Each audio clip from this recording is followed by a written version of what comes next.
A little slow.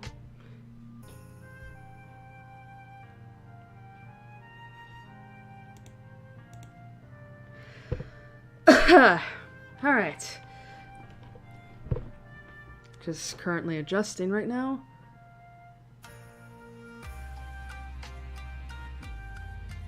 Still feels a little, music still feels a little loud, but it's fine. But, hello, everybody. It's been heck of a month, hasn't it? Since, I last streamed. I know it's been over a month. When was the day? What was the last Friday? Because I know it was Saint Maker Part 3.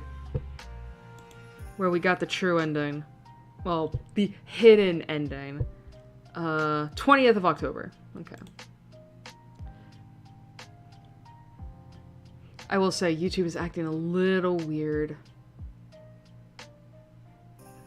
It's not properly counting up my, seconds, but it's fine. I can deal with it.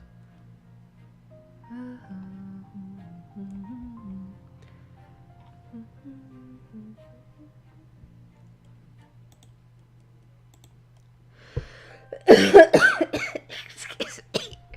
But yeah, it's been a heck of a month. And I mean that as an understatement.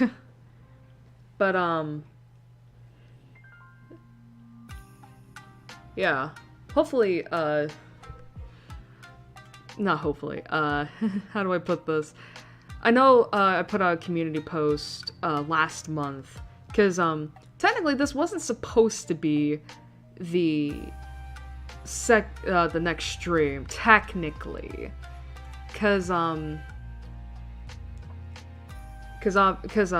mean, basically what happened, for those that aren't aware, after I finished Saint Maker last month, and because that ended up being a shorter game than I thought it would be, I wasn't really sure if I was going to stream again, but I was like, you know what, I've got a game that might work, so we'll see if I can play that.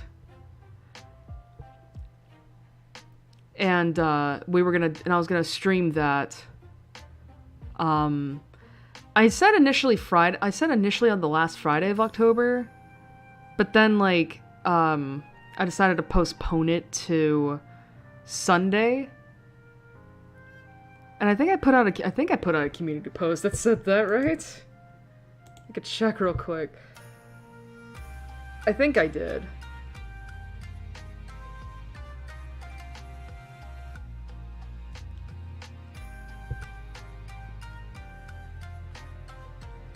Man, I love it when you stream and there's just...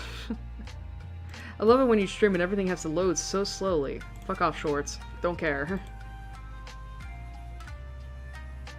Where's my channel? There we go. Let's see.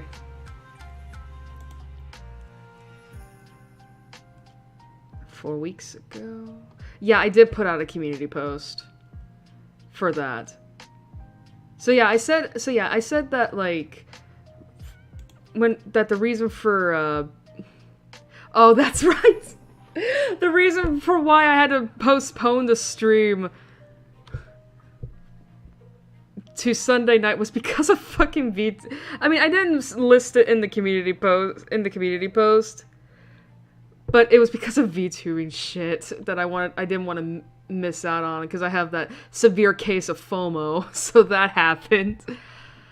But then of course, like on Friday, I had to put out another community post that said I was gonna be canceling this stream for that week, for Sunday, which basically meant no last stream for October, and I don't think I need to elaborate on why that was.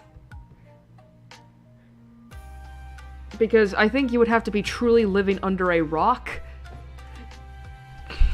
to not know why I decided to cancel stream that Sunday. Because of genocide, let's just say. And I didn't feel, and as I said in the community post, I didn't feel right streaming a, you know, trying to like be spooky and stuff when it's like, nah, there's real shit going on. And granted, it's not gotten better, but it's like, well, we're trying. That's all we can say, really. But anyway, hopefully, to move on to a little bit of a lighter topic. Hopefully everyone's Thanksgivings were good. Mine was interesting to say the least. But I think I'll elaborate more on that during the break. Meanwhile, we're back with Katawa Shoujo Part 6. And, yeah, it was Friday night that I had to replay, because I think I explained this in the last few streams, where, while this was always the plan to stream, you know, Katawa Shoujo for November and December, because of what happened in February regarding my hard drive, I had to reinstall the game. And then, because I wanted to keep, not only the stuff that we did for Hanako's route, you know, intact, if we also want to skip through some of the things we already saw, we had to have skip mode on. And and obviously, in true VN fashion, you can't do skip mode for unread text unless you check the option, but we're not going to do that.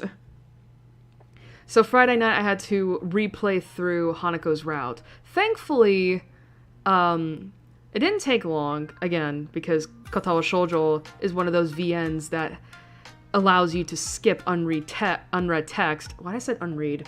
Unread text.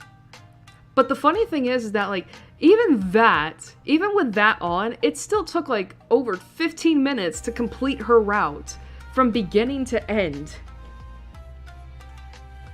And I was like, good lord, why does it have to take so long?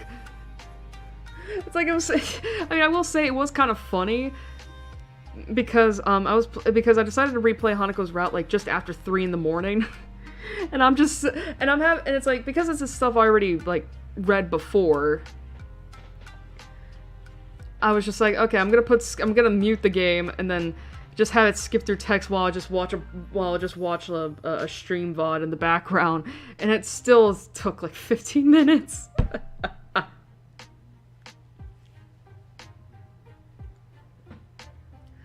But yeah, regardless, everything is ready for tonight, which is good. Especially after last month, where honestly I felt like half of those streams were spent in PowerPoint format, because Saint Maker and my computer while streaming just did not work. Like, it barely worked for one person on screen, but then when there was just 2 or more, that was when we learned the true horror that is Microsoft PowerPoint. Not allegedly, not Microsoft, but it was still PowerPoint, where it's like, oh god. And again, I blame my CPU on that. It's like, well, can't do anything except buy a new computer at some point, which I can't do yet, so. At least with Katawa Shoujo, it'll be a lot of more of an easier experience. And we get to see more, heart-warming, heart-rending stories. I will say, though, the girl that we're gonna be on, which is Emmy, her story... Like, I will say this. Hanako's story is easily the most, like, heart-wrenching, in a way? Yeah, heart-wrenching, because, like, Lily's is pretty wholesome up until, like, you start getting towards the climax. Shizune's is pretty, I was gonna say mid. Listen, it has its fans. But Shizune's path is pretty, like, baseline for pretty much all of it, really. like, there's hardly any conflict that comes from it. And Rin's path is, a tricky one to, weave through. So, Emmy's is definitely gonna be interesting, because it's like, it's definitely gonna be a lot lighter than Hanako's, but there are gonna be moments where I think it's definitely going to hit a lot closer to people, because not to say that Hanako doesn't have her, you know, relatable qualities, you know, and there are definitely people who relate to her and such. I think for Emmy, hers is a lot more, I think her conflict, her issues are a lot more, like, have a lot more reach as opposed to Hanako's. Not to say that Hanako's doesn't have any reach, it's just, once we get there, I'll explain. But, yeah. So, I'm ready for this.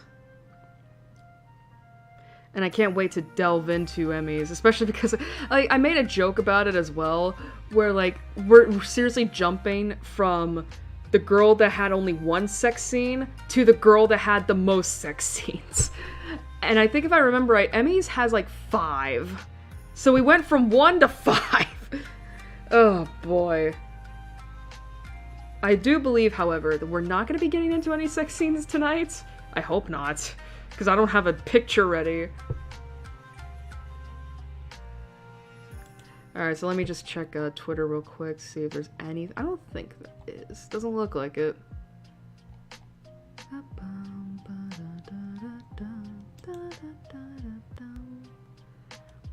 God, why does this... Okay. I do love this track, but it's like, considering this is from Scarlet and Violet's DLC... This reminds me way too much of Xenoblade 3 music. Alright. Time to say goodbye to Firefox. We'll see you at the break. Okay. Oh. There we go. It's been a while since I've streamed. You're gonna have to please forgive me for some mistakes I may do. So now we just gotta wait for the game to load up. And thankfully, I don't have to get up and get a controller. Thank God.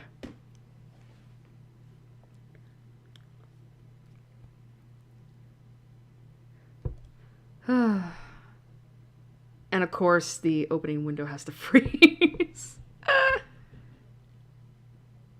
I will say... Oh, that's right.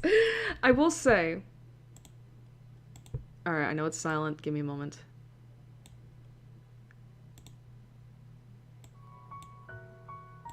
There we go. Alright, I think if I remember right, we do have to turn the music down a little bit. Because it's pretty, There we go. Oh, that might be why. It's because I didn't have... That might be why the skip mode took a little much, is because I didn't turn up the text speed.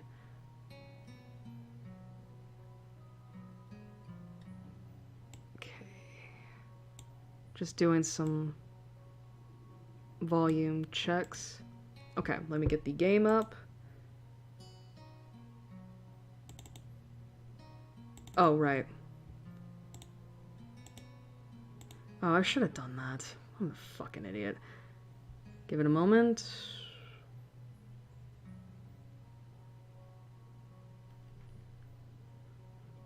Okay, I guess game capture ain't gonna work. Alright, window capture. What do you have for me? Oh, crap. I should have... You know, if I'd known that I was gonna have issues with this, I would have done this, like... The hell? Reset. And then... Fit. There we go. If I had known that I was gonna have issues with trying to just display the game, I would have done this on Saturday. Yesterday. But as I was saying, when I went to go install the game, like I still had the installer in my old hard drive files, so it was just a matter of getting it installed. But the thing is that, like, when I went to install, like, for those who are familiar with this, you know, you're going through the steps, right? And then there's a part where they ask you, like, where do you want the shortcuts? And the thing is, right, is that I usually like to have the shortcuts on the desktop and not the start menu, mainly because it's just easier for me overall, right? But I accidentally unclicked the desktop and I had start menu and I didn't know. And so like when the game installed, I was like, okay, I gotta get this up and running. So I gotta see if this is gonna work first off, just in case. And I couldn't find the shortcut. I was like, what the hell happened? So I had to uninstall the game and then reinstall it. But this time I read over to make sure, like, oh, do you have the desktop shortcut? And it's like, yes. And it's like, okay, good. And there it is. So yay. But yeah, look at it. We got all the... Yeah, so I just wanted to mainly have this because I don't know if I explained this when we first began Hanako's route or at some point in the previous streams. Where basically, yeah, so obviously you get pictures for each of the acts that you go through, because each girl has like 3 acts, because this is the beginning with Hisao. But yeah, so with each girl, they form a little picture in this corner, which we're not gonna see until we get all the girls, which will probably take a number of 6 years. Yeah, 6 years to play a VN. It's like, you'll take months to play freaking like Phoenix Wright, but you will take years to play through Katawa Shoujo. It's like, it just be like that sometimes. Anyway. So, I guess, like, I mean, is there really a point to doing a recap for Katawa Shoujo? I mean, I guess, like, the thing we could do, something I could do is, like, describe what this game is about, you know, just as a refresher for the, you know, just as a refresher for those who haven't been around for a while, and then as an introduction to those who may be new. So I guess as a refresher for those who don't know, Katawa Shoujo is a VN that came out of 4chan. Yes, I do mean 4chan. Probably the only good thing to come out of it. Regardless, it is a VN written by members of 4chan. Don't know if they're still members. And they decided to make a VN that centers around disabled people. And this is honestly a really good VN from both me and, of course, a bunch of other players, because the writers do a really good job of displaying, like, each of the girls' conflicts that don't necessarily have to do with their disabilities. Because guess what? Disabled people just go through the same shit that we do. Well, I say we as in, like, able-bodied people. Non-disabled people.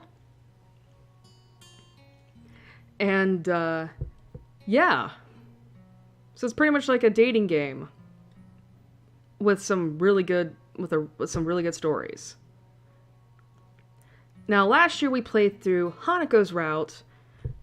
Well, I say last year, it's more like the last couple years. We played through Hanako's route, and Hanako is one of the girls that we can date who's not necessarily physically disabled, quote-unquote. I mean, basically her whole backstory is that she was caught in a house fire that sadly killed both of her parents, rendering her an orphan, and then because of these scars that she, sustained because of said fire, she was pretty much bullied for them before being sent to the school that we would later go to as the protagonist, and thus in her route we fall in love, while also trying to learn that Hanako does not need to be pitied, nor do people similar to her otherwise need to be pitied, and all of that. Like, yes, they do need help, but you should see them as a person first and foremost. And we basically had to go through that.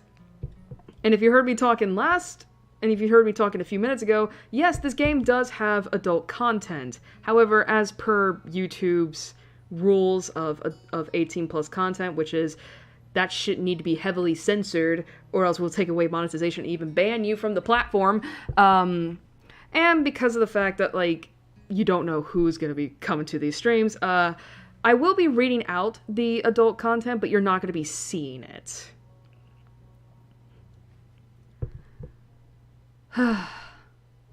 So yeah.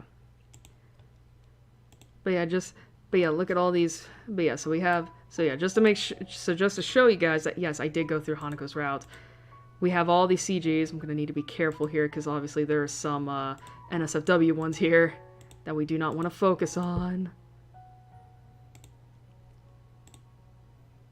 And of course we got this whole scene library here. We got so yeah, we got Hanako's route. Oh yes, and this VN also has multiple endings for each of the girls. I know that there's a good ending, a neutral ending, and then bad endings, but I think one of the girls has like 2 bad endings. I don't remember. But because I'm someone that very much does not like to have a sour taste in my mouth, I only went for the good ending. Did not go for the neutral or the bad ending. And we even get little animated videos that showcase each of the girls and all that, made by Mike Enel, who, if you don't know, was a pretty big animator back in the day. And honestly, the animations still hold up, despite this being like over 10 years old, I think. When was this game released? Was it 2013, 2014? Somewhere around there. It was early 2010s. Because this game was everywhere back when I was a kid. But anyway, as I said before, we're going to be starting off with another girl tonight. And her name is Emmy.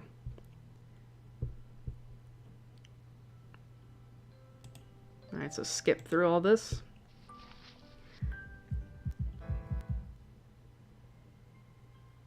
Oh, you skip through you get to skip through the animation. Okay. Oh, even that animation too. Okay. So, as a quick recap for what happened during that scene, we are playing as a young man named Hisao Nakai, who, at the beginning of this, suffered from a heart attack and was later diagnosed with arrhythmia, which is a heart condition that basically, if you are not careful with how I think if I remember right, arrhythmia is basically when your heart rate, like, it's not, you have to basically take medicine in order to control your heart rate, because you don't want it beating too slowly, but you also don't want it beating too fastly, otherwise you will die. And then, regardless, because Hisao now has this heart condition, he has had to drop out of his out of his previous high school, and then was sent to Yamaku Academy, which is a school that is designed for disabled students and such. And the entire first act is of him not only meeting like, his prospective love interests and such, but also trying to essentially just get through life now as a disabled person, and what life will mean for him from then on. Alright, so obviously I have walkthroughs. Okay, skip.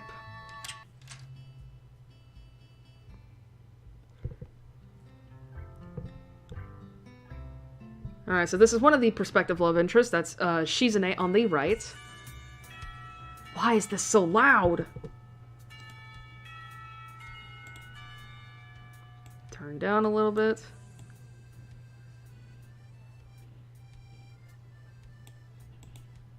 Okay. Alright, so this is new here. God, why is it so loud? Sorry if you're hearing noise up there. I guess my dad is walking around upstairs. Alright. It's been a while since I feel like it's been a while since I've had to really voice act, so...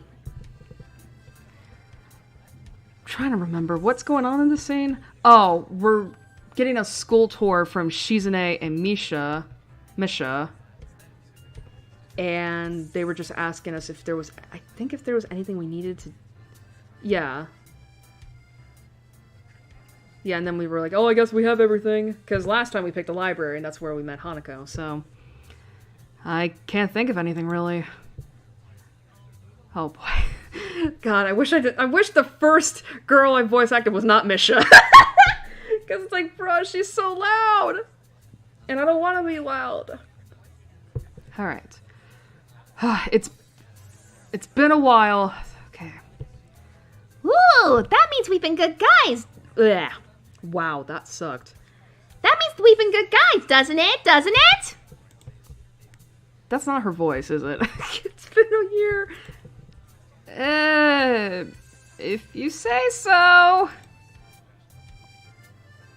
Misha positively beams, and so does Shizune after a quick translation. Is this new? I shake my head at their somewhat exaggerated enthusiasm and shift my focus on the food. I think I did. Okay. Again, if you want to know what goes on, at least throughout the first half of the first act, just watch part 1 of this stream series. Oh, that's another thing.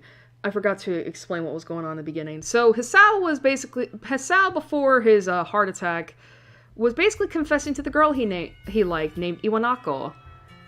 And unfortunately, because his luck is so abysmal, he had his heart attack while confessing.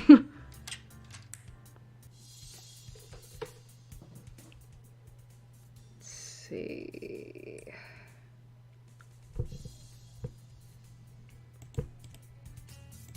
Just skip through all this.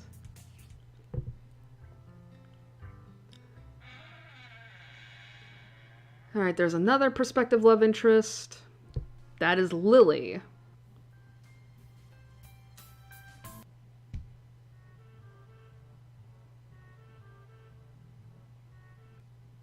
That's Hanako.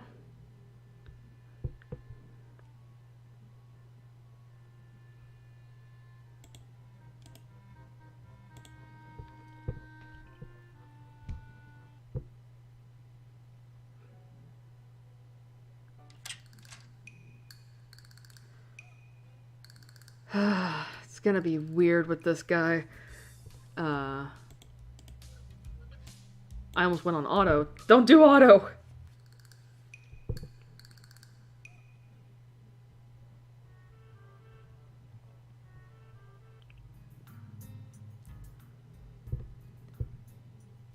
Okay, so this is new here, because we were on Hanako's route last time, we went with her option, but now we just have to read our book. Alright. I do what I always do when I don't know what to do. Like now. I've already started on one of the books I borrowed yesterday, and took it with me to school to fill the empty moments between classes.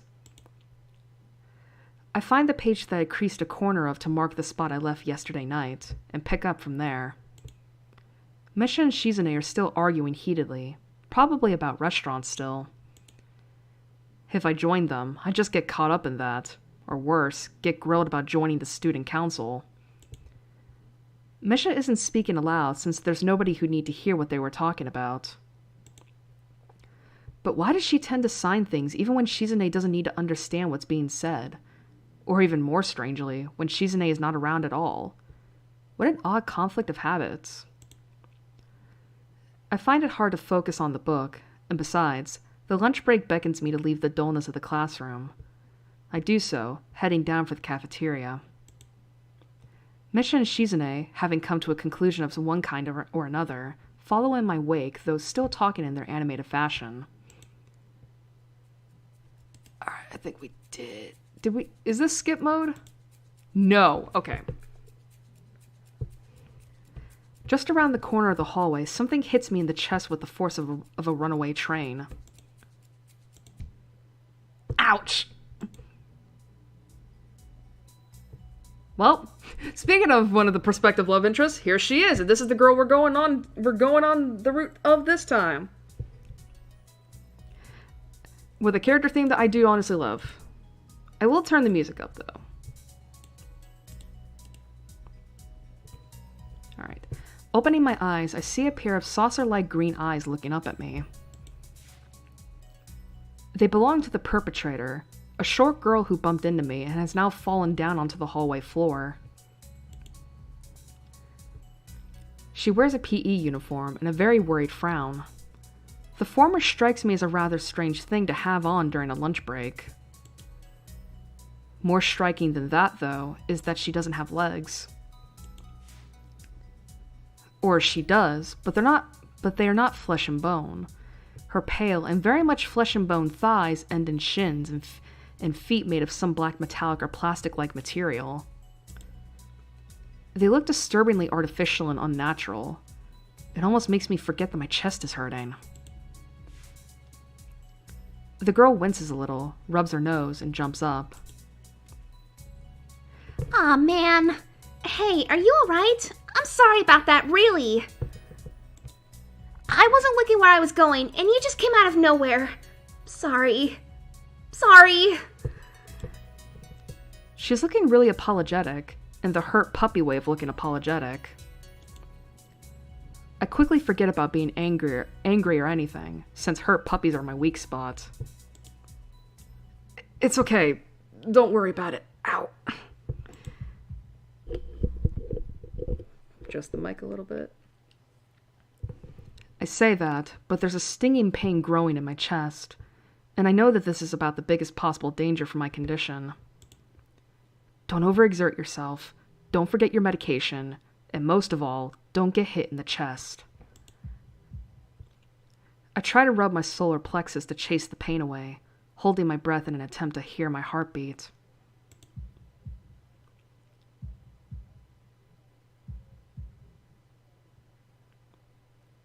It seems normal. Hey, should I get a nurse? The worried, high-pitched voice of the girl snaps me out of it.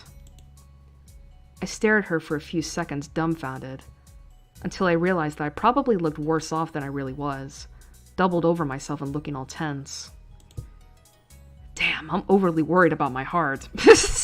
Well, it's like I mean, to be fair, you have a condition where it's like any force to it could kill you, so it's like, I think it's fine to worry. No need. I'm fine. Managing to say something in response, I pull myself upright, feeling my sore ribs one last time, and take a deep breath. She just knocked the wind out of me. Big time. But it's nothing more than that. You sure you're okay? I hit you pretty hard. It's okay. I said I was fine and nothing's broken. No harm done. That's good. I feel a hand on my shoulder at the... Hello?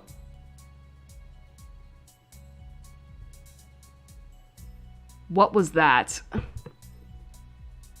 I feel a hand on my shoulder at the same time the girl's eyes widen in horror, and whatever she was saying gets interrupted by a very horrified...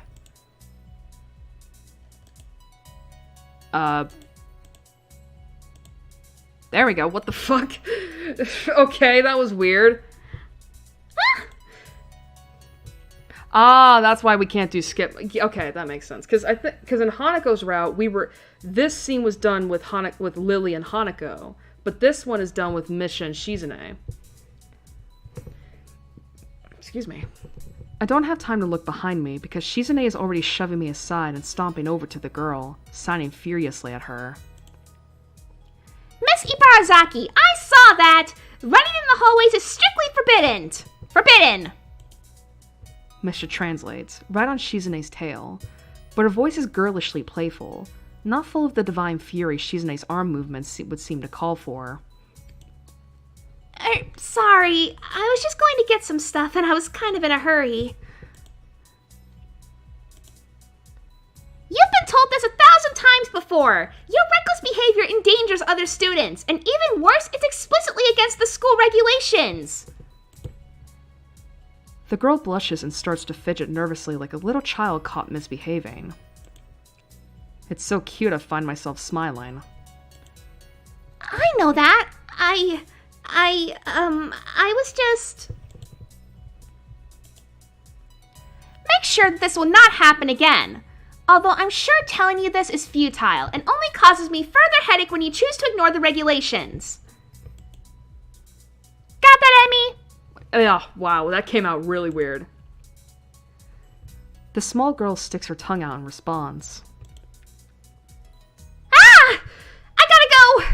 Teacher will have my head. I promised to help with printouts, but I went running instead. Sorry, but I've got to change in everything. Before Miss Shizune or I can say anything, she's already bolted from where she was a second ago, almost halfway towards the stairwell. Shizune looks like she's about to go nuclear on the spot, so I smile at her in a vain attempt to calm her down. Are you okay, Hichan? That Ibarazaki girl is always like that, causing trouble to others. You know, I'm pretty certain Shizune wouldn't call me Hichan. Hichan. Yeah. Never mind. Yeah, anyway, I'm okay. I just got the wind knocked out of me. It's no big deal. Doesn't mean I don't die. That's great, Hichan! I wouldn't call that great, but I let it slide this one time. We have to run now. There's an important student council meeting regarding the festival, and we finally decided where to eat. Too bad you can't join, but this lunch meeting is only for council members. We can take you there some other time. Oh, but that'd be like a day, wouldn't it? The girls leave for downstairs. I didn't manage to get far from the third floor hallway before all this commotion struck, literally. I should get going as well. Okay. Oh, okay. I can't. This is the problem. I don't know what I have and haven't read. The lunch in the afternoon class passed uneventfully. Okay. I read most of the book I had started yesterday, and eat some of the mostly inedible offerings at the cafeteria. The class is tiresome. The teacher seems like an okay person, despite the weird first impression I got, and the material is relatively interesting. However, the way he teaches is really bizarre. It's as if he expects that everyone is a natural genius. Alright, I think now we can skip. Yeah. Whoa, hello?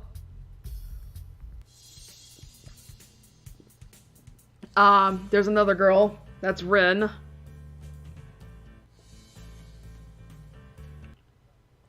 The girl I can't figure out a voice for, which is really gonna suck for this route.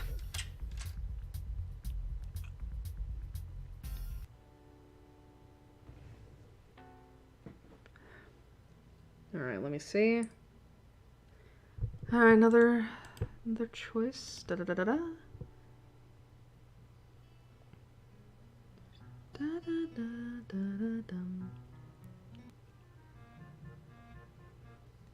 We might honestly get to Emmy's route before, we might honestly be able to get, maybe we'll get to Act 2 of Emmy's route, like, not Act 2, Act 3, that's what I meant, this stream, who knows? Miss Ibarazaki? She imitates Misha imitating Shizune, failing to get the same kind of subdued lilt into her high-pitched voice. How could I forget such a blunt introduction? Emmy has the decency to look vaguely apologetic for a moment before giggling. Yeah, sorry about that. Again. Well, so long as you don't make a habit of it, I suppose I'll be fine. Great! I'm not sure she realized I was joking. Okay.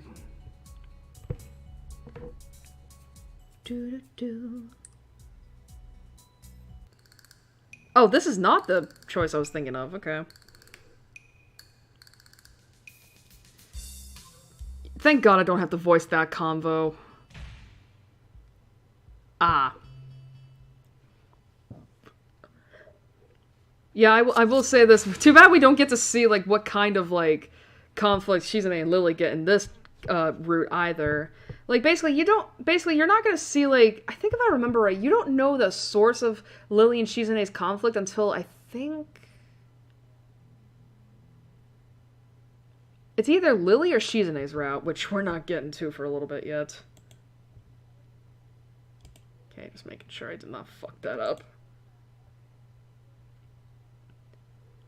Oh. I turned my back at them.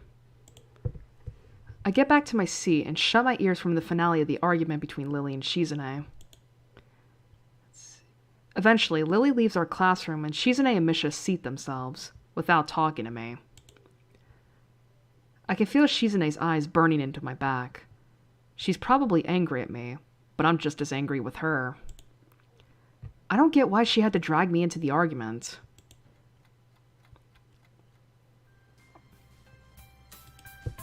Okay. Oh, that's probably what's getting with me right here is the freaking skip mode here. Hanako nods quickly and retreats with haste. What were we talking about? Oh yeah, we are really working hard to make the festival happen. And driving other people insane along the way. Well, good luck with that. I stand up to leave, making my exit before either of them manages to berate me anymore for slacking off. Is this skip mode? No. Okay, good. The halls are somewhat quiet, as expected. Everyone must be in club meetings or at festival preparations. Or both. Shizune's words about being a slacker echo in my head. I feel a bit guilty about not contributing, but I seem to lack the resolve to do something concrete about the matter. For the festival, it's too late already unless I count helping Shizune and Misha, which I naturally don't. And clubs? I don't know. Maybe I'm not a club type of a person. Okay, I think this is completely new here. Right? I'm gonna save real quick. Just to see, like, is this a new thing? What was it called again? Things you can do. Things you can do. That's not it. It's a library here.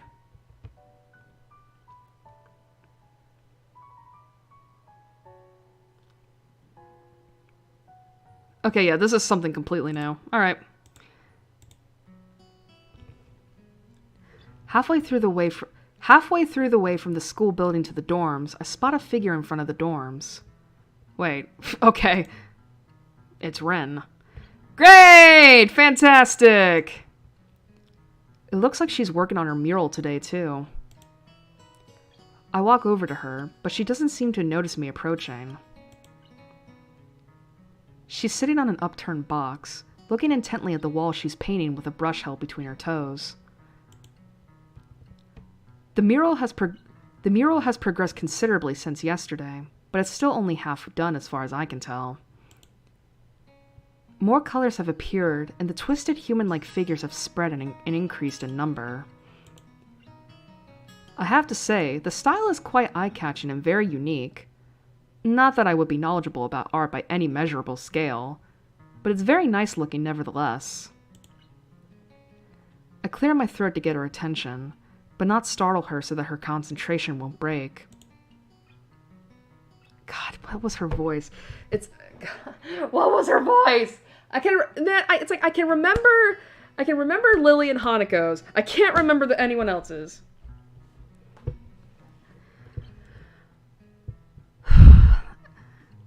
Please forgive me if this voice is not what Ren sounded like. It's been a while. Wait. She doesn't even turn to check who it is. I'll wait.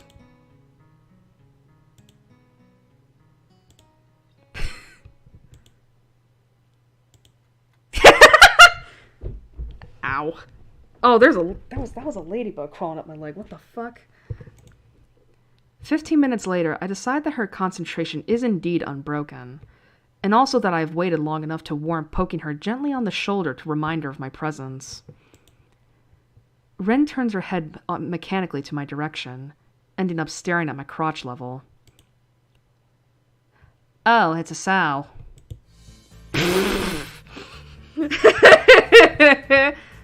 She can tell?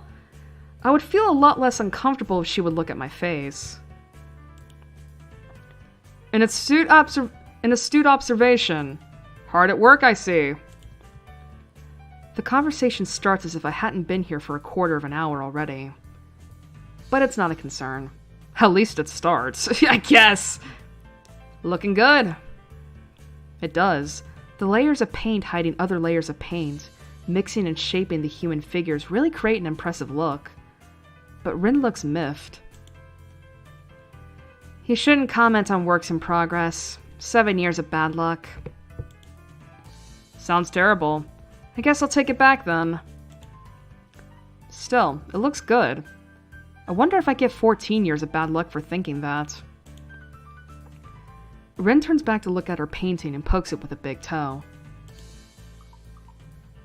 Could you mix some of this color? I'm running out of it. She looks down at a half-empty bowl with the remains of the same pinkish paint in it. I didn't really intend to stay and help her with this project, though. I guess I didn't intend to do anything much. I look at Rin.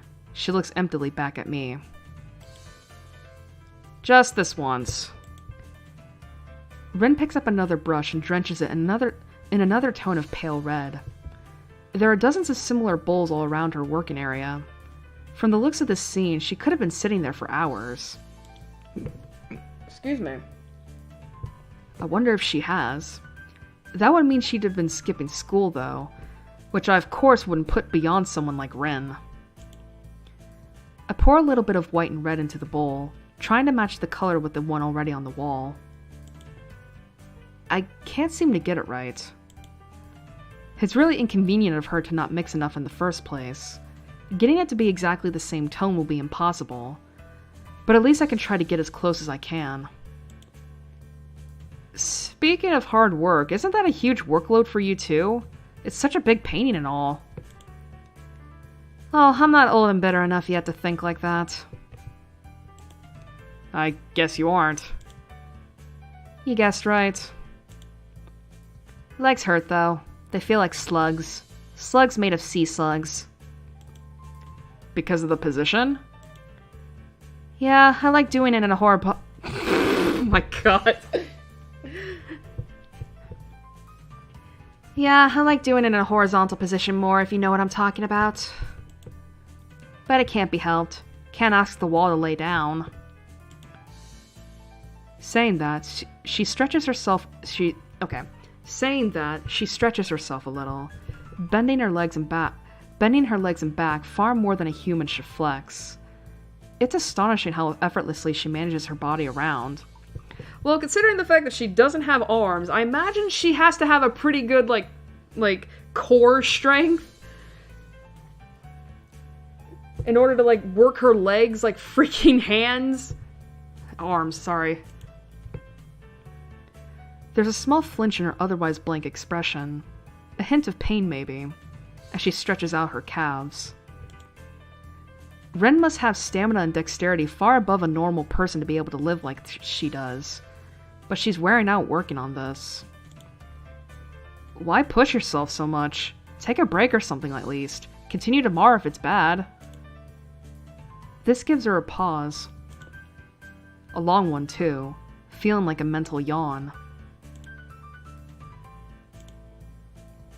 I don't think so, Hisao. I'm not pushing myself. Sure looks like you are. No, it's not about pushing or pulling or anything related to that kind of thing. There's this boy. A boy? Yes. Where? At the art club. And? He's blind. Oh. How can you paint if you're blind? Same question if you ask Beethoven, it's like, how can you play piano if you're deaf? And it's like, it just works! No idea. So why is he there? That's the point. He's there. She really should speak more than one word at a time to make this feel more like a discussion and less like an interrogation. He can't really do anything that you call art, right? But he comes there anyway, and paints. Why? I don't know. Why? I don't know. That's why I asked. So? He doesn't paint often, but I think his paintings are very interesting. I'm sure they are. I once tried that, painting with eyes closed. Wasn't too interesting, and cleaning up the floor took ages. Didn't try again. But he is becoming better at sculpting. Yeah, I mean, I can definitely imagine, like, when it comes to, like, blind people doing art, having something more kinetic probably is probably, like, how do I put this?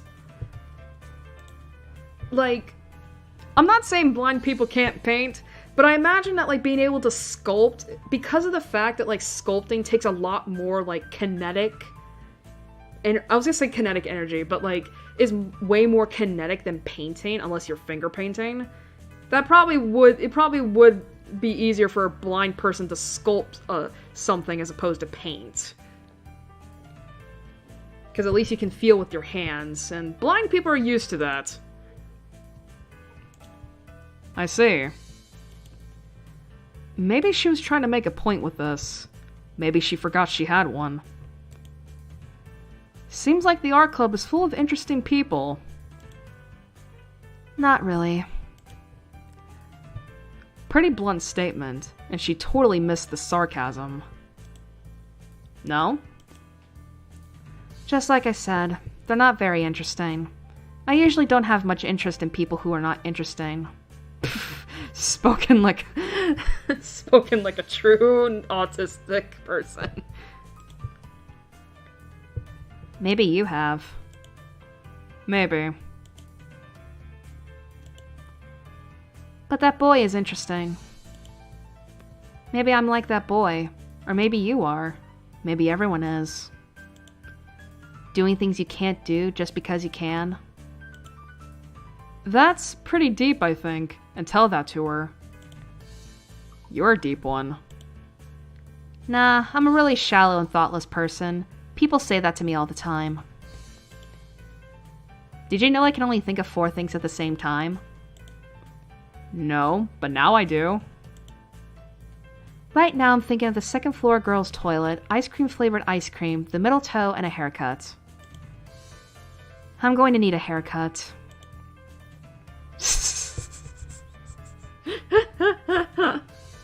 She shakes her head around vigorously, letting her short and messy hair ruffle wildly around.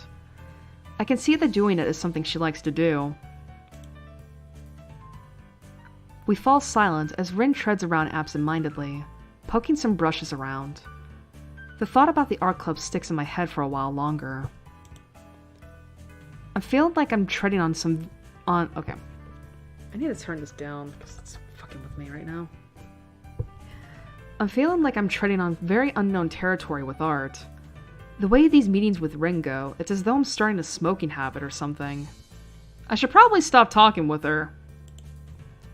It's not like I dislike her, despite the confusion her being herself causes. And I don't dislike art either. I've even drawn for fun sometimes.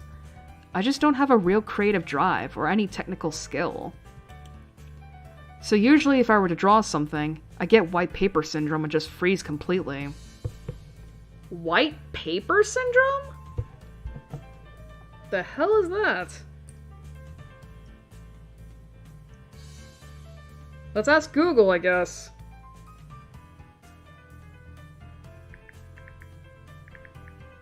That's not how you spell paper.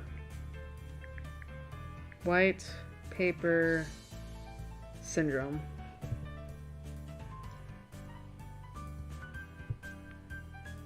Blank page.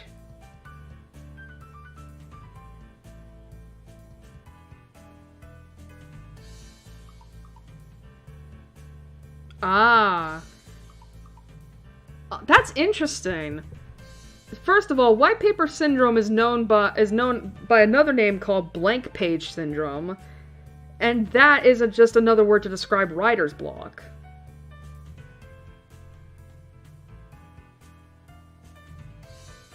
Why do we have different names for basically the same cause? Okay. Wait, I need my phone. Why am I putting it away? Alright. That, or I manage to draw something disfigured and promptly get frustrated at my inability to put the picture in my head down on the paper, then call it quits without really even trying to make an effort. Why is that me, though? Me when it comes to drawing. Writing is a lot less like that, except it lately feels like that. Rin clearly doesn't have this problem, but she frustrates me in another way. Being with her is like looking into a mirror that doesn't reflect anything. It makes one question the sanity of the act. Rin sits down on her box, swaying from side to side, apparently comfortable with the uncomfortable silence. She's staring at me again, or maybe over my shoulder. I can't quite figure out where her eyes are focused. I'm thinking of leaving so she can carry on working undistracted, and that I can do whatever I'm going to do alone. It's not like I have anything that must be done today.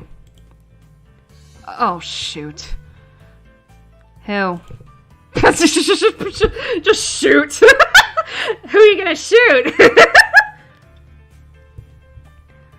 Nobody. I just forgot to tell Hanako that Lily was looking for her.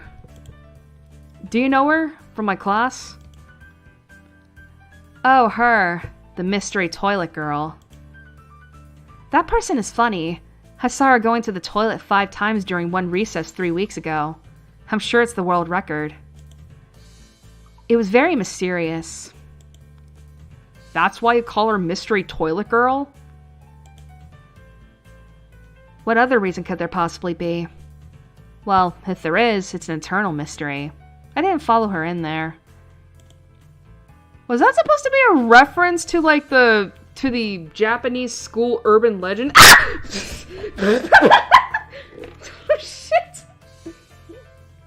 Sorry, what the fuck?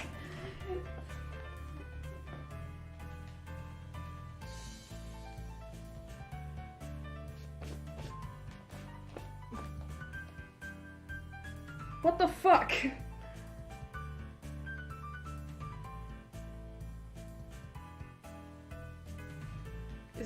Is it out? Is it gone? I can't see it.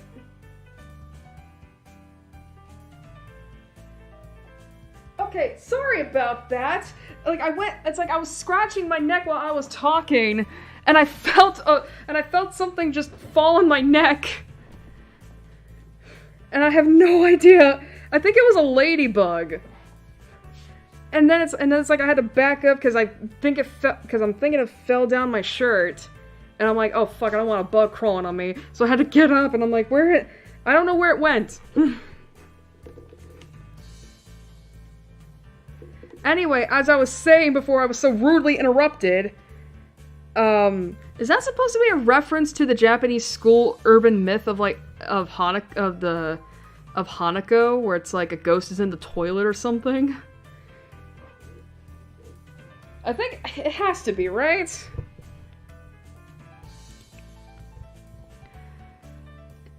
Maybe it was the week before that? Could have been. Looking at her makes me hungry. Don't say that. At least, not around her. Ren turns to look at me blankly, as if she's not sure why I reproved her. But she doesn't acknowledge understanding any more than before, so I give up at this point. So do you want to go eat dinner then? No, not yet. Ren has turned her hungry gaze back to the wall, looking slightly more energetic, or at least slightly less lethargic than she did before. It's as if the wall is an opponent she has to vanquish, something she must overcome before she can indulge in dinner. This is the feeling I get. A weird sense of empathy overcomes me and makes me smile a little to myself. For all her oddity, Rin is pretty cool after all. I'll be going anyway. Have fun. Rin has already grasped a brush and is dipping it into fresh paint, so of course she can't hear me anymore or doesn't answer anything even if she does. I think we can skip this? Yeah.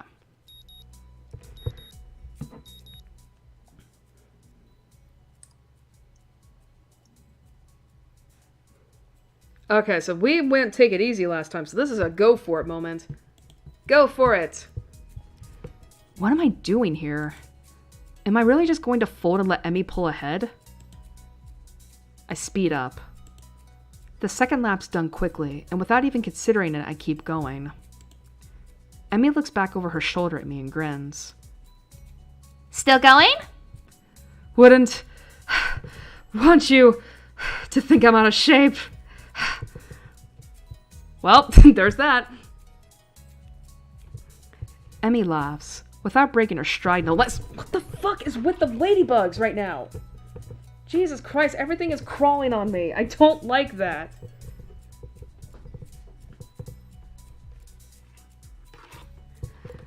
And speeds up even more. Well, if this is the way we're going to play things. I increase my own pace as well. I can feel my lungs burning, and my legs are starting to question just what the hell I think I'm doing. Lactic acid screams in my muscles, but I close my ears. I can't let myself fall behind, because that would be a loss. The rational voice in my head inquires mildly just when we started playing a game. What the fuck? I am feeling stuff just crawling around my body. What the fuck? I'd answer it, but I'm having a lot of trouble thinking at present. She's so fast. How the hell does she keep it? It's like a string pulling at my chest, a choking feeling of narrowness and pain. Before I can think of anything else than, oh shit, the track disappears from under my feet. I stumble, one hand shooting down to clutch at my chest, the other hitting the track to keep me from falling on my face. Emmy whirls around and her eyes widen. Hisao! She yells at me, sprinting from the other side of the track. What's wrong? Nothing, just... Keep your breathing steady. Calm down. Don't panic. Don't panic. Do you need me to get the nurse? I close my eyes, shutting out the outside world. Yeah, calm down. Yeah, just take deep breaths. Just try to, My heart struggles to regain its rhythm. Slowly, the pain in my chest begins to subside.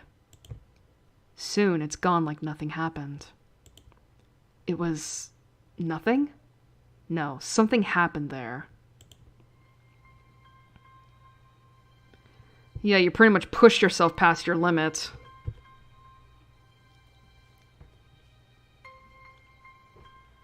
I open my eyes again and glance at a very worried Emmy. I think I'm fine. My voice sounds weird even to myself, oddly even a matter of fact. It makes Emmy frown. I don't think you are. She seems to come to a decision and nods to herself. Right, you're coming with me. You've got to see the nurse. Emmy grabs my arm and drags me up. I feel a bit wobbly, but I refuse the shoulder Emmy offers for support. Honestly, I'm a little ashamed by my own weakness. I'd really rather not have Emmy concerned about me, but it seems to be too late. Heck, I'd really rather not have anyone concerned about my condition, though at this point it seems to be too late for that as well. I'd like to be able to deal with the whole thing on my own, without being a bother to anyone else. While I'm wishing for things, I'd rather not have this condition in the first place. Well, you're gonna have to deal with it for the rest of your life, bitch! Nurse! Emmy crashes into his office without knocking, but it doesn't alarm the nurse in the least. Good morning, Sunshine. What's up? Sunshine? Anyway, he calmly sips from his coffee mug, but lays it down after following Emmy's gaze to me looming in the doorway. Hisao, what brings you here? We were running, and he stumbled over and started grabbing at his chest, and I thought I'd come... Okay. Okay. And I thought I'd come get you and make him wait there, but he said he was okay, but then I thought you should see him anyway, and... Easy there, Emmy. Calm down. Hisao, what happened? I don't know. We were running, and then my chest started hurting like that time before, but it went away after a few seconds. It was just a flutter or something. The nurse frowns, as if to say that just a flutter is some kind of oxymoron. I didn't mean quite this when I suggested to get some exercise. You've got to be more careful, Asao. I was being careful, Come to think of it, I just got into a race with a member of the track team. Doesn't seem as well reasoned as I thought it would. You just what? That is... I was racing Emmy. Emmy, is this true? Emmy fidgets, looking adorably contrite. Well... Finally, she can't seem to bring herself to say it aloud, and merely nods. The nurse sighs and rubs at his forehead with one hand tiredly. Emmy, you've got to be more sensitive to the limits of others. I don't know if he told you, but Hisao has a bad heart, and getting him to race you was incredibly irresponsible. Actually, I started it. Yeah, I was gonna say, it's like, listen, I have a lot of the blame here as well. It's my choice. The nurse is stunned by my statement. You what? We were just running and Emmy started to pull away, and so I, sped up to catch her. The nurse stares at the ceiling, mutters a prayer for patience to some god or another, and looks back down at the both of us. So you're both stupid. That's a comfort, I guess. Now come on, Hisao. I've got to make sure your heart's not going to explode or something. That's fair. I dutifully obey and follow him to the adjacent room, where we ascertain that I am, in fact, not going to keel over and die. So how does it feel? I don't know. Nothing much. Tired, but it might be just from the exercise. You should stay here for a few hours and rest. And rest. And we'll see how you feel after that. I'm not going to object, so I lie down on the infirmary bed. To be fair, it's like, listen, it's like, when it comes to your heart, you cannot push yourself past your limit. You can die. So it's like, it's understandable. You know, especially if you've been laying up in the hospital for a few months.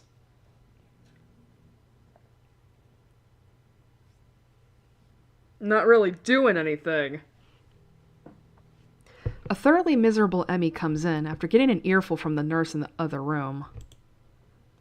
I couldn't hear what he said through the closed door, but I'm sure it wasn't pleasantries. Look, I'm really, really sorry. I should have been more careful. Hey, you didn't know. It's not your fault. She looks awfully down and sorry, and my reassurances don't do anything much to cheer her up. I want to make it up to you. Again with that decisive nod. So you have to come to lunch with me. I'll bring it for you, okay? Something really, really good. I start with a you don't have to, but then shut up and just nod at her when I see her face. Good. We meet on the roof. We? Yep, the weather's nice now, so the roof's a great spot for lunch, you know. I see. You'll come, right? You wouldn't deny me the chance to make it up to you. Of course not. Great! See you there! I stay afloat somewhere between asleep and awake, feeling completely drained. Not only my body, but all of me is limp and paralyzed, apart from my senses. I swallow with difficulty, and then try to lie as still as I can, which in this state is not a very hard thing to do. The nurse is shuffling around on the other side of the curtains he drew to give me privacy. Excuse me. I can see his shadow shifting about in the sunlight. He has opened the window of his office, It's windy outside. The clean white curtains flutter in the breeze in a heavy, lazy motion, like waves. Light sifts through them slowly, half absorbing into the fabric. I close my eyes.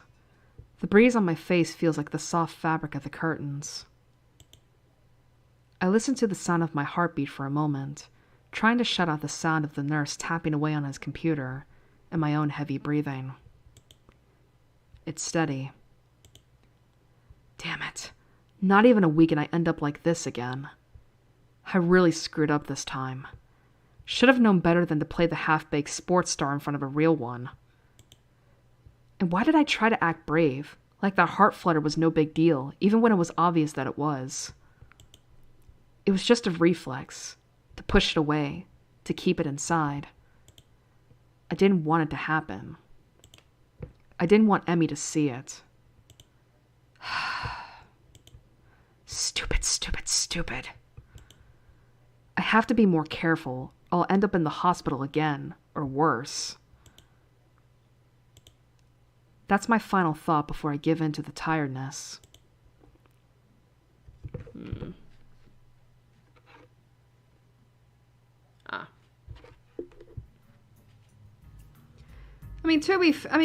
I get it. It's like, it was very much him pushing his limit.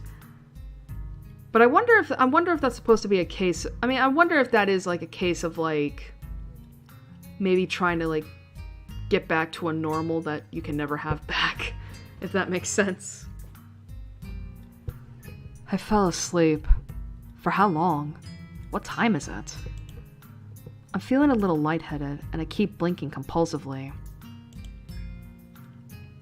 Pushing the curtain aside, I squint my eyes against the unfiltered light pouring in from the window.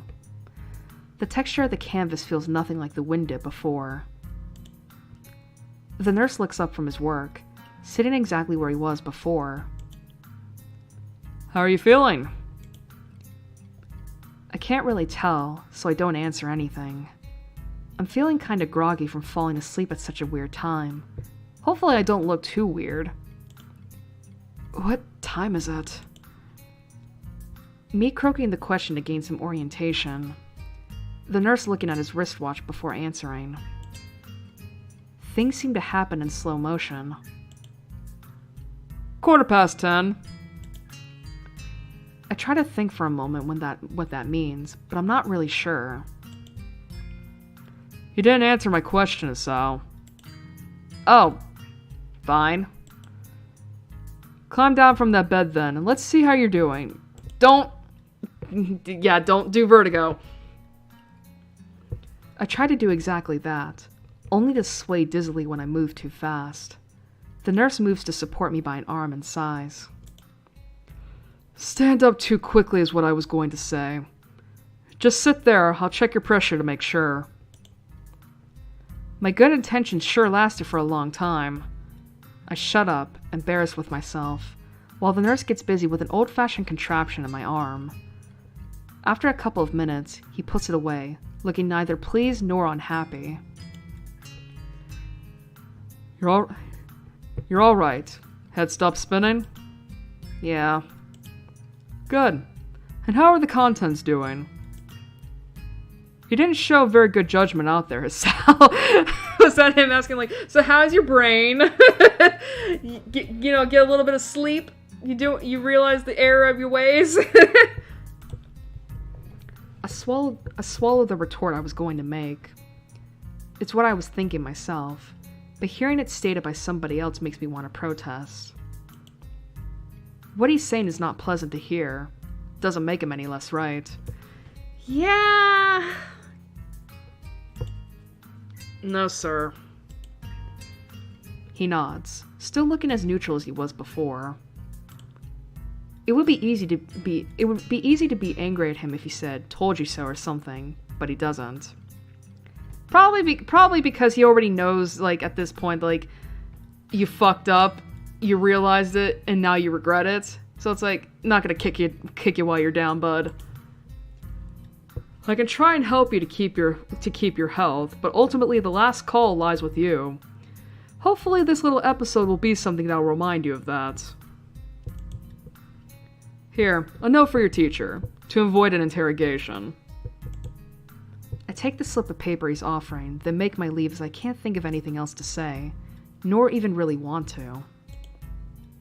Stay out of trouble, you hear me? I don't think it was anything but a scare, but next time could be different. I hear ya. There's some way to get to the school building straight from the auxiliary building, but I'm not keen to find out and possibly get lost, so I go out from the exit that I know works.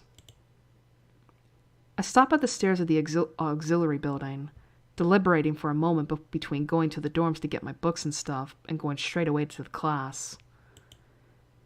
The sun stings my eyes, so I head towards the dorms. The halls are quiet as the courtyard was, naturally so since everyone is in class. I knock lightly at the door of 3-3 and push open the door when Muto calls from the other side. Sorry I'm late. Oh god, I hate that feeling. 15 pairs of eyes turn to me. Good afternoon, Nakai.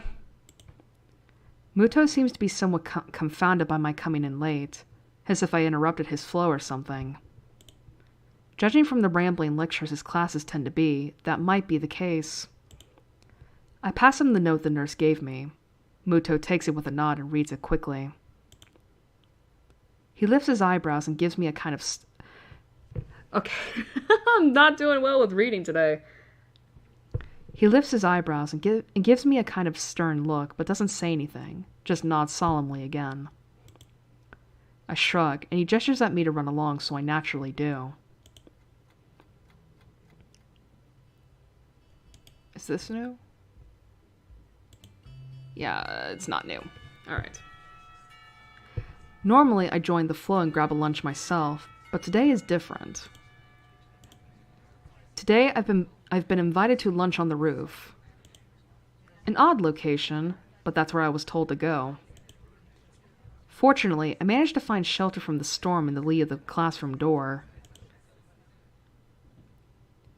Eventually, the torrent subsides, and I step tentatively out into the hallway. Only to be met by Emmy, who comes flouncing down the hallway like a cannonball.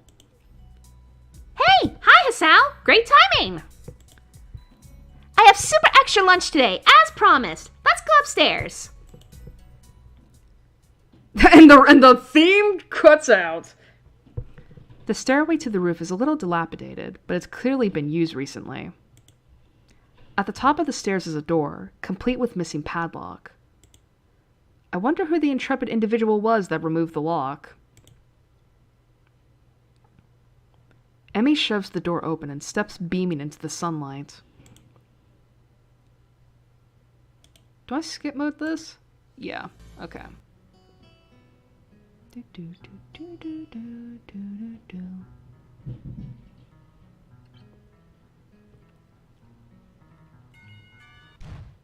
Huh, I figured that scene would be a little different. Okay. Feeling utterly drained, I head to my room to read the books I borrowed. There's been enough action and excitement for one day already. The first is Alice's Adventures in Wonderland. I know the story, of course, but I've never actually read the original book. It's just as trippy as I remember the story to be, with the wacky characters and nonsense plot. I start thinking of myself as some kind of an Alice, too, haplessly tumbling down the rabbit hole into this cripple wonderland.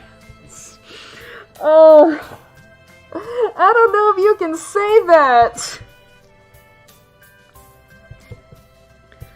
Okay, that's a rather strong expression. Still, the isolated location and the overt way the school accommodates to absolutely everything is unsettling. It's like another world. I wonder why I can't shake the feeling of being an outsider like Alice, despite most everyone being so hospitable and friendly with me. Turning another page, my mind starts drifting further away from the book. It's quiet. I can hear my heartbeat thumping against the fabric of my shirt. For some reason, it makes me feel really bad like it has since that time in the forest with Iwanako. Like I was locked in a cage with something nasty and scary. I put the book down for a while and stare at the ceiling, taking my time to shake off the feeling. 200 pages later, I fall asleep. 200 pages later, huh?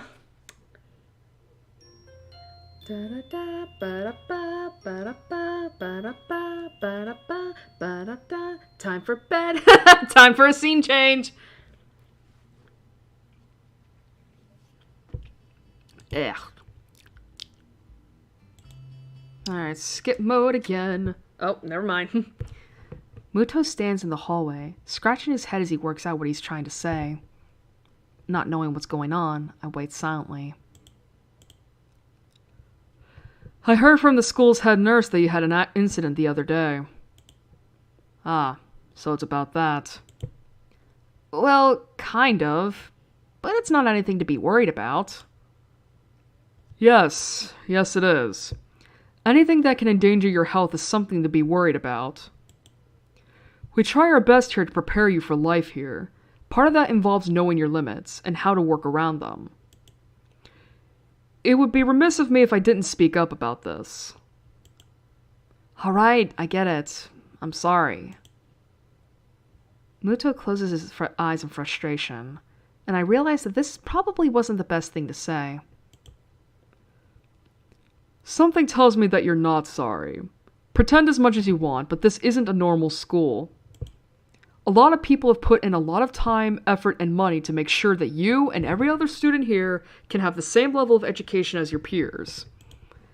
For you to abuse that by throwing out advice, especially medical advice, is plain selfish. I'm not quite sure if this is actually how he feels, or if it's some act that he's practiced many times to guilt trip students into doing the right thing. Either way, it's working. I mean, again, it's like, you can die from this. I mean, is it a little overbearing? Maybe. But you're a kid and you did something really fucking risky. I don't know if it's alright to be, like, getting frustrated. I don't know. I understand. This is all new to me, and I apologize. I know my limits now, and I'll be sticking to them. Muto appears to lighten up a little, satisfied that his message has been received. Alright, this we can skip.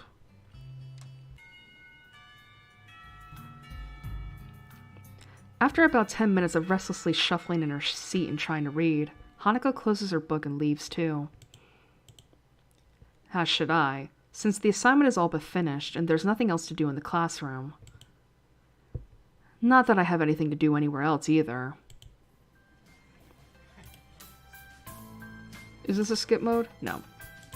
The school is a beehive of activity but nobody pays me any heed. I saunter past classrooms filled with students frantically doing this and that, buzzing around like little worker bees. You wouldn't guess the school day is over. It's a bit quieter outside, but not by much. People zip by, left and right, hurrying as quickly as they can, busy and energetic. I feel the opposite. The midday sun seems to be draining all the spirit out of my body, making it feel limp all over.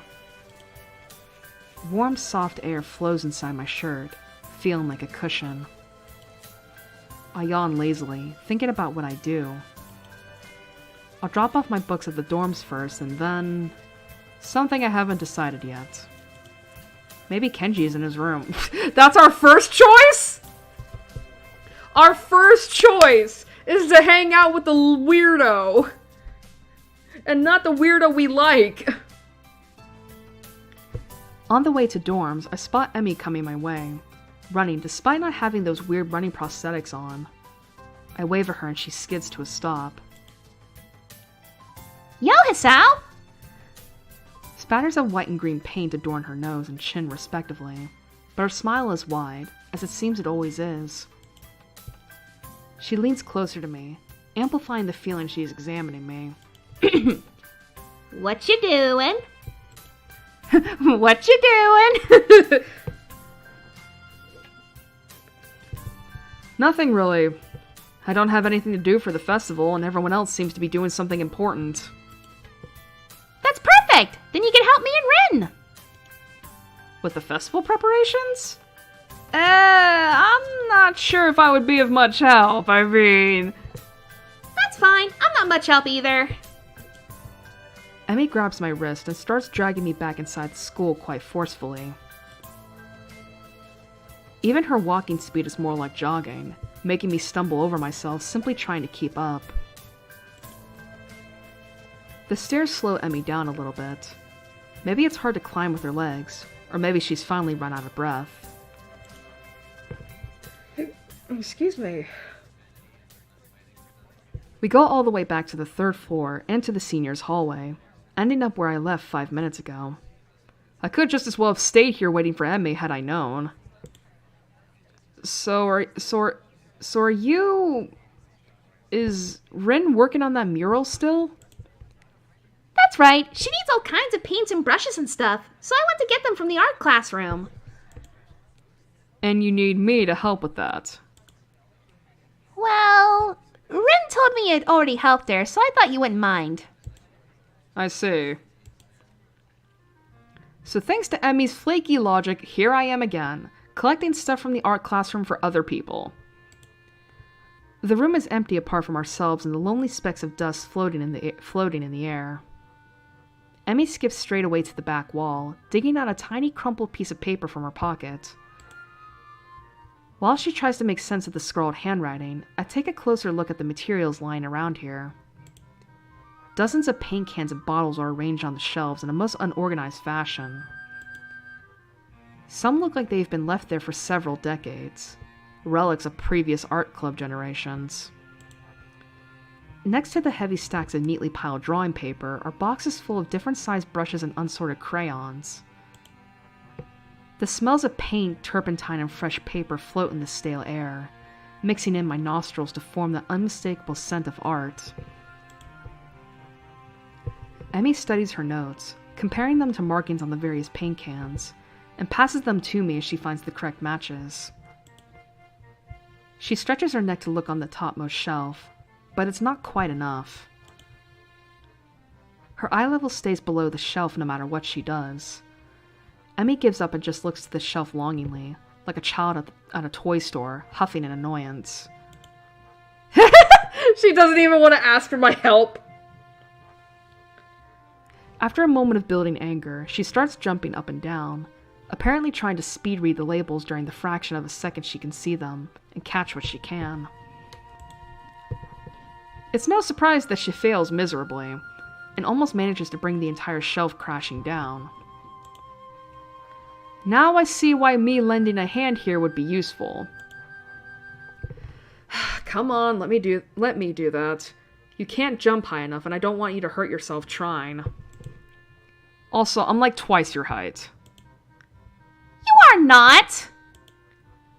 She turns around, flaring scorn, flushed cheeks and all. Just kidding, just kidding. Anyway, I'll look up there, okay? She glares at me one more time, but can't come up with a retort. With a grudging humph, turns her back to me. I think there should have been a she. So I begin scrounging around the top shelf for paint, while below, Emmy crouches to scavenge what she can from the cupboards. I shake my head a little, after double-checking to ensure she can't see me do so. Emmy having a complex about her height was a surprise. I wouldn't have joked about it otherwise. Well, I mean, that's kind of like a common trope, I feel like, in anime, where it's like, yeah, you have the short character hating that they're short. She seems easygoing, but I guess everyone has their weak spots. Only after we have almost all the items collected and spread out on a desk like a treasure hunter's spoils do I realize that it wasn't necessarily the height jab that got her riled up. She might not like to be told that she can't do something, like jump. But Emmy herself seems to have forgotten all about it already. quick to anger, quick to forgive. Is she that type of person? At least she doesn't seem to have taken anything to heart, as she chatters away happily while we pick up the rest of the items and then make our way back to Rin. I chivalrously carry the bulk of the materials as we make our way towards the dormitories. Rin is really stressed about getting her painting done. It's her own fault, though. She should have started earlier. Is she going to make it? No idea. It looks good to me, but with Rin, you never know what's going on. I found her this morning lying in front of the dorm in a fetal position. She hadn't slept all night. I can't believe that the night nurses hadn't found her. And now she's painting again like crazy. Yeah, I've noticed that she comes off as kinda Unhinged, so to speak. Emmy giggles at that, as well as at my likely too obvious awkwardness. I don't mind it. She's just a little weird sometimes. On that, I can agree with her. Unlike me, Emmy seems to be cool with Rin's whatever it is that feels so off about her. Still, they don't feel close like Misha and Shizune do. With them working as a single entity sometimes, it's hard to say where one ends and the other begins. Even though they're so different, just like Emmy and Rin are. And Rin is the most different of them all, different from anyone else I've met.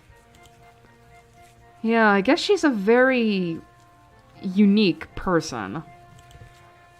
I return to that word again, as if it encompasses Rin's personality by itself, but really, it's just a substitute for a lengthy description of her oddities. Emmy giggles as I grasp about for a properly descriptive word. She's just weird. You know, earlier, she just spent half an hour sitting on her box and stared at her toes. She giggles again in a way that makes me think she doesn't know what's funny about it. It just is. All that time. The working area is a mess, but the mural itself has taken over even more of the wall since I last saw it. The disfigured human figures have been mostly colored in tones of red, pink, and orange. Weird, imaginary things populating the spaces between. It looks nice. I can't think of any word that would describe the work concisely and comprehensively, so I settle myself on a nondescript nice. But honestly, it seems like that the area... Okay, that's my problem here. But honestly, it seems that the area around the wall becomes untidier at the same rate as the mural progresses. The ground is littered with dozens of paint cans, various art supplies, and empty soda bottles. Ren herself is in the center of this chaos, standing there looking very cozy as if she was a natural part of the scene. Her pant legs have been rolled up to her knees, exposing her thin legs, which sport a drying spectrum of war paintings, similar to those on Emmy's face. Emmy sprints to Rin ahead of me and gleefully jumps in front of her. I'm back! That was fast. Did you run in the corridors again? Hisao helped me. Emmy points victoriously at me. Rin turns around following Emmy's finger with her eyes, looking at my general direction. She nods absent-mindedly at me. She looks like she hasn't slept since last night. A vacant glazed stare that's focused slightly off me, and movements like in a slow-motion movie. Hello, Sal. Thank you for the help. Don't mention it. I just did.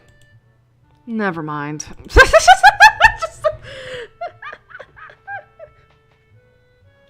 I'm beginning to... I honestly cannot believe it never occurred to me when I was younger playing through this that Rin is most definitely neurodivergent. Like, I'm not saying autistic specifically, it speaks like that, don't get me wrong, but she's definitely not neurotypical. There's no fucking way! Looks like you've made progress. Looking good as far as I can tell. But now you get more bad luck. I know, but I'm willing to take the risk. That's a very nice thing to say. For me, of course. Not for you. This is why artists are always unlucky. They have to constantly look at their unfinished paintings. So artists can't find romance, their favorite TV shows are cancelled, or they die young because of an unspecified disease. It's a deep and mysterious law of the universe. Unless they're blind. She considers this for a while, looking like she's going to fall asleep. There's a boy. At the art club, you see. Blind boy. So he doesn't. See. You already told me. I glance sideways at Emmy, and she glances back in a way that tells she has heard this one before, too. Neither of us say anything to Rin, though, so she continues her monotone soliloquy about like an unfunny stand-up comedian. He should become an artist. No bad luck guaranteed. Don't you think that would be a good idea? That only blind people should become artists? No, not as such. You might have a point. Abandoning this train of thought, she turns again to consider her work and starts humming a tune that I think I recognize, but can't remember the name of. Emmy arranges the supplies we brought and moves a few paint cans around, trying to bring some organization to the scene. Emmy, I need the Prussian blue paint. Which one's Prussian blue? She's staring helplessly at 7 or 8 cans, each with a different tone of blue. Oh God! It's the one with Prussian blue paint in it. Jeez, Rin, you're not helping at all. I look around as well, even though I don't know what Prussian blue looks like either. I wonder what blue has to do with Prussia. Or what Prussia even is. The name sounds vaguely familiar, but I can't place it. While none of the blues look more Prussian than the others, the small print on the labels is legible enough to determine that none say anything about the contents being Prussian. There's no Prussian blue here. We need to go get more then. I open my mouth to say that actually we're not both needed for such a simple task like finding another pot of Prussian blue, but Emmy's already grabbed my arm and started dragging me off. I wave to Rin, who doesn't seem to have noticed that the two of us are even leaving. We're just not gonna... Okay. That's a little mean, don't you think? Oh, my back's starting to ache because I'm, like, having to lean forward to read.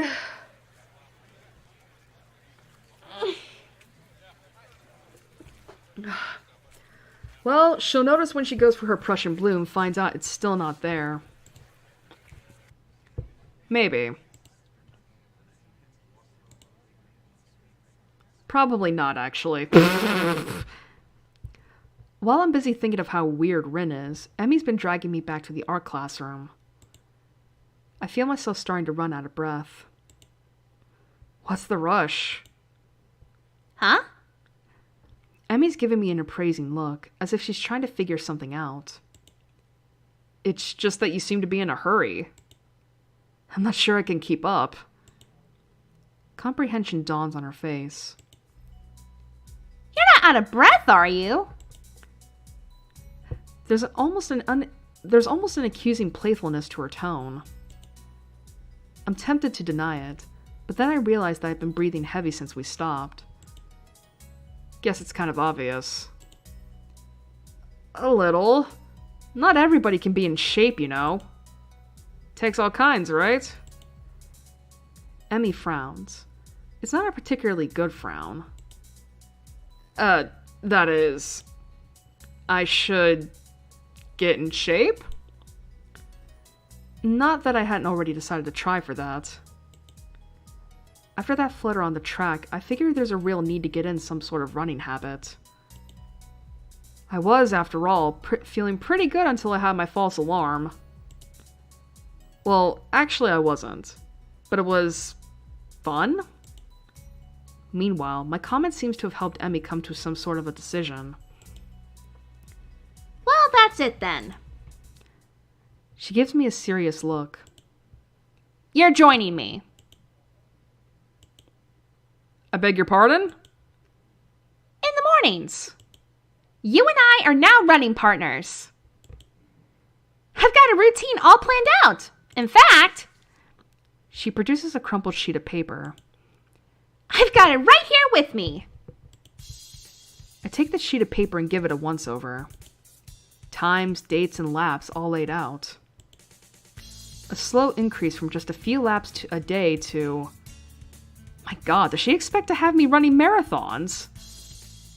And where did she find the time to get this all together? And how long has she been planning this anyway? You've been planning this? A little. But it's really the nurse's idea. He told me to keep an eye on you to make sure you exercise like he told you to. A vast conspiracy? Maybe Kenji's onto something here. Don't ever fucking say that. Do not ever give him credit. This seems a bit much for just keeping an eye on me. Well, to be honest, I've been trying to find a running partner in the mornings for a while now. My God, Kenji. If you could only see the scheme unfolding. What do you need a partner for anyway? It's easier to keep up a workout if you're not the only one doing it. Isn't that obvious? You're less likely to quit if someone else is counting on you to be there, right? I see. And this won't only keep you running, but it will make sure that I keep running as well. Meaning that I'll be obeying the nurse. And I'll be keeping an eye on you just like he asked. You caught on quick, Hisao. And if I refuse? I have no intention of refusing, of course. But I've got to at least put up a token resistance to such a masterfully executed plan. Well, if you refused, I'd have to pout. And you'd have to live with being the guy who made Emi Ibarazaki pout. You don't want that on your conscience, do you? As if to demonstrate, Emi begins pouting. It is the most adorable, heart-wrenching thing I've ever seen. Okay, I'll do it. Just don't do that. I feel like I just hit a puppy. So it's settled, right? You're going to be my running partner? Follow the workout? And the dietary plan? Dietary plan? Yeah, the dietary plan. You've got to eat healthy if you're going to get in shape, you know? I examine the workout routine closely. I don't see a dietary plan on here. Oh, right! I forgot to give that to you. I wonder if that was on purpose. Like, I have to think that it was on purpose, because it's just like... It's like, listen, this is a conspiracy. She's trying to get me to get in shape. And the only way I can do it is if I agree before she gives me the food. Another crumpled sheet of paper is produced and handed over. It's somewhat less detailed. I had the nurse help me come up with it. The amount of dedication that the nurse has to keeping me in good health is pretty overwhelming. I don't know many school nurses who would get one of their students to spy on me, much less help come up with a dietary plan. Then again, I guess I'm not in a normal school. And maybe that's not such a bad thing. Then again, this dietary plan seems to cut out just about everything that'll be offered at the festival tomorrow. So when does our running start? After the festival. Right after? What if I had something to eat there? I could get a stomachache, you know? I meant the day after the festival. I knew that. I was just flirting. Wasn't there something we were supposed to be doing? Oh, right. I guess we should get that paint for Rin, huh? Oh no, it slipped my mind! Well, by the time we get the paint and get back to the mural, Rin's already wandered off. Oh well. Emmy and I both decide to part ways there, leaving the paint on the ground. Rin'll find it. Whenever she comes back, anyway. Festival's tomorrow. I'm actually a little excited for it. At the same time, the week's left me feeling pretty tired, so I read a little and then go to bed. Oh boy. Alright, so thankfully we're almost done with Act 1.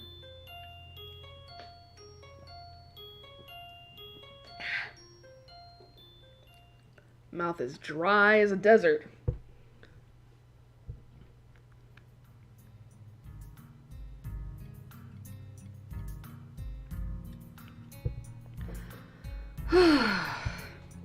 Alright, so I think this will be all new scenes here, so we're not skipping. Right? The next day, I wake up feeling a little lightheaded. It's almost noon already. Sleeping late is fine, since it's Sunday and there are no classes. Actually, I guess, can we skip mode this? Yeah. Alright, good. Good, we should skip this. Oh, fuck me. Alright, let's deal with this. Excuse me. Let me see, where were we? Oh. Nah, I'm good, fam. I'm not... I wonder... I'm kinda hungry, but I made this deal that I try to take better care of myself. Be healthier, you know? Don't know if I should steer clear of the takoyaki or head straight in. Deal. Sounds ominous. So what are you getting in return? Nothing, I guess? It's not that kind of a deal. You know Emmy, from our year, we kinda agreed to watch each other's backs and... What?! The shrill scream and the expression of abject terror in Kenji's face chill my blood. It's as if I told a Catholic priest I sold my soul to the devil. Her! You sold your soul to the devil and didn't get anything in return? What the hell is wrong with you, man? Do you know who you're dealing with? She's a public health danger. Do you know how many people she sends to the hospital monthly with her carefully placed flying tackles? She's one of them! A key player in the vast conspiracy that aims for the complete submission of everything that is family. It's fine. I can't believe what I'm hearing. I trusted in your judgment, man. I thought we were brothers. You have to call it off before it's too late. This festival, too, is just one of their ploys.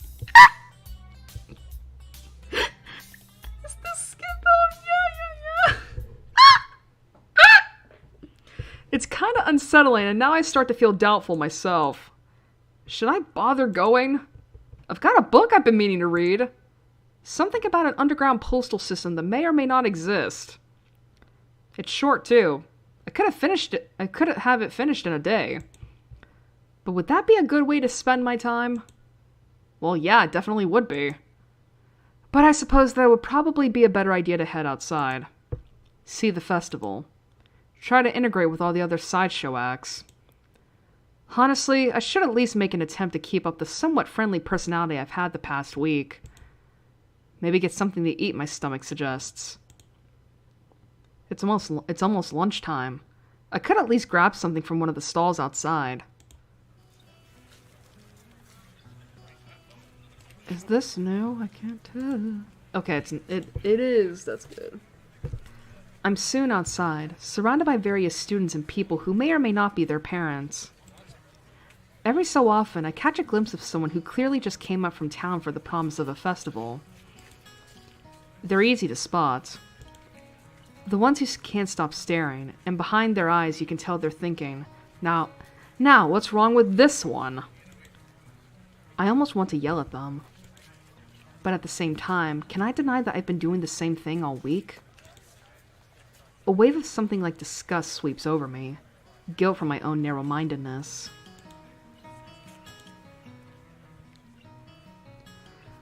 Wow, this looks good right here. I push the thoughts aside, concentrating on the pangs of hunger that burn my guts like a wildfire. The scent of something fried leads me to the promised land, where I can get some lunch. I'm just getting my order when a loud voice interrupts me. Hey, what the hell are you doing? Having lunch. Breakfast? You mean you just got up? Suddenly sleeping all morning feels like a crime. No, I meant lunch. Honest. She's not buying it. Brunch? That's not a healthy breakfast at all! She snatches my food out of my hand and glares at me. What the hell is this girl doing? Hey, that's my breakfast! What happened to it being your lunch? That's my... Whatever, it's my food! Or, it's my food! It's my food! Blech. Emmy places her hands on her hips and begins lecturing me. Did you really forget your dietary plan already? You need to be more conscious of your health, Hisao! What about your heart? My heart's fine the way it is! Mostly. All I get in response is a roll of the eyes. I doubt that. You wouldn't be here if that was the case, would you? The girl's got a point, of course. But I'm not about to concede it. It's not that bad of a heart. Certainly can handle a little grease now and again. Yeah, sure. And it handled a little running just fine, too. Emmy seems unconvinced. Not surprising, as I haven't even managed to convince myself. Maybe, but not if you're sleeping the day away all the time. A devious look suddenly crosses her face. Of course, if you've been following a routine from the beginning, you wouldn't be in this situation. Hey, I've had a pretty eventful week, you know. For example, I almost died, and there was a lot of meeting people, and then I was on a roof for a while. Which is no excuse for slacking off, you know. A little near-death experience is no excuse for skipping basic exercise. Like running in the mornings. She nods, as if something important has just been decided. So let's settle then. You've seen the error of your ways and are willing to adhere to my routine, right? I'll see you bright and early in the morning? We'll be running buddies? You know, you'd already convinced me yesterday that this was a good idea. You don't need to convince me again. Not that I did a good job of being convinced. She's right about eating healthy after all. And here I am ordering up something grossly unhealthy. Here's the thing though, she said after the festival. She didn't say shit about it being during. But delicious! There are more important things than deliciousness, aren't there? Like staying alive? If Emmy weren't here browbeating me for my poor decisions, I'd probably... Hey, wait a second. A sudden question springs to mind. Hey, why the hell have you taken such an interest in my well-being? Emmy shrugs and grins at me. You're the new guy. I figure you don't have any friends yet, right? Besides, I've caused you trouble all week, right? I owe you for not getting angry. And I told the nurse I would anyway. Crazy little running girl wants to make me healthy. Well, I suppose there are worse fates. Did he say cute? Oh, I thought he said cute. Okay, that sounds... fine. Thanks for your concern. Tomorrow morning, then?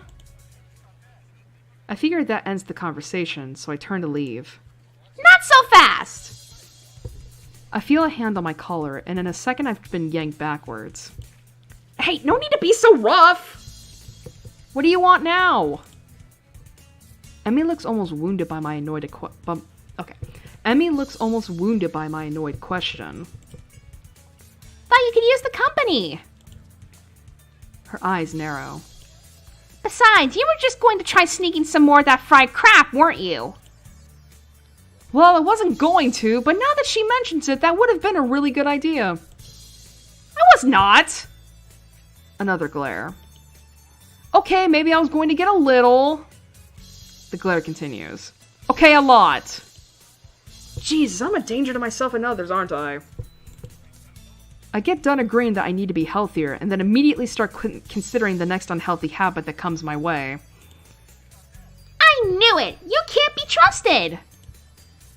Now I definitely have to stick with you. This whole situation feels silly. I can only imagine what passers-by think of the sight of me being lectured by a tiny girl half my size. Maybe I should just give up for now. Fine, do what you like. I sigh. Might as well make the best of this. What do you want to do? Emmy thinks for a minute. Well, I promised Rin I'd stop by her mural. So let's do that. I confess I'm slightly curious as to how her mural turned out myself, so again I consider there are worse fates. I give a nod of assent and find myself almost dragged bodily through the crowd as Emmy races to our destination. By the time we reach the dorms, I can feel my heart pounding. My heart shouldn't be pounding after just that. I take a few deep breaths, willing myself to calm down. I'm one of the most normal-looking people in the school, but I still have to be here. Sometimes I almost wish I'd lost a hand or something. At least then it'd be obvious that I belong. But instead, I don't even look sick. Even now, just trying to catch my breath, I just look out of shape. Emmy looks back and notices my state of distress. You're not going to die on me, are you? Please don't! It'll be all my fault, and I don't want to deal with that kind of guilt. Besides, after the last time, I really don't think I need to see that again. Especially because the nurse will totally say it's all my fault. Nah, I'm fine. I promise. Guess I need to start running after all. And you wanted to keep eating your greasy... whatever it was. See, it's a good thing I found you, right? Yes, it was. Maybe. Of course I don't add that I wouldn't be in this state if she hadn't dragged me across the festival grounds. Further conversation is interrupted by the sudden appearance of Ren.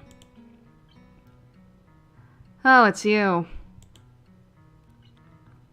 Hello, Emmy. Hey, Ren! I brought Hisao along because he was going to give himself a heart attack. I was not! My objection goes unnoticed. We stopped by to see how the mural turned out. Rin nods slowly. Well, it's right there. You can see it pretty clearly. I find myself wondering how long Rin's been standing here in front of the mural. Has anyone even stopped by to look at it? Are we the first ones? Obviously, we're not the first to see it, of course. I mean, it's pretty big. You'd be hard-pressed not to see it. At the same time, I don't think anyone's actually talked to Rin about it. Anyone but us, that is. I feel compelled to say something. It looks pretty good. I'm still not happy with how it turned out.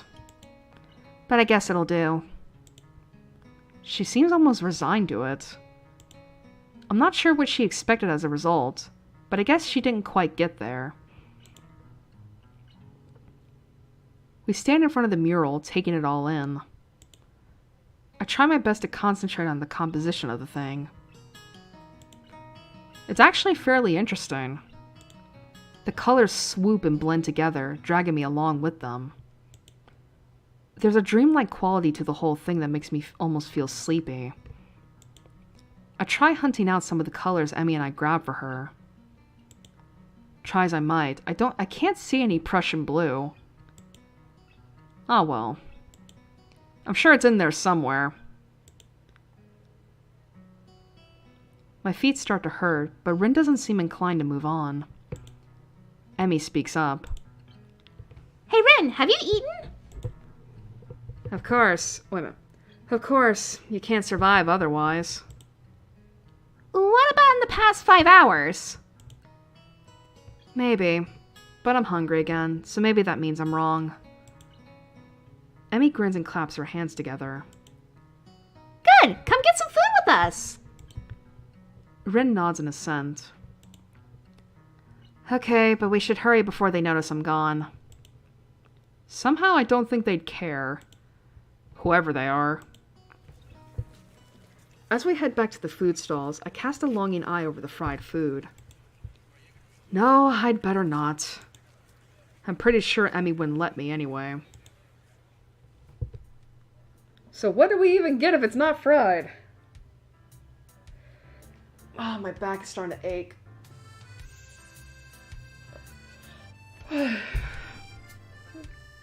We find a nice spot on the grass and sit down to eat our purchases. Well, my purchases anyway. Somehow I wound up paying for all the food. Surprisingly, my unfried food is pretty good.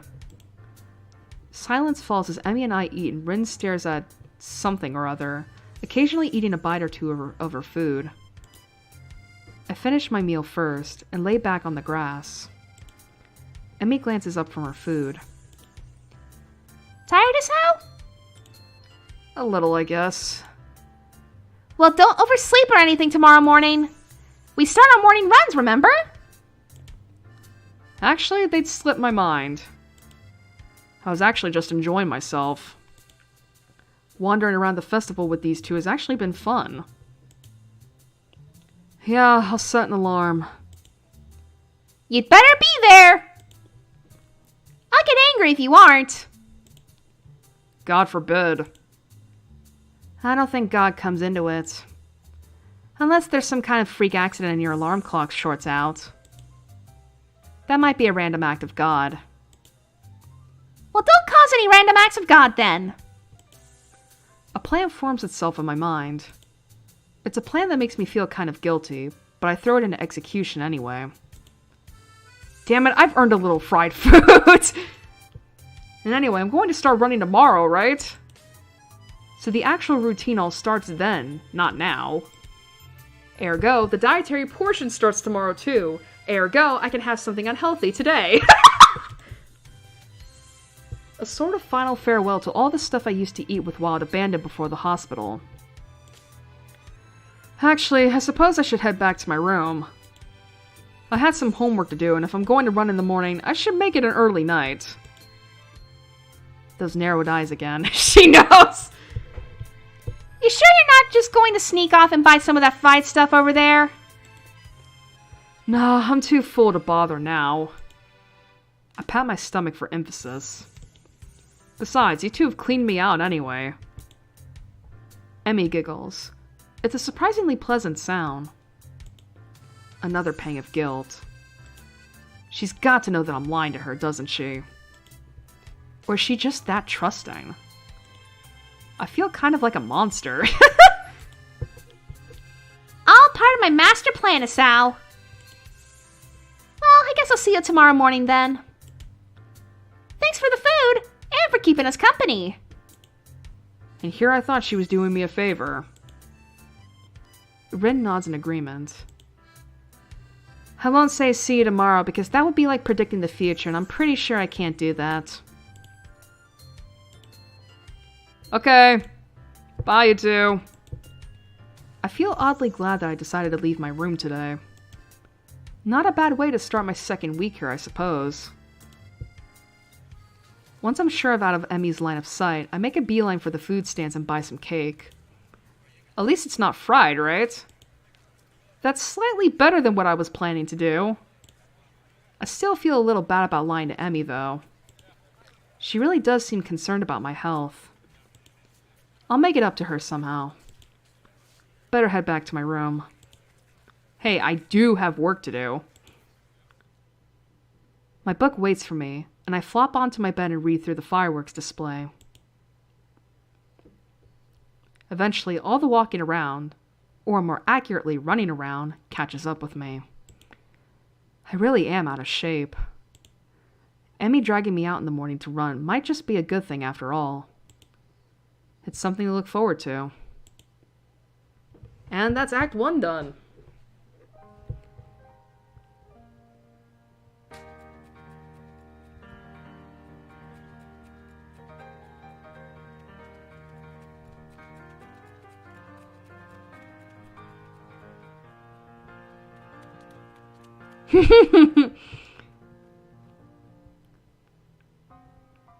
And then it has to pan back to him because, oh fuck, I'm dying.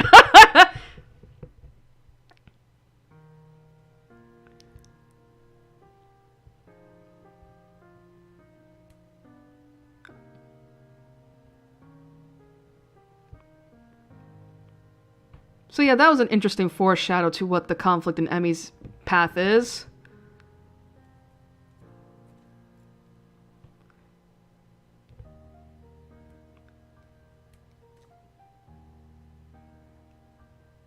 And then this scene.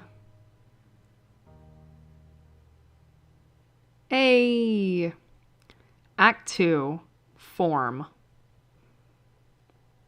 Should we take a break here, or should we go at least a couple scenes in this act without it?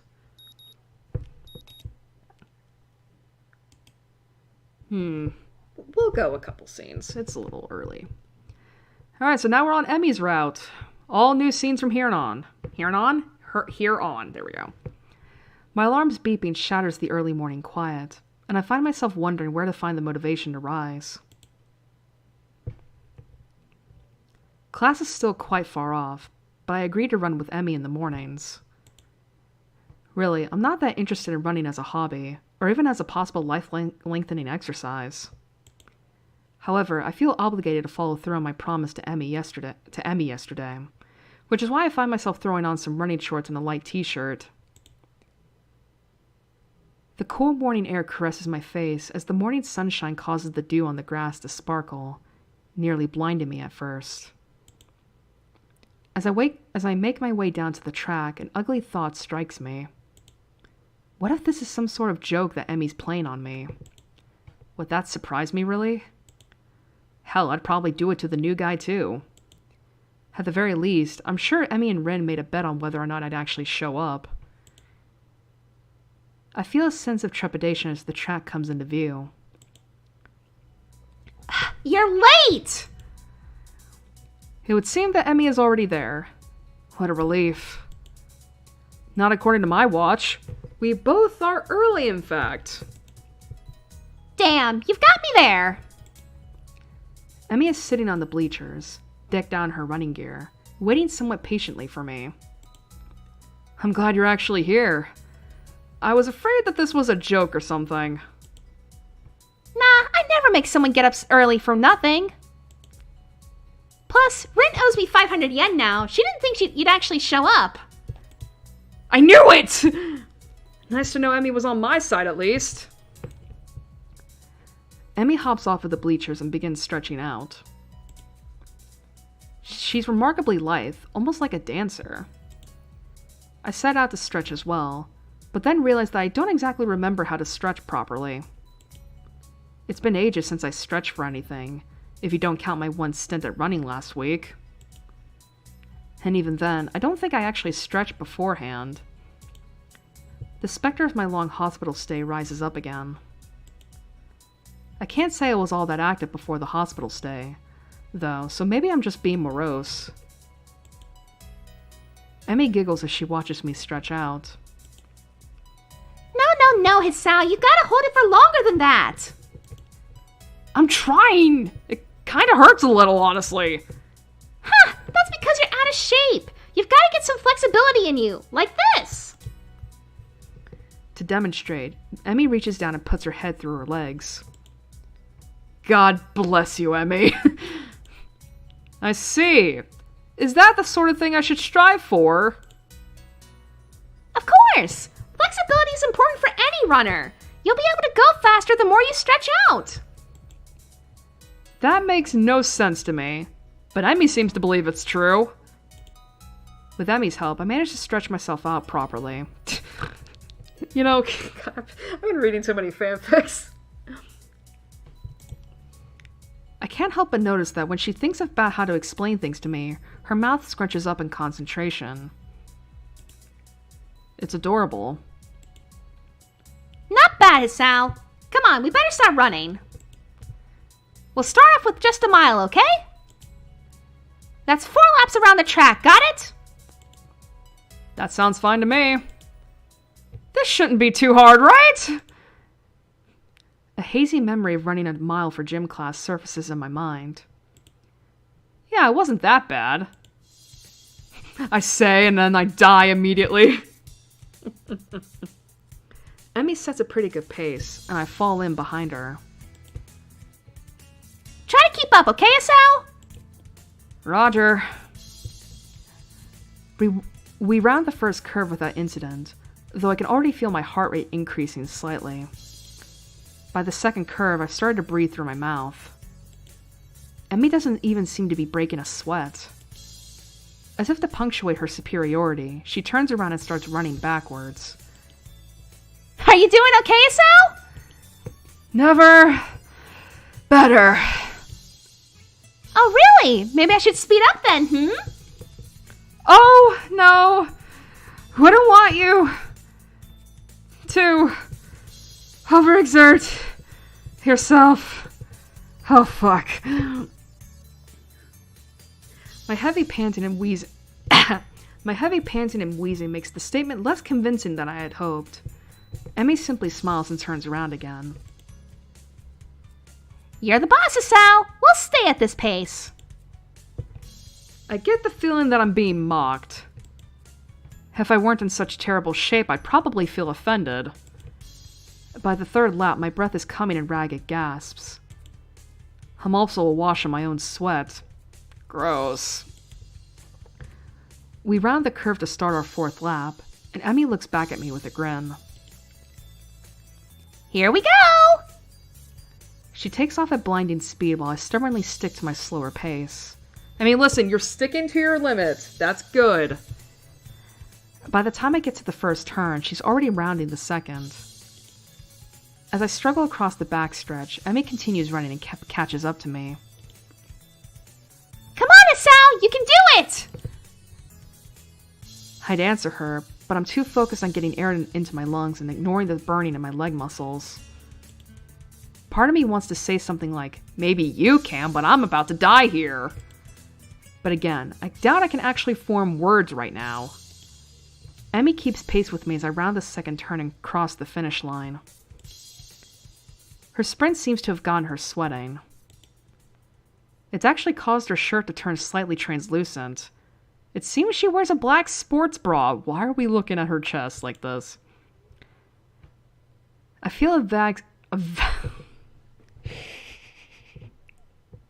Wow, I really said vague like that, didn't I?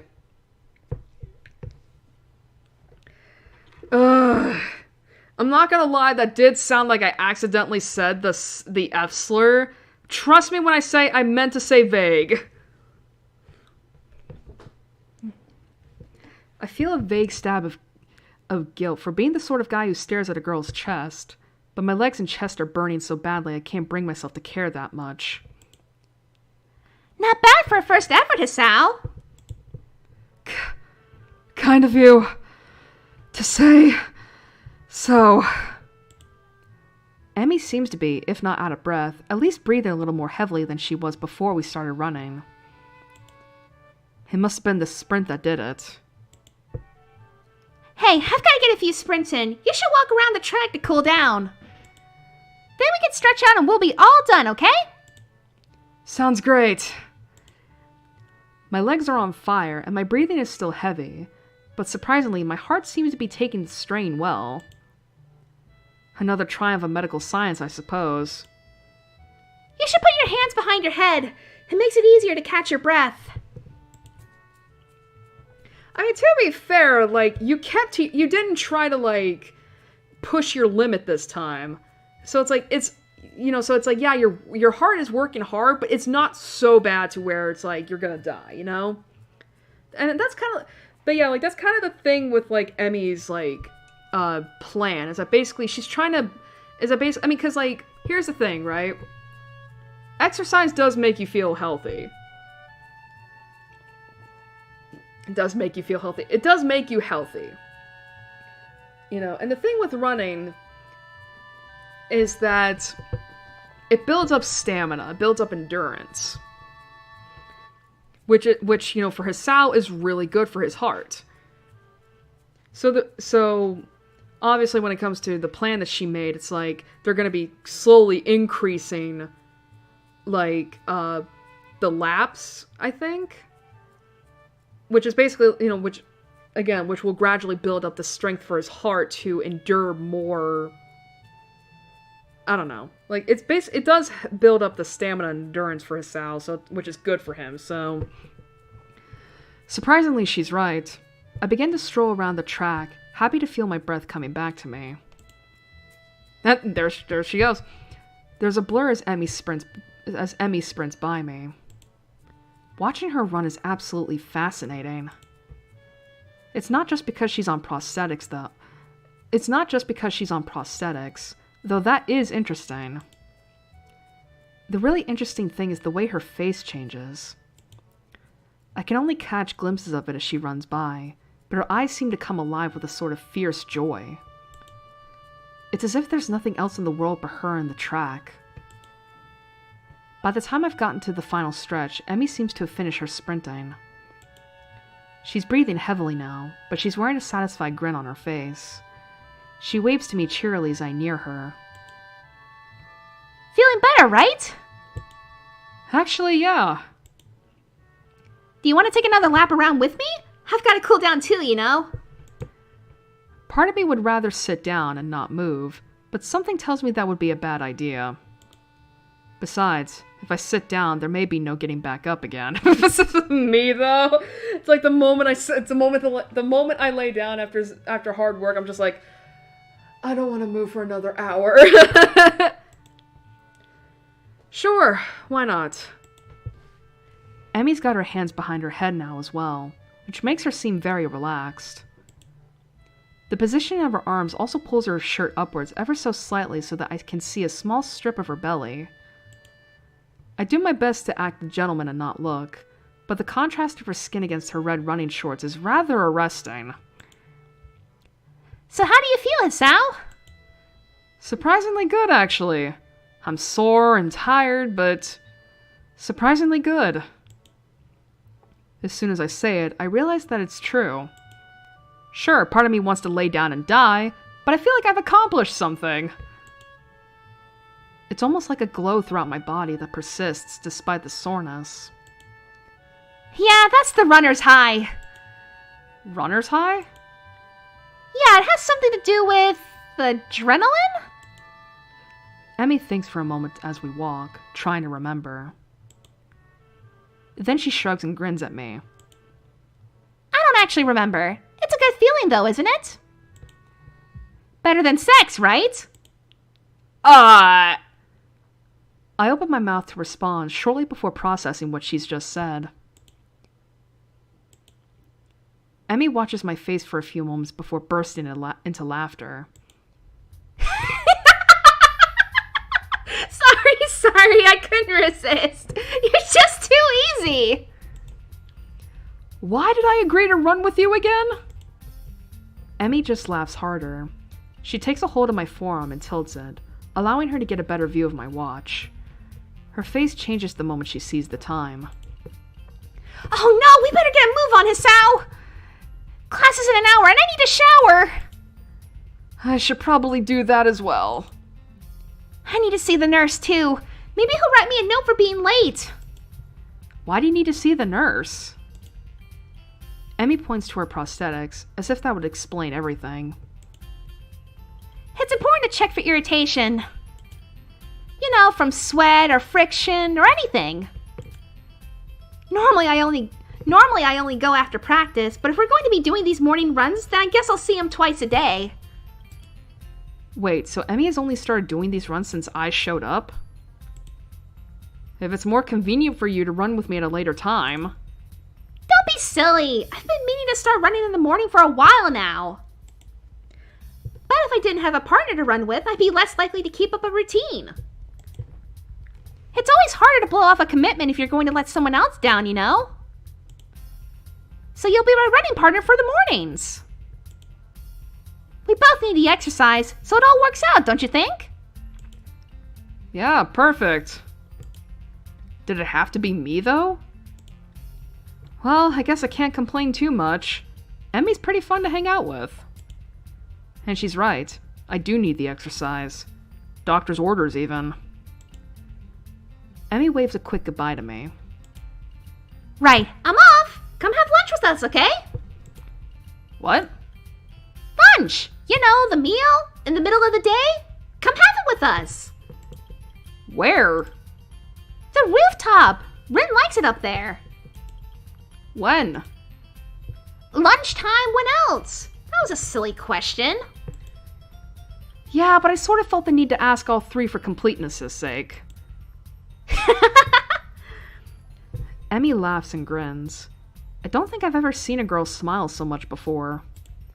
Not bad, Asal. See ya! With that, she takes off like a shot for the school building. I guess she's going to see the nurse first. I hurry back to my room and hop in the shower, only to find that the water takes a while to heat up. The shock of the cold water nearly kills me.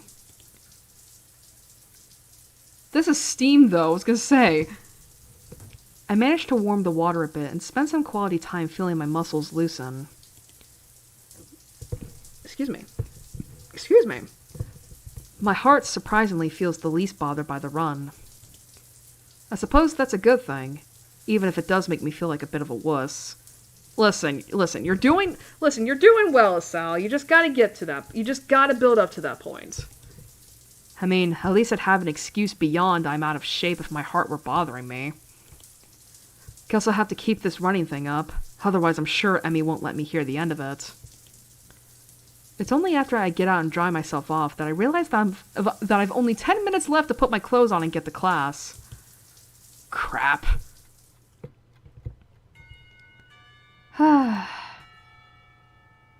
Clouds, time travel, and thou?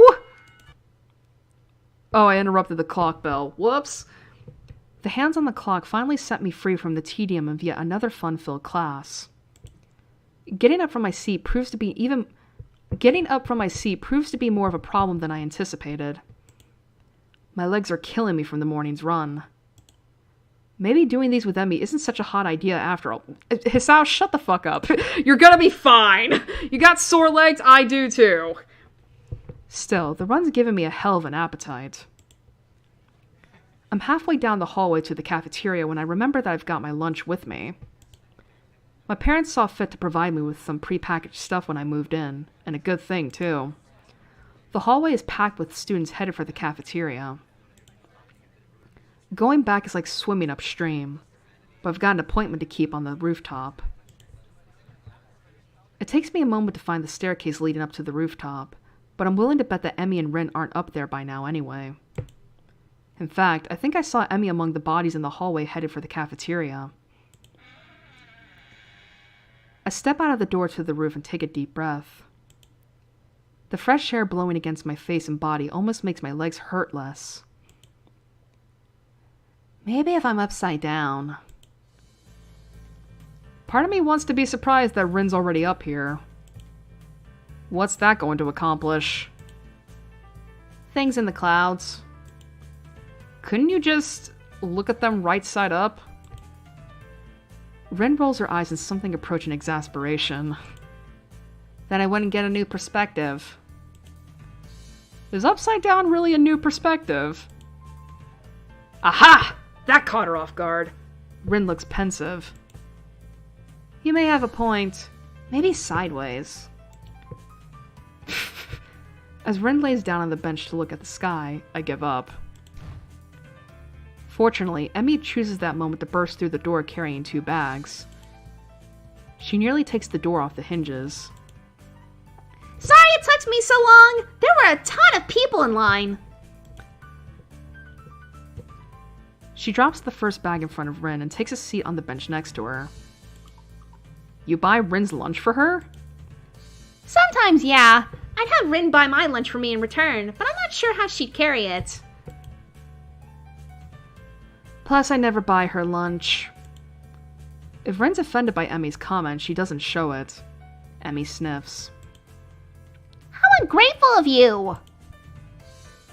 I'm not sure whether the two are joking with one another or if I'm witnessing the beginnings of a catfight. The 2 girls stare at one another for a few tense moments before breaking into smiles. Hey Emmy, do you think being upside down is a new perspective on things? Didn't I already have this conversation? Emmy looks thoughtful, apparently giving the question some thought. After a deep and profound pause, she speaks. I have no idea. Well, at least she's as lost as I am. Sal, you're coming to the track meet, right? The question comes out of the blue and catches me off guard. I don't know yet?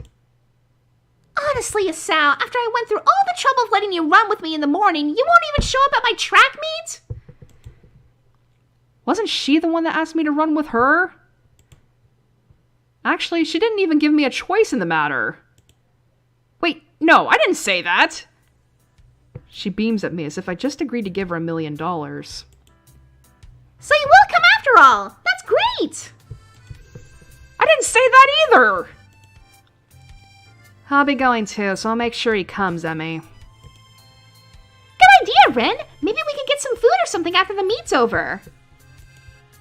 I feel like I've just been conned, but not by these two. More like by some outside force pushing me irrevocably toward my destiny. You mean the player? Me?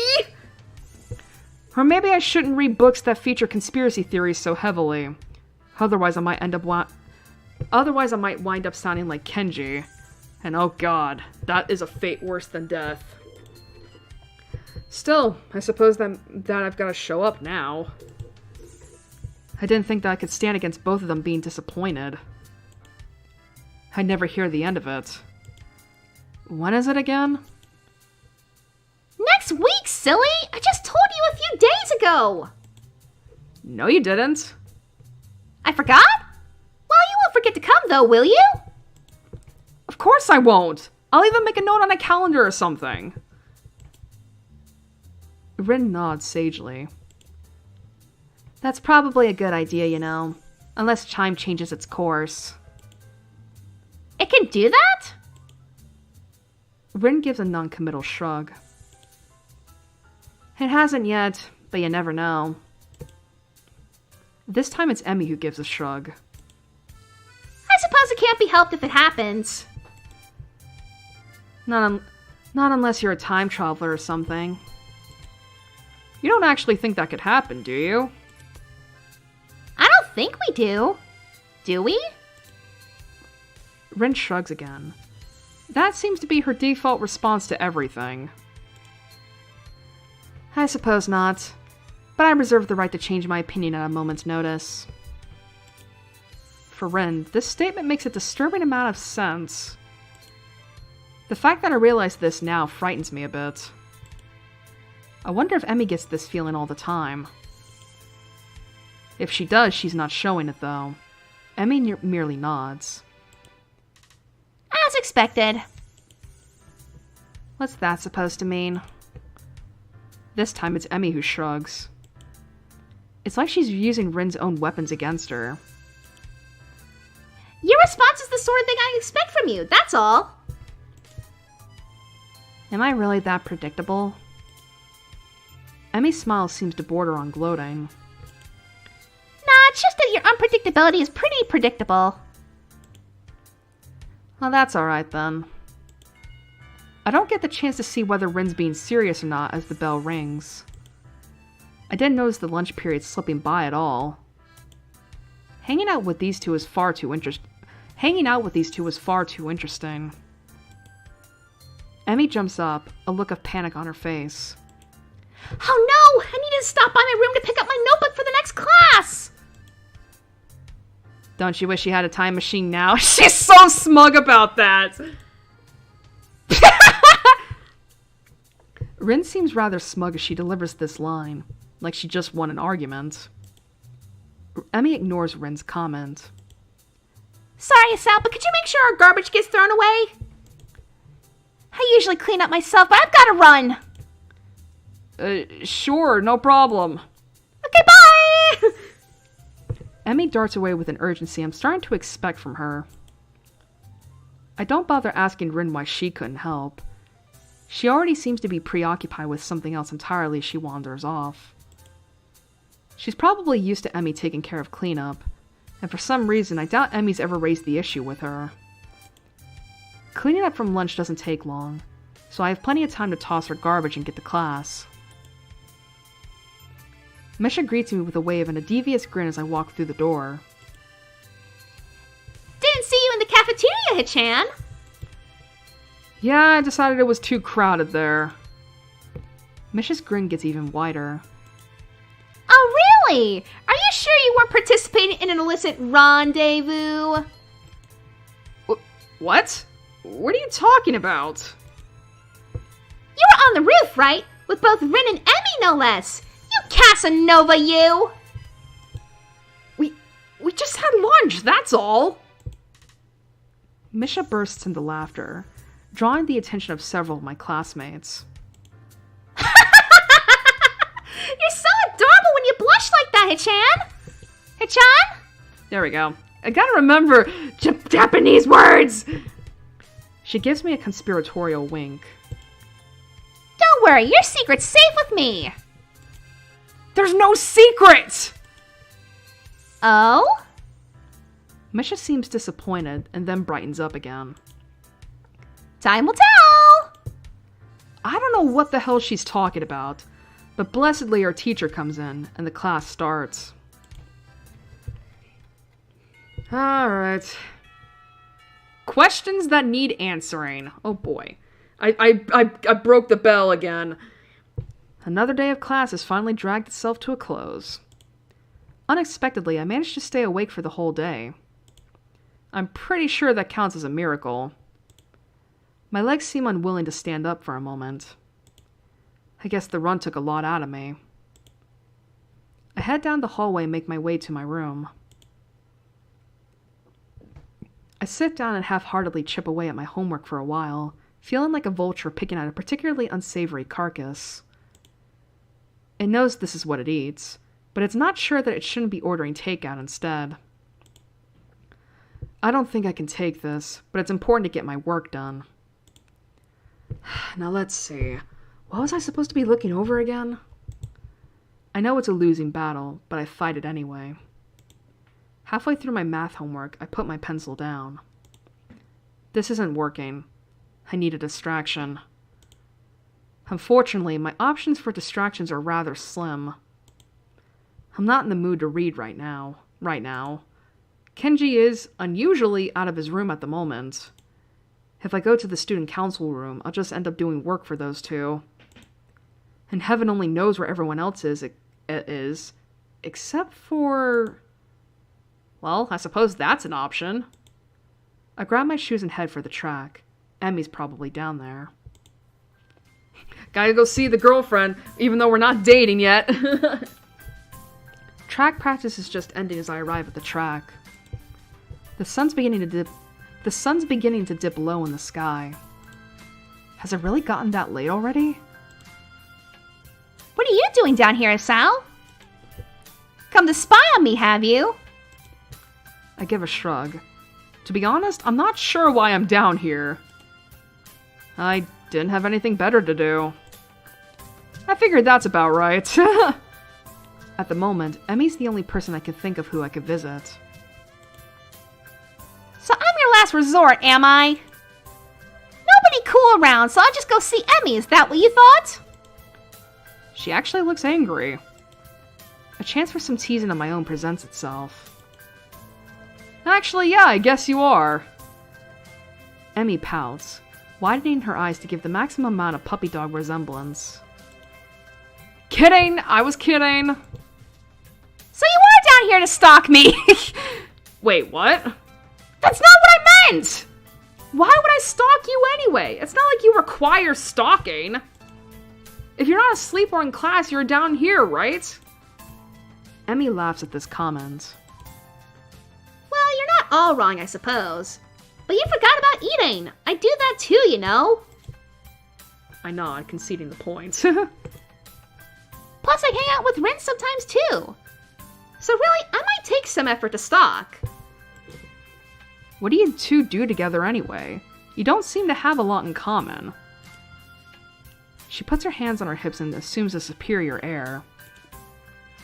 That's what you think. I've got all sorts of hidden hobbies, you know. Oh, really? Like what? Emmy puts her head to one side, as if she's trying to remember what it is she does in her free time. Well, Rin and I go out shopping sometimes. I guess that makes sense. Emmy's a girl after all. But Rin? What is that supposed to mean? Like, oh, Emmy's a girl, so of course she shops. It's like, that seems a little weird. But Rin? Rin comes with you? We usually swing by the art supply store. Plus, she likes this music store that sells all kinds of weird-sounding stuff. She says it helps focus her. That makes a little more sense. I see. Any other hidden hobbies? Emmy wags a finger at me. Now, why would I go and reveal all my dark secrets to you? We hardly know one another. Somehow I think that's all that Emmy has in the way of hobbies. Still, I don't think my question's been answered. Even if you do have a few hobbies, I still don't see why you hang out with Rin so much. I mean, she's kind of weird, isn't she? This comment causes Emmy to laugh loudly. That's the understatement of the year. So why? I mean, you're a lot better at conversation and stuff, so I figured you'd hang out with a lot of people, but I think I've only ever seen you with Rin. Oh, whoops. Emmy seems unusually defensive. Hey, I hang out with plenty of people that aren't Rin. You just don't see me doing it because I'm not in your classes. Okay, but that still doesn't explain why you hang out with Rin. I'm not even sure why I want to know this. I guess it's because lunch was so strange. Emmy shrugs, looking for a moment very Rin-ish. It's because we have similar outlooks. If you were to ask me the least likely answer to my question, that would be it. What do you mean? It's like... Okay, Rin paints and stuff, right? Yes. I'm not sure where this is going. Well, I run. And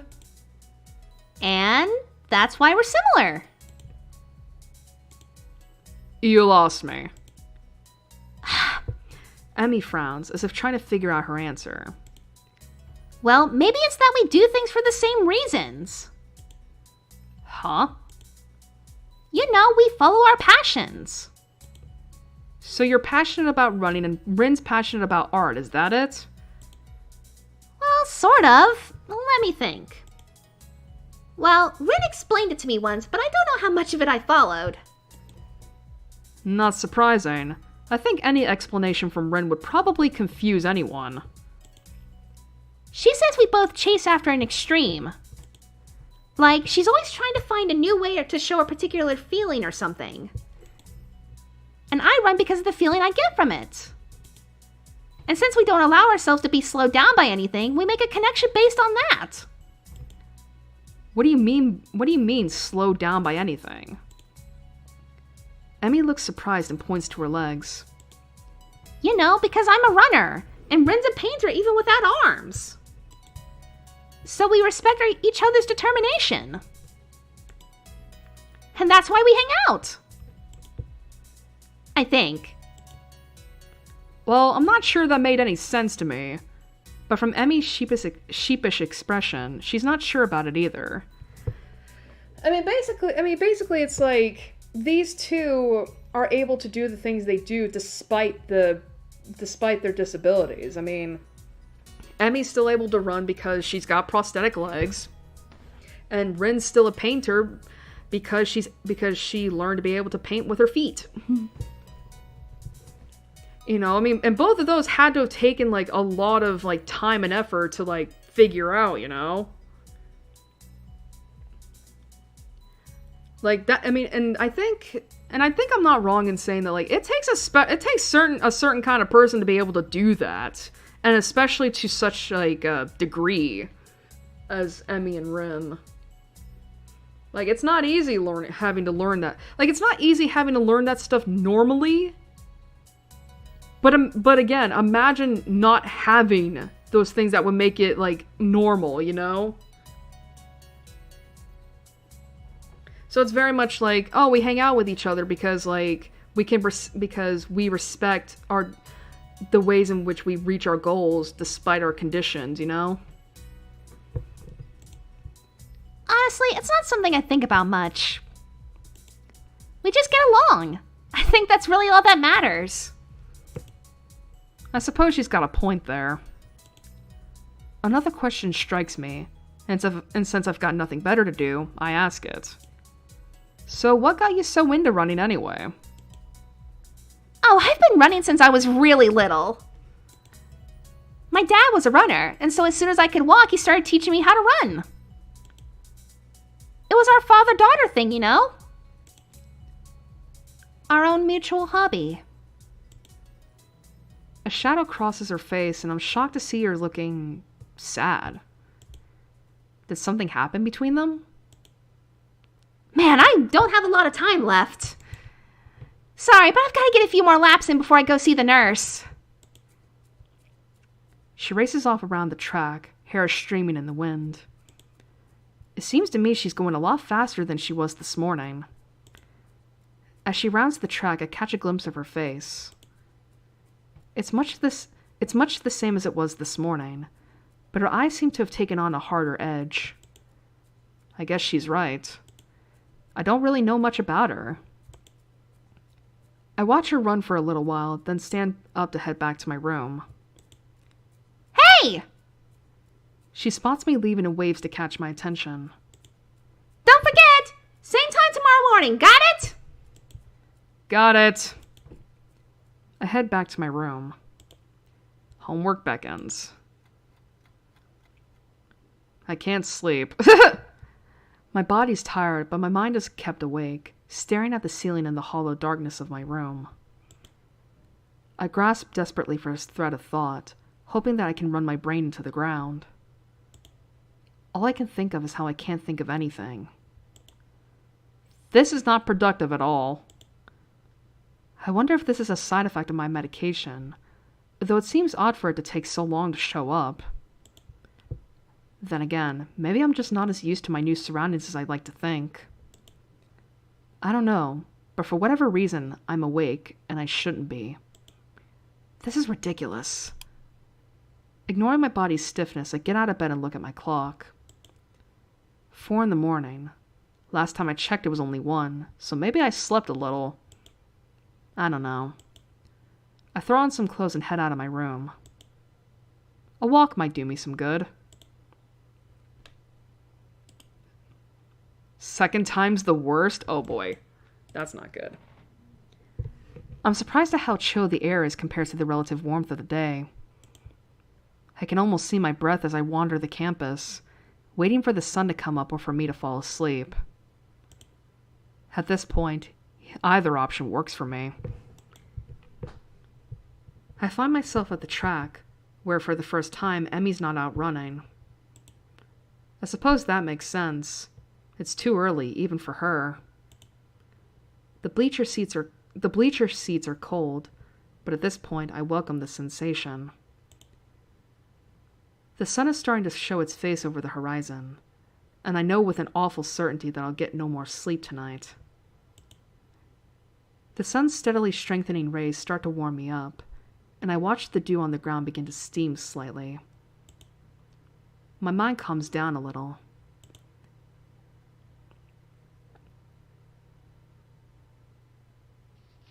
Oh, someone's shaking me. Hey, wake up! Huh? Where? What? I guess I fell asleep after all. What are you doing out here? You're going to catch a cold or something. I rub my eyes and am confronted by Emmy, who bends over me with a worried expression. I'm still a little groggy, so my response comes out in a mumble. Couldn't sleep. Watched the sun come up. Sounds like something Rin would say. I shrug, feeling the stiffness that comes with sleeping on a bench for a few hours. Is it? I wouldn't know. Emmy grins a little at my somewhat cranky response. So, couldn't sleep, eh? Obviously we need to run you harder today. Even though I've only known her for about a week, this seems a very Emmy-ish response to the problem. Hey, my body was plenty exhausted after yesterday. My mind was just racing, that's all. I don't see the difference. If you run hard enough, your brain will get tired too. I'm seriously questioning the wisdom of doing this first thing in the morning. I don't know if my grades will be able to handle me tiring my brain out like that. Emmy pulls me up from the bleachers with a surprising strength for someone her size. Now come on, Asao, we've got work to do. I don't actually know if I'm up to this today, to be honest. I mean, I obviously didn't get much sleep. And what sleep I got was on the bleachers. I don't know. Should I really be running? Emmy glares at me. Good heavens.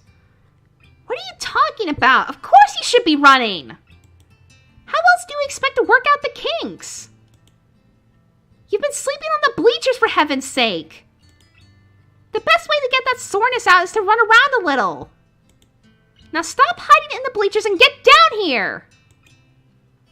There's no arguing that. I'm pretty sure she'd kill me if I didn't do as she said.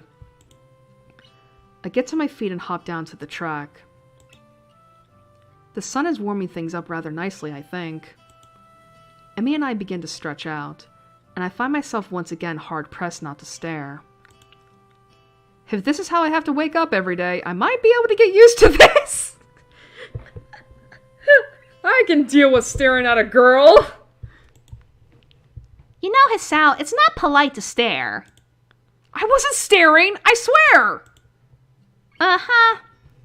Emmy raises an eyebrow and considers me for a minute, as if evaluating my response. There's a brief moment where I'm afraid for my life. But then she smiles and laughs, shaking her head slowly. Honestly, you didn't have to deny it so strenuously. I was about to say something, but I'm like, I don't know if that's appropriate. In response, I clap my hands together and go for a change of subject. So, that's enough stretching, right?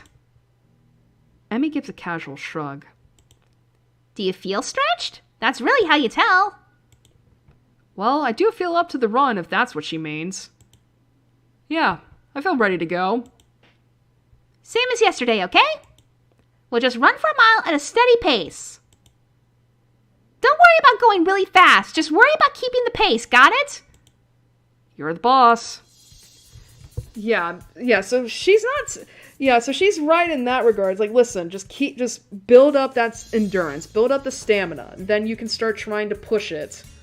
Just get your heart used to this pace now, and then we can start pushing past that. Emmy grins again, and we take off around the track.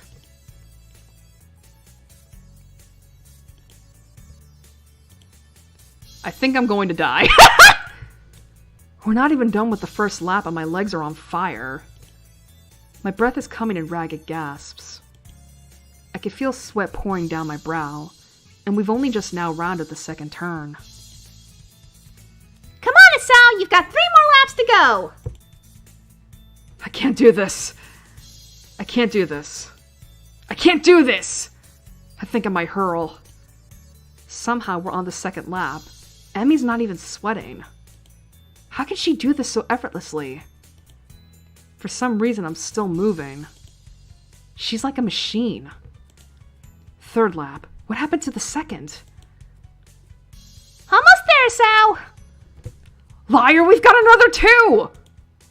Nothing to be done. I can't do this. Emmy rolls around and begins running backwards. Her face is a mask of anger that surprises me. Never say that! If you say that, you'll have already lost. Keep moving! If you're alive, you can keep moving, damn it! Whoa, language. She's trying to encourage you. We're on the 4th lap now. She really seems to want me to keep going. Legs move. Move. Move. They feel so sluggish. I'm in mud or molasses or tar. I can't go on. I'll go on. There you go. Final stretch, Asao! Give it all you've got! I pump my legs as fast as they'll go. They keep refusing to obey my commands. Somehow I keep moving. Somehow, I finish. That's it, Asao! I knew you had it in you! The anger Emmy showed a lap ago is gone, replaced with pride. Yeah, she was just encouraging you. She's positively radiant, like she just won the gold medal or something. I stagger to a stop and fall to my hands and knees, gasping for air. My heart is pounding far harder than it has in a long time. Oh, I don't think it's done this since... Oh God. Please slow down, heart. Just slow down. Stop racing. I cough, and for some reason feel a grin crossing my face. So this is how I die, huh? Calm down, trying to stay healthy. How ironic. I'm all ready to give up right there. But then, I feel my heart slow down. 2 hands grab under my arms and tug upwards. I look up and see Emmy standing over me, with a mixture of delight and worry. On your feet! Come on, you'll never catch your breath that way! Somehow I manage to stand. I try to raise my arms above my head, but they feel like lead. I start to walk around the track while Emmy keeps close to me, like she's afraid I'll fall over or something. Probably because, I mean, you did just collapse to your knees. It's like, she's probably like, oh dear. Probably just making sure that you're gonna be. Probably just making sure, like, pretty much like letting you, like, do your thing, but just standing by in case you need help. She may not be far off. I feel terrible, and say so. Emmy laughs. But you finished, didn't you? You said you couldn't, but you did. Isn't that worth it? I'm not sure, and I don't really have the breath to say so. But that small grin I felt on my face earlier hasn't left. So what if my heart's weak? I still survived this morning. Yeah, I mean, that's an accomplishment. Maybe I'll survive tomorrow, too. There you go! As soon as it becomes apparent that I'm not going to suddenly keel over, Emmy takes off on her sprints. I don't know how the hell she can manage to sprint after running a mile, but I guess she's in much better shape than me. Once again, as I walk around the track, I can't help watching Emmy sprint. It's weird, but she's like a different person when she's pushing herself. Last time I noticed her eyes, but this time it's her mouth that catches my attention. She's not wearing her normal grin. She's still smiling, but there's a tightness to it. It's almost grim, like she's fighting a losing battle but doesn't care. She seems to be running harder, like she did yesterday. Sweat has started to pour down her face, but she keeps going. Her mouth finally opens as she can no longer get enough air through her nose. As she passes me once more, legs pumping, arms swinging in time, and her lips slightly parted. She looks beautiful. Oh, that's sweet. After we've both taken some laps around the track to cool down, Emmy changes back to her usual self. The transformation I saw in her is gone. Not bad today, Asao. There's almost admiration in her voice. What do you mean? I would have stopped if you hadn't yelled at me. Emmy colors a little, seemingly embarrassed about her outburst. Sorry about that. I just can't stand to see people give up. Especially about something like this. Saying I can't go on is silly when you're obviously going on while you're saying it. That's what this is all about. What, saying silly things? Emmy sticks her tongue out at me. Idiot. I mean showing that you're alive. Showing I'm alive, huh? I didn't know it had to be so painful. But it does feel pretty good despite that. Besides, this is one of the hardest days. What do you mean? Whenever you start a workout, it's difficult the first day, really hard the second day, and then the third day is easier.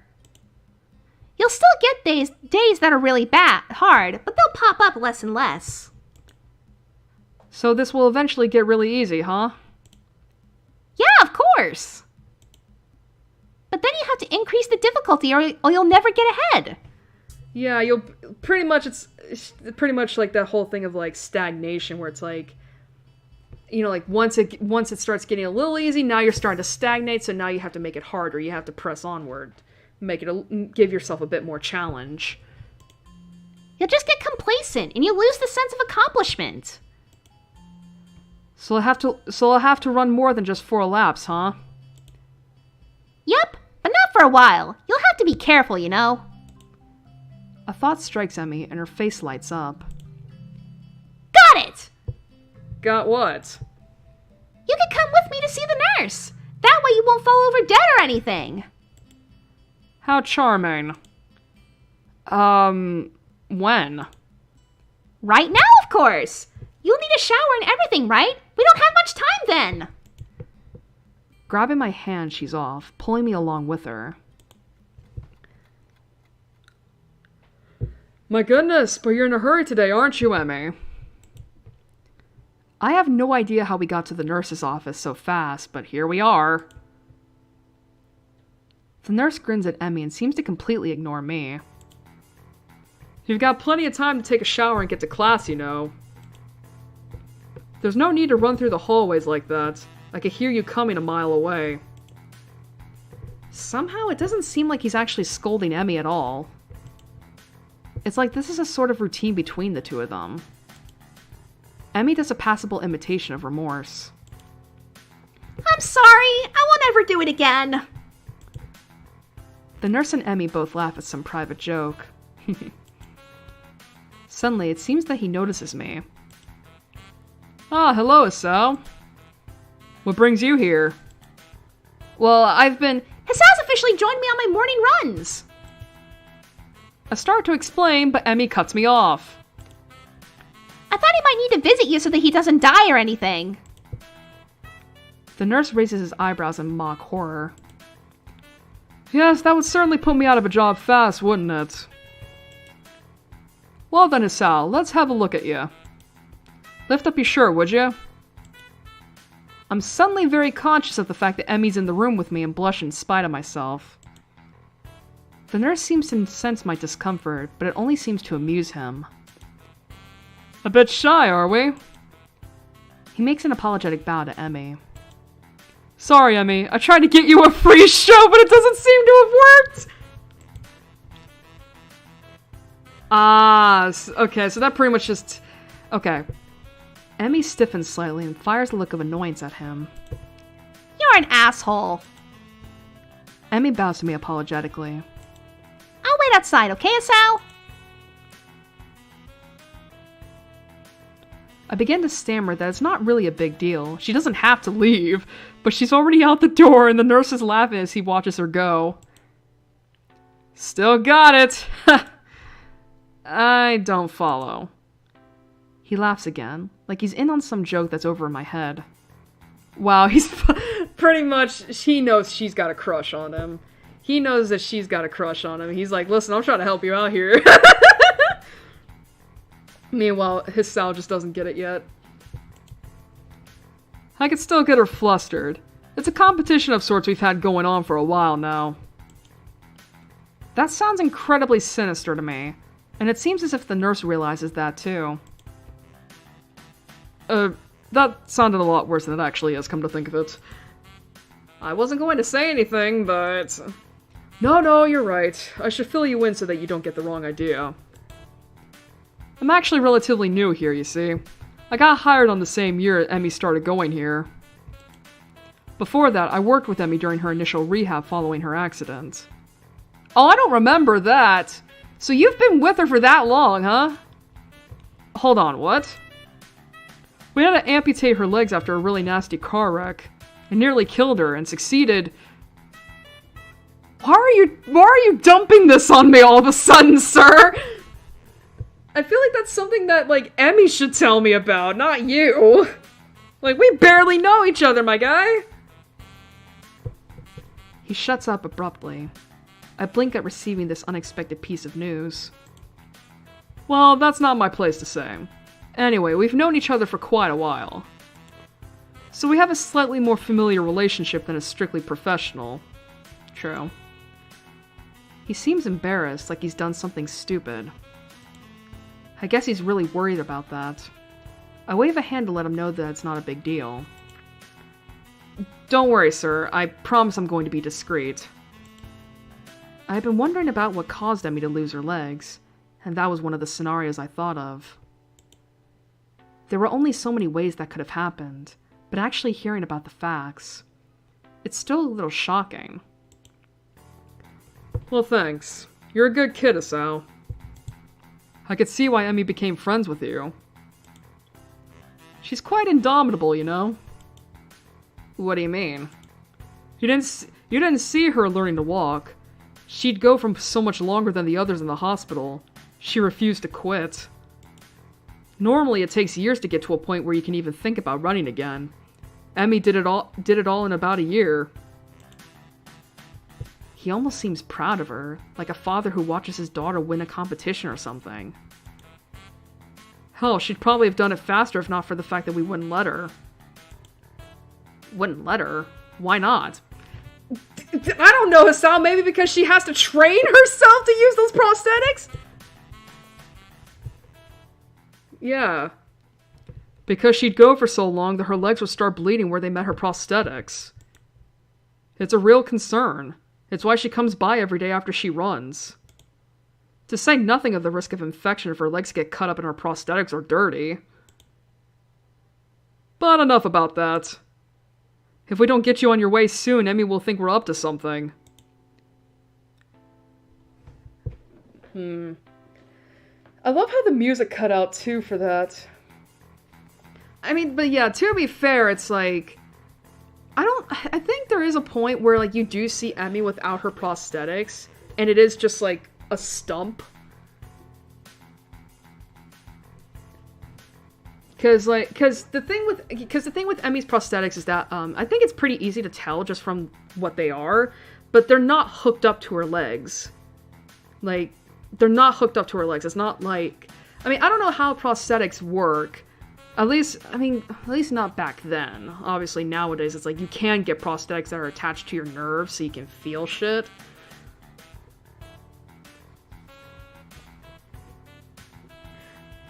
But yeah, it seems like Emmy's prosthetics are the ones that can, like, slip on and off with relative ease and such.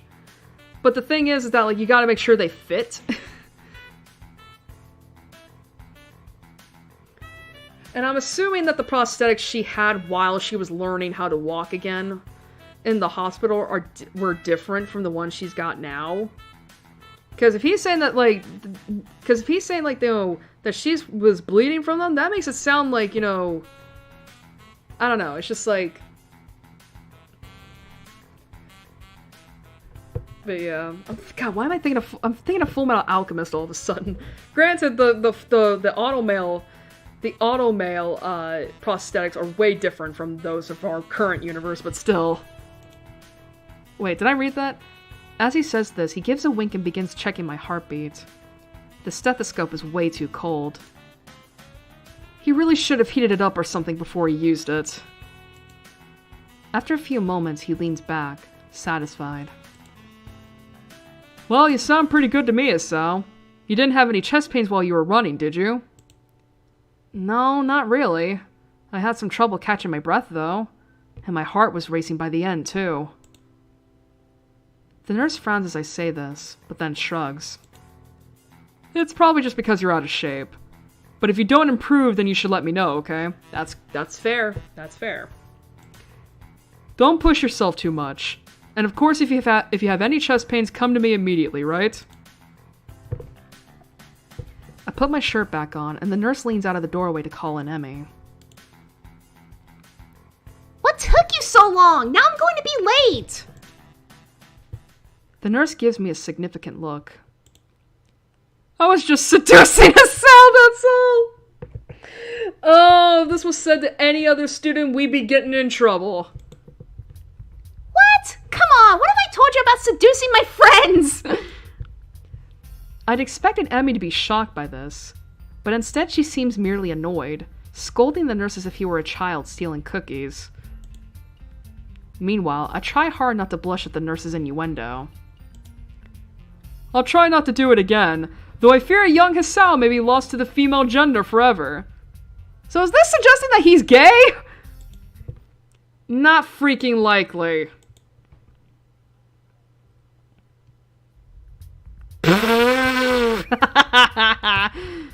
Wait, what's the text history?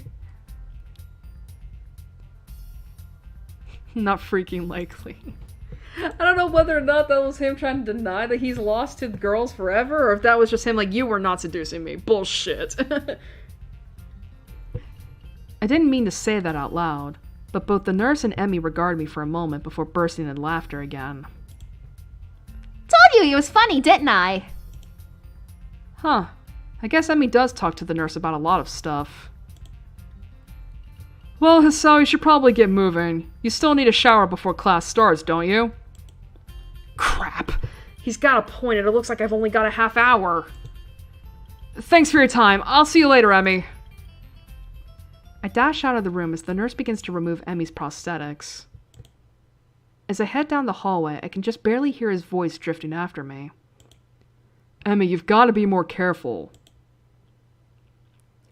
I make it back to my room and shower in record time.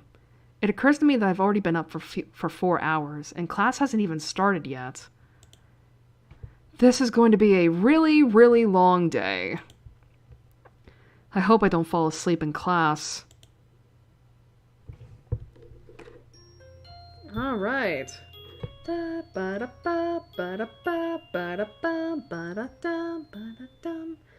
Alright, we can take a break here, I think. Oh, my back.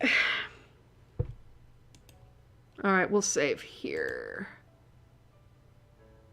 Actually, we could stream on this thing.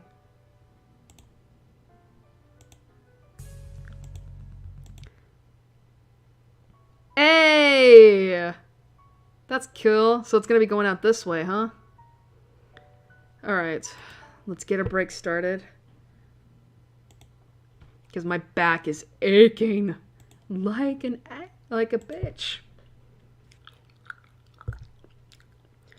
What music do I want to play? Okay. I was like thinking to myself, like, what's the song I was thinking of? This one.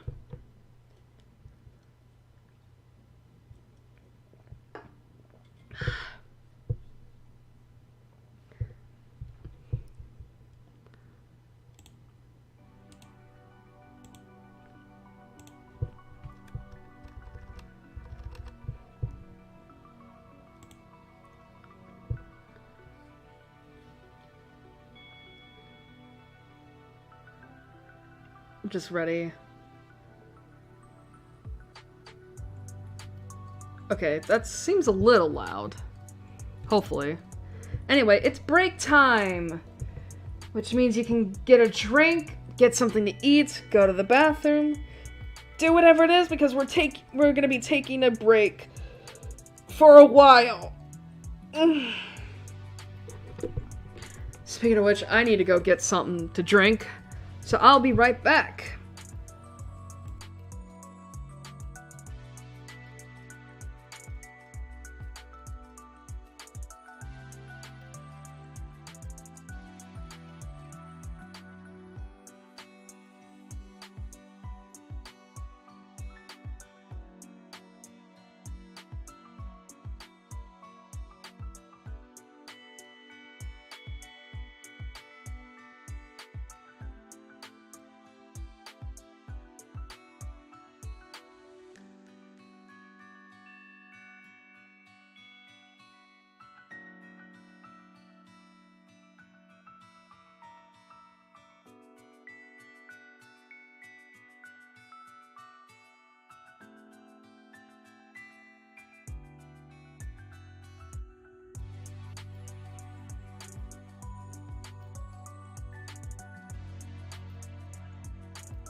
Alright, I'm back. Oh, God. My back is still aching.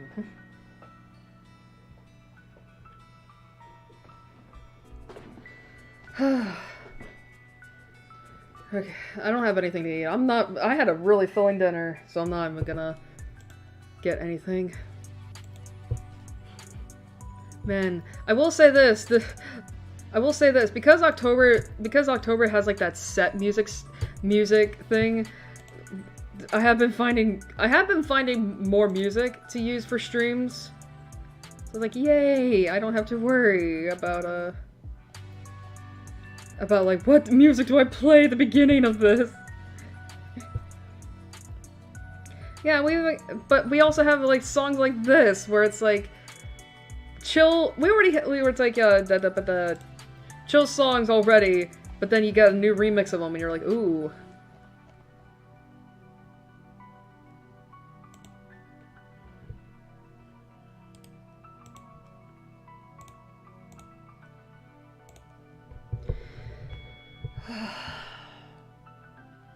Man. Lots of stuff has happened this past week. I mean month, that's what I meant. I'm tired. I had a very late start to my day today.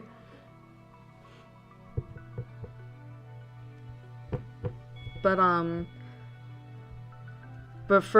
did say that I was going to talk about how my Thanksgiving went. So a week and a half ago, I get told that, like, oh, we're gonna be going out to eat this time for Thanksgiving, which we've never done. We usually just cook. And we were going out to Cracker Barrel. And it's like, okay. So we went there Thursday. The thing is, oh god, the start to that day was awful for me. Because, I was tired. I had such crap sleep the night before.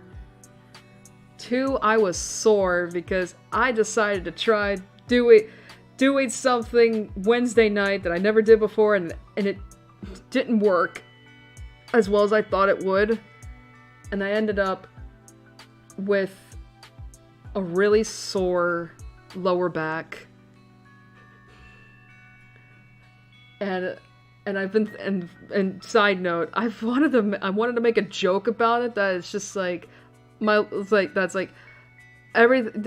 thinking like something like my lower back is sore, but it's not because I got fucked. It's just like, nah, that joke ain't good. But yeah, but regardless, I was sore. So, and it hurt. It actually hurt to really move around, to walk even, to sit. And it's just like, oh, this is gonna suck. But, we get there. And the thing is that, like, we had to travel an hour out of town. It's cold. It's windy and it's cold, and it's not that I didn't dress up in layers. I did. I still felt it, though. And we stood outside that restaurant for probably an hour and a half because we came relatively early, like 2 o'clock-ish. Or 3 o'clock? I think it was 3. It was around... Again, this is the problem. Like, I live in the central time zone, but every time we travel out of town one way, it's an hour ahead. And I got confused. So I think it was 3 over there, but it was 2 for me.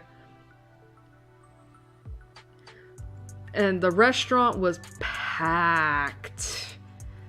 Like, wasn't expecting it to be that packed. So that was, that sucked, having to stand around in the cold for an hour and a half while so many things are going on around you. It's like, oh, Jesus Christ. And then we get seated, and I decided that that day was going to be the day where I was going to try a whole bunch of stuff instead of just going for what was safe. So I got coffee, or I should express this. It was like a cinnamon something latte.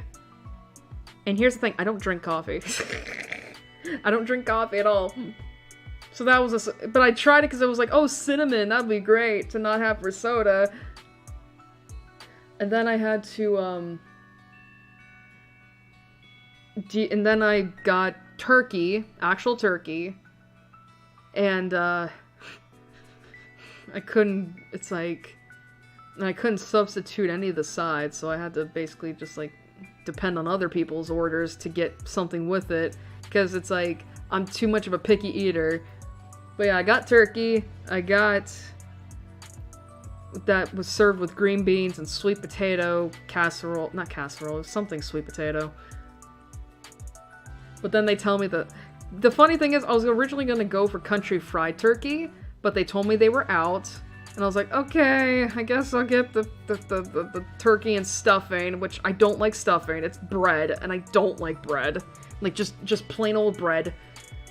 And then they told me they're out of the sweet potato casserole. I'm like, okay, I'll just substitute it for the mashed potatoes, which was what I was going for in the first place.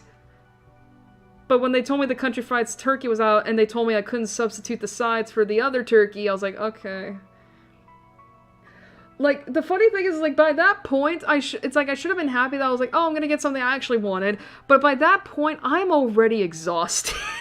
I'm like, I'm already exhausted. I'm already, like, getting that feeling of autism exhaustion, where it's just like the energy I have to socialize and deal with sensory overload is just almost gone already. So I was just like, okay.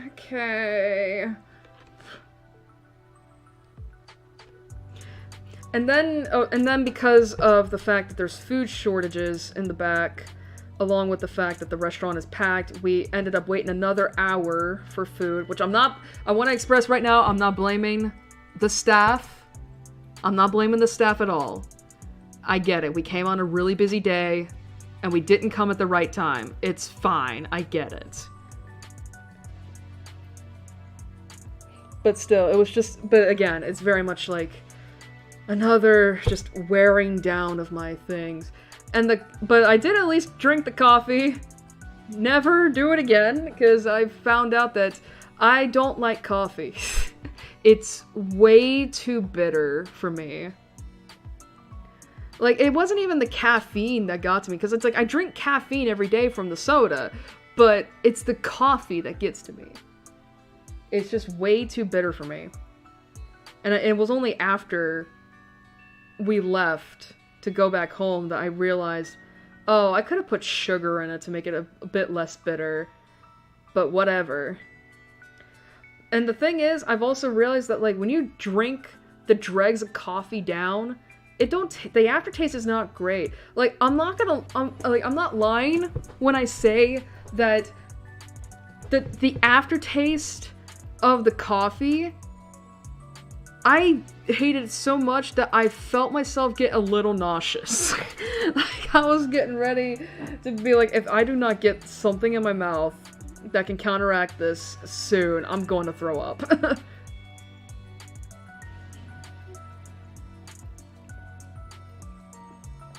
So then our food finally arrives. I did have mashed potatoes and mac and cheese. They were in small bowls, and there was stuff with them that I didn't like. Mainly little bits of food that I don't know what they are, thus I'm wary of it in the mac and cheese. And the fact that the mashed potatoes one did not have gravy, and it turns out that southern mashed potatoes they're not supposed to be served with gravy, and it's like, why do you not put gravy with mashed potatoes? That's fucking weird. So I didn't get any gravy, which made the mashed potatoes taste a lot more bland. And these are also southern mashed potatoes, which basically means it's not the bagged or flaky kind where you can mix it with water. No, you have to, it's like, it's stuff where the potato is not, where bits of the potato are not completely mashed, and I don't like that, because I'm like, I don't want to chew potato, I just want to, like, roll it around in my mouth and then swallow. That sounds so wrong out of context. So that happened, and the turkey itself wasn't that great. So overall, I will say though, I had steak fries. Those were the best thing about the meal. That was the best thing about the meal, was the steak fries, and they were really good. And then me and my brother, we were both looking at the dessert menu, and even though I had already had a pie waiting for me at home, I was like, you know what, I want to try this. And we were both looking at the cinnamon roll pie slice, and I was like, ooh, that sounds really good. We asked the waitress, they're out of the cinnamon roll pie slice. All they have left is like chocolate pecan, and I'm like, just like, it's just like, what's the point anymore? I was so tired. I was so tired and sore. Like, I was, like, by the time we were finally able to leave, which was like 5 hours after we had left, like, I was done with everything. Not in an angry kind of way, but very much just in a way of, like, my mind is, like, gone. Like, I am barely hanging on. I am exhausted. I am sore. And, like, it's like, after 5 hours of having my tits in a bra, my shoulders ached. Because they are not used to holding up that much weight. And, you know, for that long in years.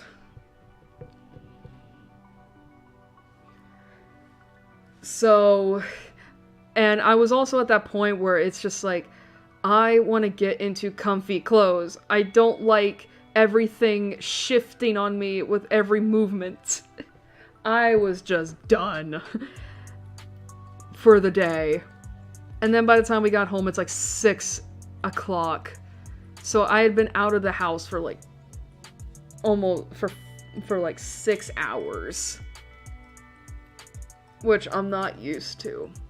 And you want to know what's funny? I still somehow managed to, like, stay up at the at the usual time, and literally I go to bed like when I usually do anyway, and I crashed.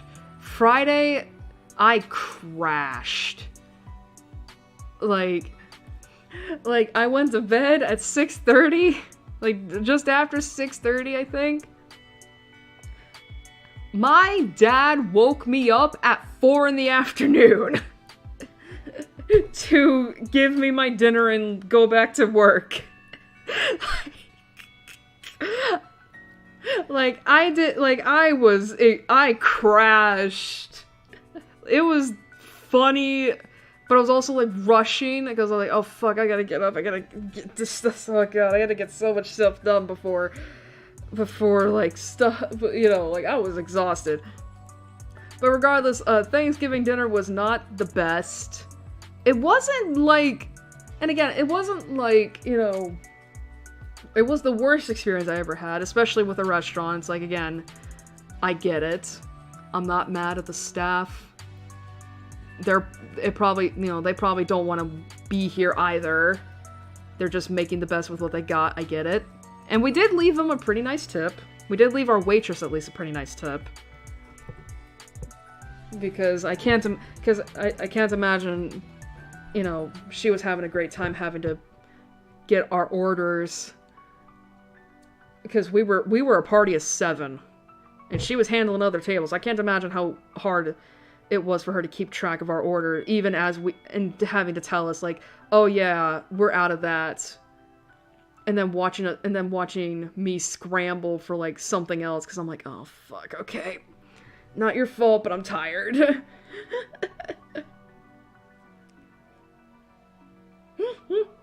But yeah, so that was fun. That was great.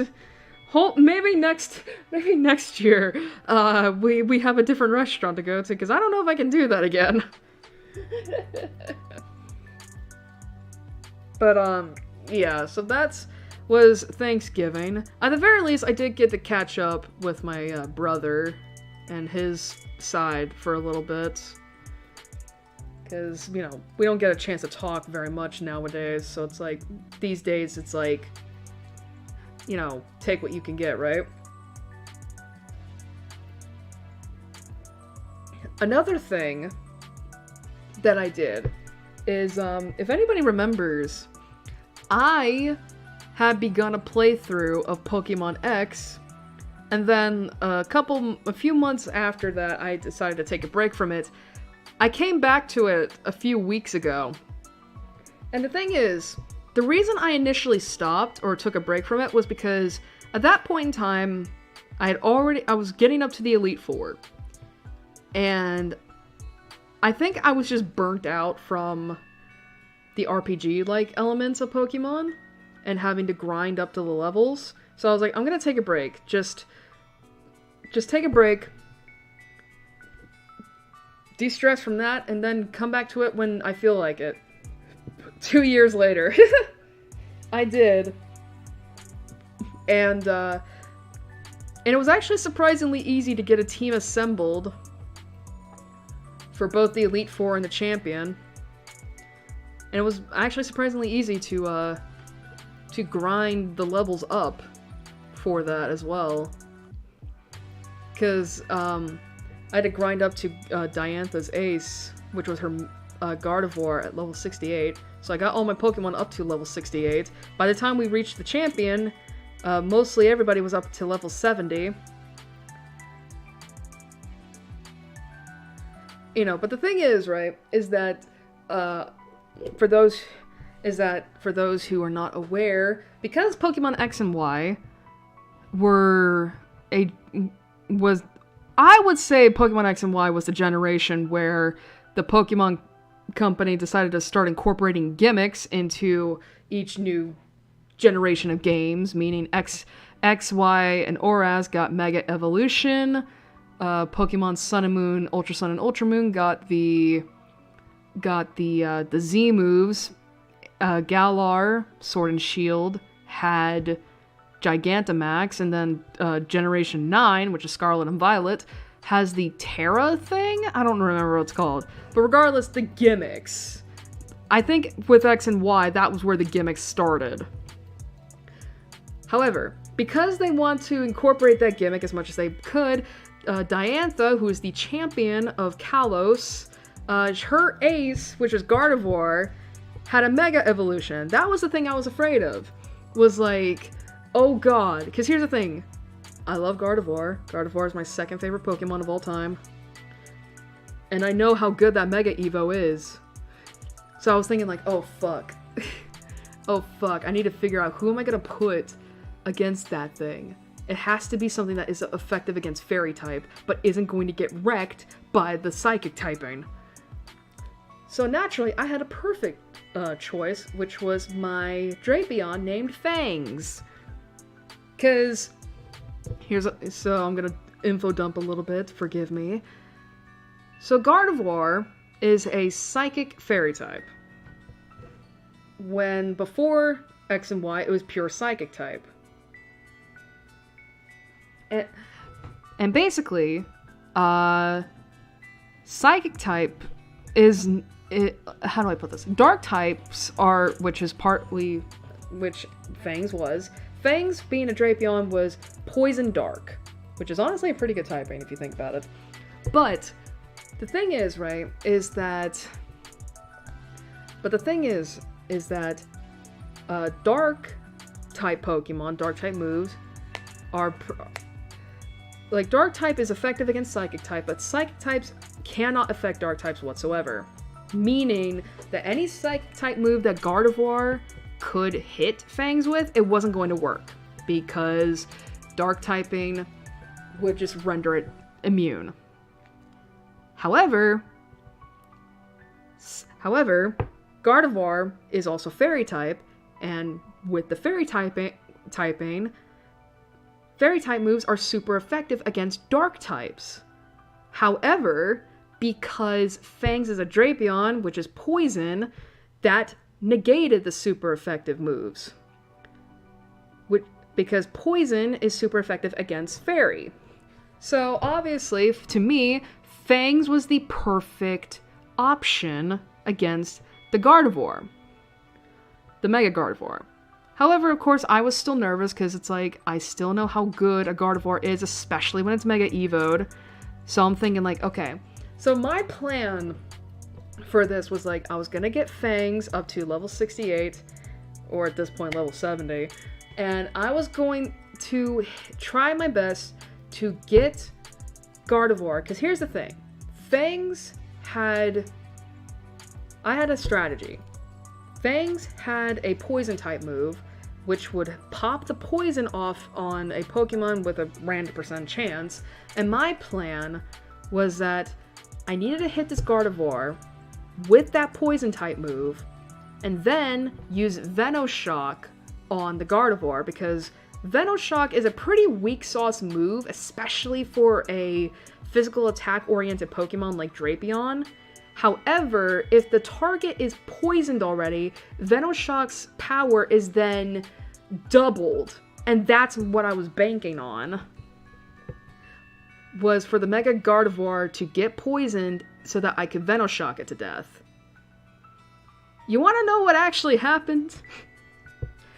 And how much I tend to overestimate my opponents? So, as I said before, Fangs, or Drapion, are physical attack oriented Pokemon. They're not good with special. Gardevoir is a special attack oriented Pokemon, especially in its Mega Evo form.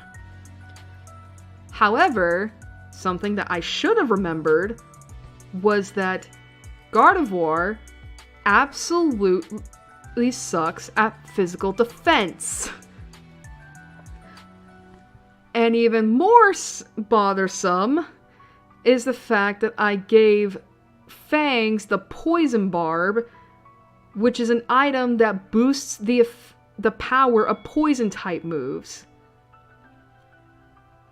So when I'm battling against the Mega Gardevoir, I'm thinking like, okay, I'm really nervous. I need Fangs to get through the first hit of this Mega Gardevoir, just get that first hit in, and hope to God it gets poisoned, and then you can Venoshock it. What actually happens is that Gardevoir goes first with a Mega Evolution. I don't think she even hit me. But after the Mega Gardevoir Mega Evolves, it's then Fang's turn to attack. I hit her with it's not a cross poison. It was a poison type move that was physically a strong attack. Y'all, I saw that HP bar go down to 0 quicker than you could say, what the fuck? And my reaction to that, literally, I'm gonna play it out right now. My reaction to that was that I got up, I stood away from the desk, and I went, what? Like, for real, I just was like, what? It was that easy! It was that easy!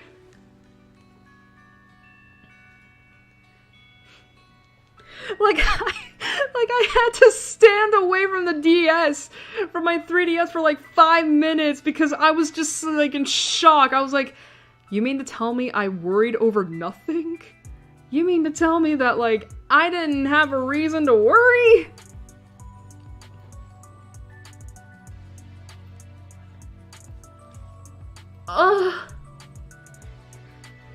was I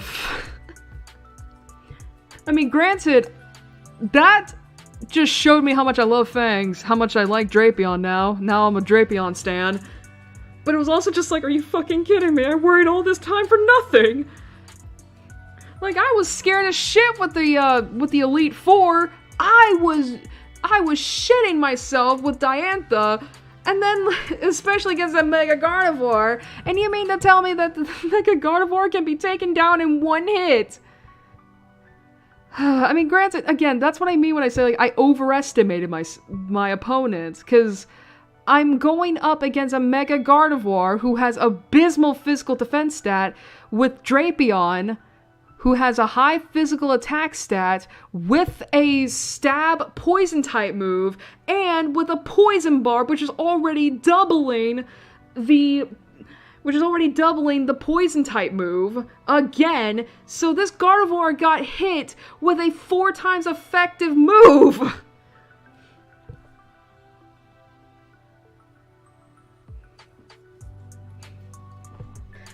Like, if anyone wants to calculate the damage for that, please, I beg you to do that. So that happened, and then immediately the day after, I was like, I want to replay through Moon. So I have been doing that.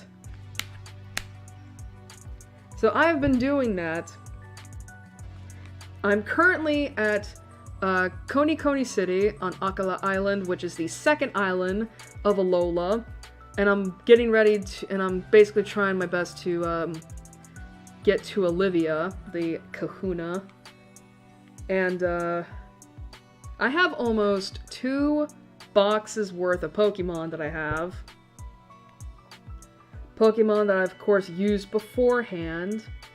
Not for my first playthrough of Alola though, but Pokemon that were from Alola that I transferred to Galar and I used those. And of course Pokemon that I had never used beforehand. And I have been having a frustrating time with it, honestly.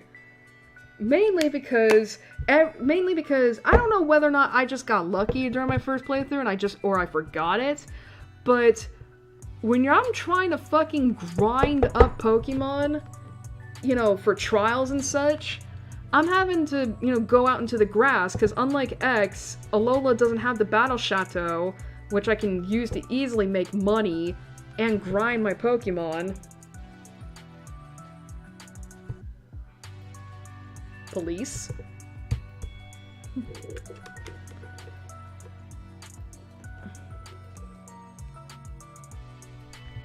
And so I'm having to go out into the grass, and the problem with this is that Sun and Moon introduced the concept of SOS battles. And you want to know how fucking annoying that is? Especially when most of the Pokemon you've got don't have moves that can infect 2 targets at once. Oh my god, you will, again, there are moments where you hear me freaking screaming my ass off because I am getting so frustrated to the point that I want to throw my 3DS across the room. Like, there was actually one time, a couple nights ago, where I was in Lush Jungle trying to catch an Oranguru, which has a 5% encounter rate, and I finally get to it, and after a grueling few turns, trying to lower the HP so that I can, like,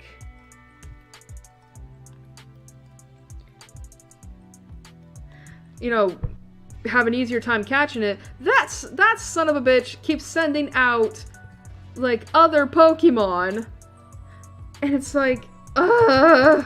And the thing is, it's like, I can't even get a Pokemon out that isn't gonna die to a Rangaru's psychic type, because most of the Pokemon I had were weak to psychic type moves. And I don't want to lose any of my Pokemon to this. But basically what happened is that I finally kill the one ally Pokemon that Oranguru, like, summoned. And that son of a bitch just summons another ally. And at that point, I am slamming my 3DS against my desk so hard that I tricked my 3DS into thinking the game card was ejected. I'm not joking. It's like if you slam the bottom of your 3DS against something hard enough and long enough, you can somehow trick your 3DS into thinking that the game card was ejected when it wasn't. And you want to know what sucked about that? The last time I saved in Pokemon, because Pokemon doesn't have autosaves, was before my trial in Lush Jungle started. And by then, and between that point to when I had to restart the game, I'd finished my trial, went through the cutscenes, and I caught both a Bound Sweet and a Comfey. And keep in mind, the Comfey was also another 5% encounter rate catch. So I was like, oh, fuck my life and all that it stands for. But regardless, I was getting super frustrated with I've been getting super frustrated with Pokemon Moon. And I don't think that's gonna stop anytime soon. But I will say, I have been having fun with it again. I have been having fun, especially because I feel like there's a little bit more of an incentive to catch a lot more Pokemon and evolve them as quickly as possible, for one. And two, I always did like a Lola. I do like the formula. I do like the what's the word? The spice to the Pokemon formula. You know, where it's like instead of gyms, you're just doing trials. And you're not necessarily going up against gym leaders, you're just going up against Pokemon. Granted, you still have those gym leader-like battles with the Kahunas, but that's a lot less.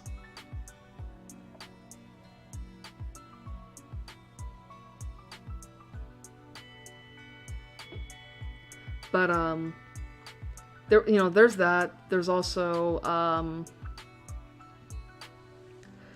there is also the story, which I know to some people is not exactly like... I mean, you don't play a Pokemon game for its story. Unless you're playing Black and White. And maybe Scarlet and Violet? But I still like the story of Sun and Moon, if only because it's like, oh my god, we actually got abusive parents in a game? And the narrative acknowledges that they were abusive? Oh my god! I mean, granted, I'm not at that part of the game yet where the abusive parent has been revealed. But we'll get there. We'll get there. Actually, I think it's after I think it's after you beat Olivia that you get to the main villain of the game. Finally. And because it's like, you think it's Team Skull, and it's like, no. It's a little bit more in-depth than that.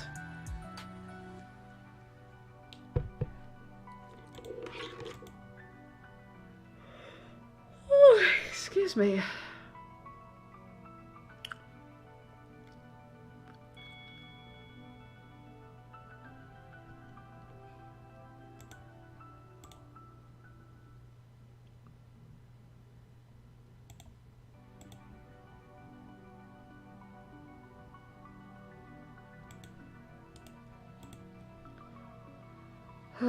I am tired.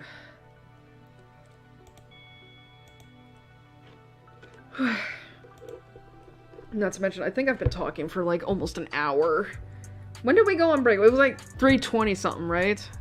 No, 3:15 I think, so probably would be a good idea to start the process of getting back into the game so we can finish, so we can at least get a little headway.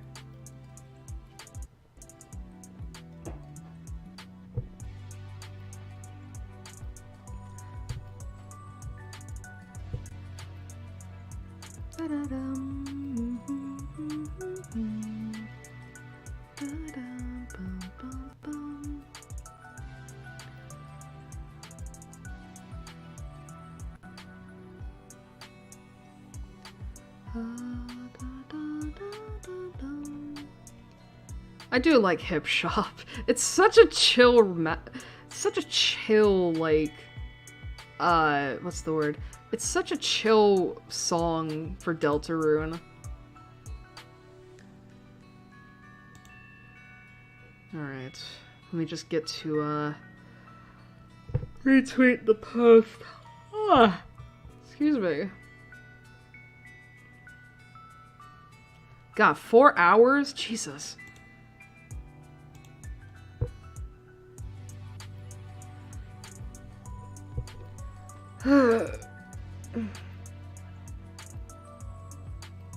Just stretching my back.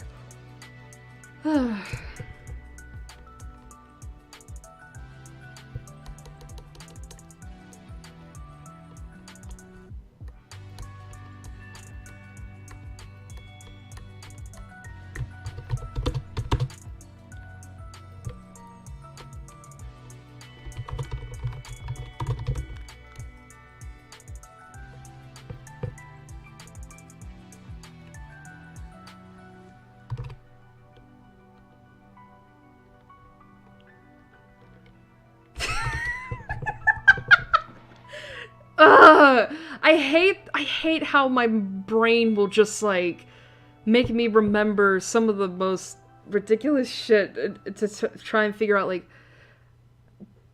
what can we put in the caption. My brain was just, like, because I'm trying to think of, like, a caption we could put for, like, the retweet stuff for the stream link, and I'm thinking, like, what can we do? And it's like, oh, how about we just make a joke on CrossFit? Let's see.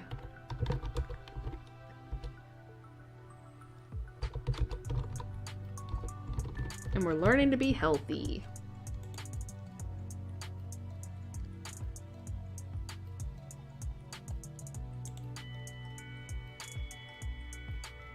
Anyway, say goodbye to Firefox. We'll see it again in a little while. Where's my mouse? It's about ready to go to the post stream window, and it's like, no, that's not right.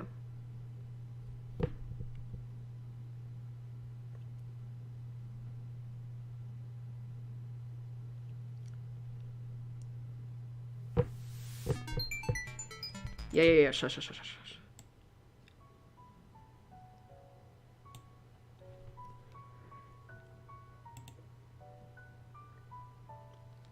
I'm actually kind of curious. Emmy. 32, huh? Look at those scenes. Holy.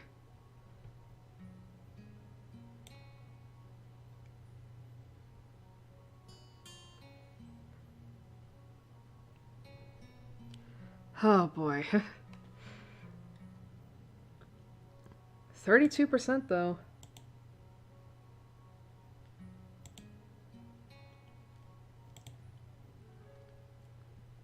Alright.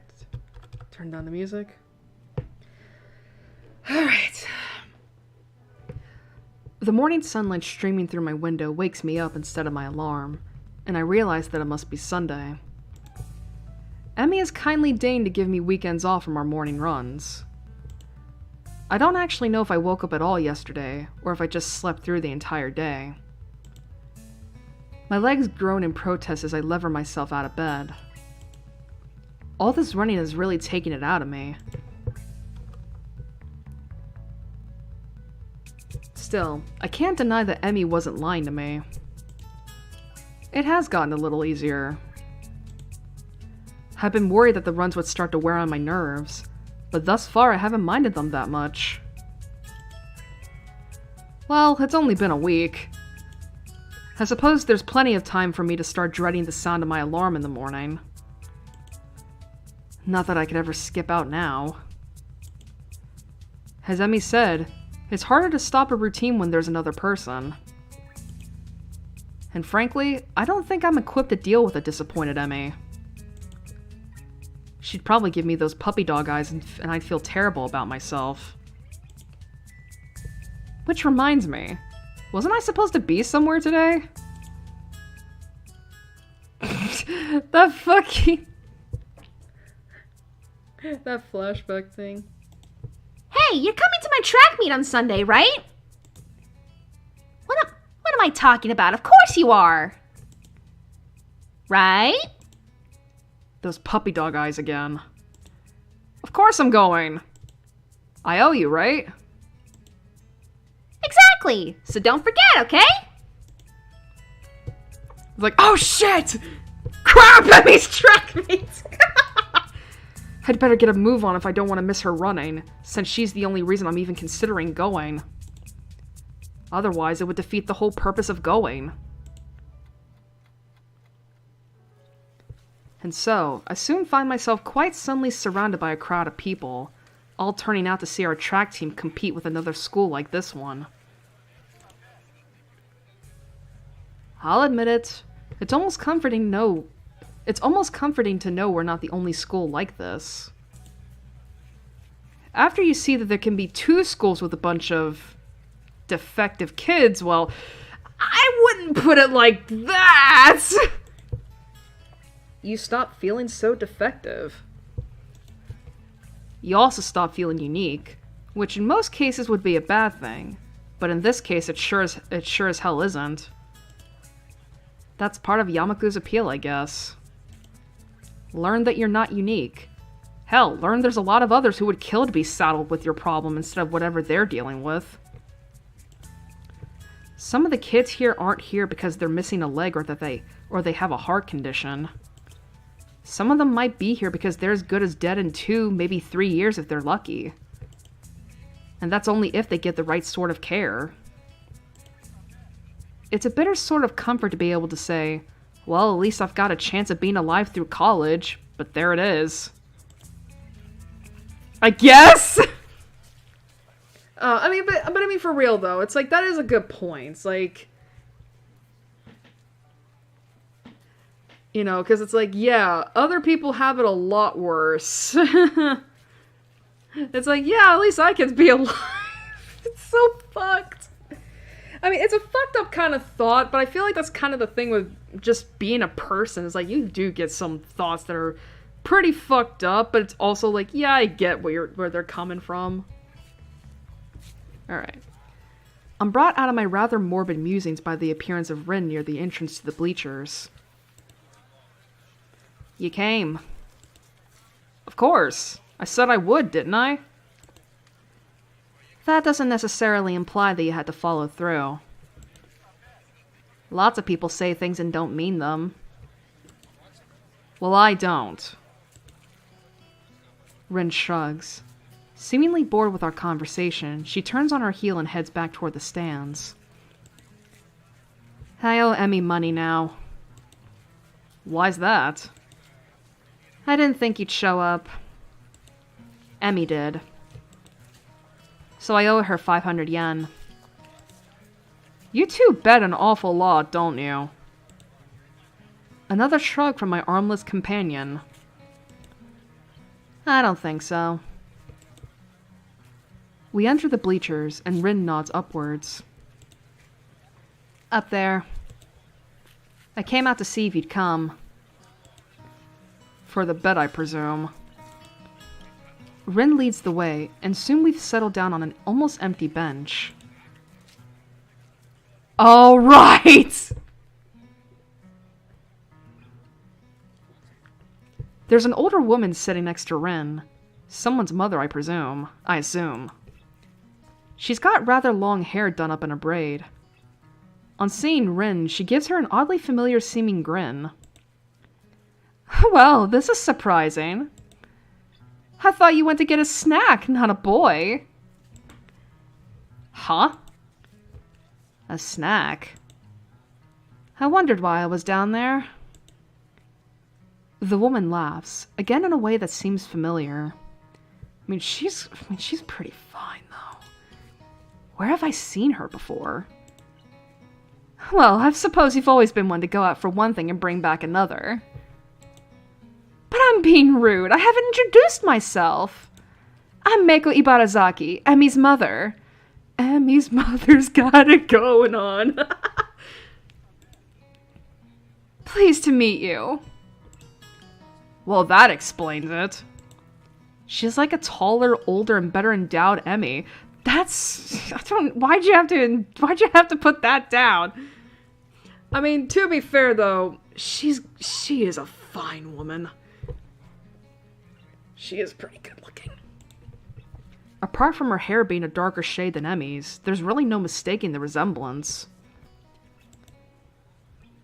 Sorry, I'm Hisao Nakai. And really, you don't have to apologize for not introducing yourself, Mrs. Ibarazaki. That's really Rin's job in this situation, isn't it? Another laugh from Emmy's mother. I take it you've not known Rin for that long, then. It's best not to expect her to remember something like that. She's got other things to think about, I assume. Rin nods, seeming pleased by this assessment. She's right. I was thinking about sunsets. You see, it's really up to us to make introductions and the like. For lack of any better response, I nod. Mrs. Ibarazaki leans back a little on her seat and raises an eyebrow. So, how long have you and Rin been dating? Huh? My response consists of silence as my brain suddenly lurches into gear. But just before I can begin to utter a hastily babbled explanation, Emmy's mother bursts into laughter again. You're a blusher, aren't you? I don't know if there's any way to keep my dignity in this situation, so I settle for a mumbled response. Maybe.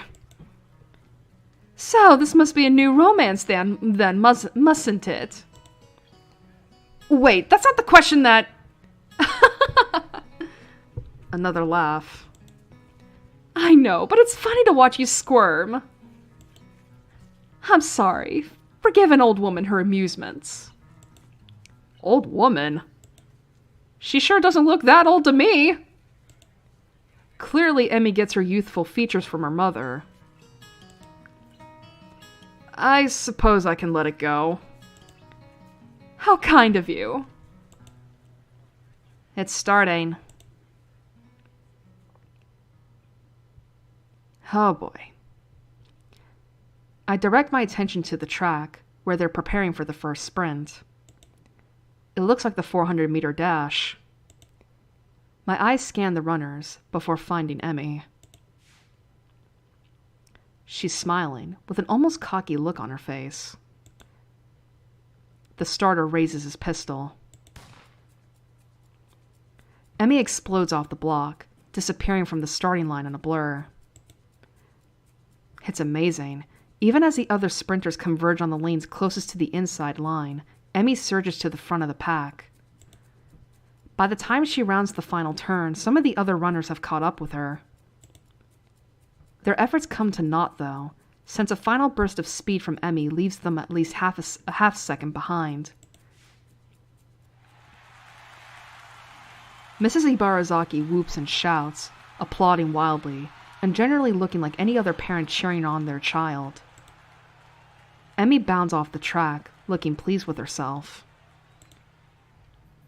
I cheer right along with the rest of them. The announcer, sounding suspiciously like Misha, gleefully gives the results. I think she's gotten faster since the last time. That was incredible. Mrs. Ibarazaki grins proudly. Emmy's a heck of a runner. We fall silent as the next event is being prepared. I'm surprised to see Emmy striding out onto the track again. Wait, didn't she just run? Emmy's mother nods. Yes, but she runs multiple events for the team, especially the sprints. It's a lot of running, but Emmy can handle it. From the looks of things, she's right. Emmy doesn't appear to be tired, as if she hadn't run the previous event at all. If not for the sweat visible on her shirt, you'd never know. Ooh, which event is this? It's the 200-meter dash. She'll do this one, the 100-meter, and the relay. I see. Wait, so 400... That's weird. 400, then 200, then 100? Okay, someone's gonna have to explain that to me. Like, how is the 200 and 100, like, it's shorter, right? I don't know.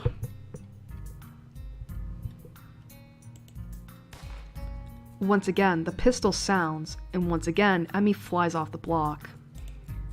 A thumping sound draws my attention away from the race. It's Rin's foot. She seems completely absorbed in the race. Emmy's mother cheers again, and I assume that the race is over. Sprints don't seem to me like they take very long to complete. Your foot. Your foot was bouncing on the bleachers. Oh. You seem pretty into this stuff. I'm surprised. Rin looks at me quizzically. Why wouldn't I be? No reason, I just thought stuff like sports wouldn't interest you. I suppose you're right. It's not that interesting. But I'm watching Emmy, not the sport. I don't follow. Emmy's the most Emmy when she runs. You don't get to see Emmy at her Emmyest very often. But here you can. See? She directs my attention toward the track again, where the 100-meter dash is about to start. I watch Emmy closely. As she gets onto the starter blocks, her whole body seems to relax, but it's a false relaxation. I can see that she's actually like a coiled spring. As the starter tells everyone to get set, her head snaps up and her eyes narrow slightly. Her mouth curls upward in what could be a grin and could be a growl. When the pistol goes off, it's as if she's been unleashed from a cage, like she was always moving at this blinding speed, but we couldn't see it happening until the starter's pistol dispelled the illusion of motionlessness. It's all over in a few seconds, but in those few seconds, I feel like I just witnessed something very personal for Emmy. As soon as she crossed the finish line, the fierce look was replaced by her normal grin. The conquering general returning to his farm. Amazing. She's really amazing. I've never seen anyone move that fast. Well, don't look at me. I'm far too relaxed to run that fast. No, I think Emmy's prowess all came from her father's side. At the mention of Emmy's father, Mrs. Ibarazaki looks wistful, almost sad. He got her into running, you know? Yeah, she told me.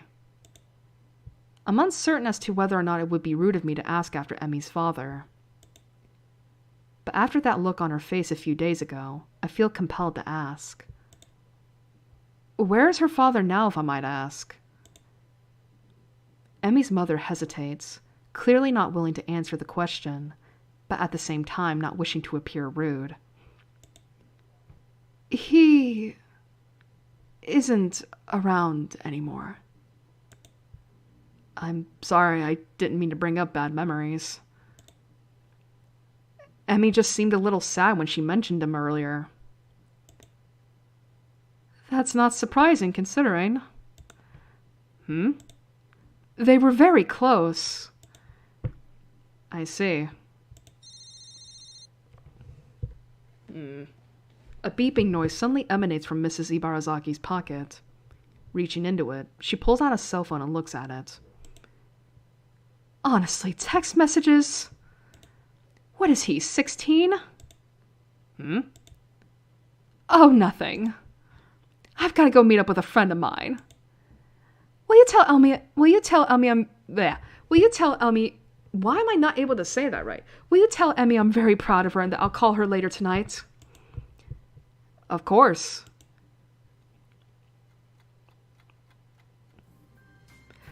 Alright. I did want to speak about that Rin part. I do think it is pretty sweet that to Rin, it's like, you know, she says she's not interested in sports, but she's here for Emmy and she's looking at her and just saying that, like, you know, running is where Emmy just feels the most like herself. Like, I think that's really sweet. It's like, aw. And it shows that, like, Rin does really care a lot about Emmy, or at the very least, like, cares enough that, like, you know, she's able to see that, like, Emmy is just the most like herself, is able to find herself in running. I'll admit that I zone out for a while.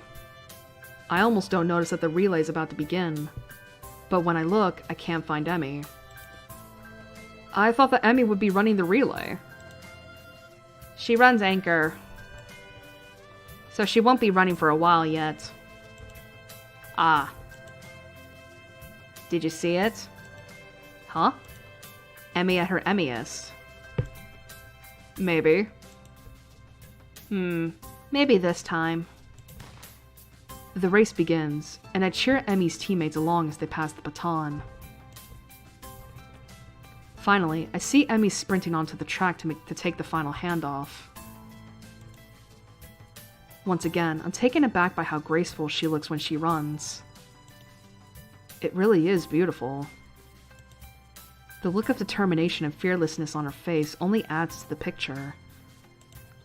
Emmy at her Emmyest, I suppose. But then, as she crosses the finish line, I see her stumble slightly. It's only barely, but it's a definite stumble. Rin inhales sharply, and actually looks concerned for a second. Ah, Emmy. Did she hurt herself, do you think? You noticed it too? It must be bad. She frowns, as if deciding on the next course of action. Eventually, that proves to be too tiresome, and she shrugs again. Well, let's go down. Gotta crown the victor. See if you can find a laurel branch. That's not going to be easy. I mean, I don't think we even have a laurel tree around here. Ren shrugs. At least we tried. Well, we didn't really try all that hard. Or at all. But hey, whatever. It's fine. Emmy is surrounded by her teammates, all of them congratulating her on the run. Ren seems to be waiting for Emmy to notice that she's arrived. Oh yeah, I guess she can't exactly wave Emmy over. Then again, I'm not sure that Rin would do such a thing even if she had arms. It doesn't seem her style to draw attention to herself, or to emote beyond shrugging. Either way, I'm not willing to wait, so I wave to Emmy, who looks up and grins happily at me, or us. Ah!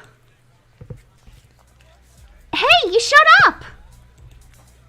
Guess Rin owes me money, huh? We would have brought you a crown of laurels, but Hasao didn't find one. Hey, neither did you! It wasn't my job to look. When did we assign jobs? When I said, see if you can find a laurel branch.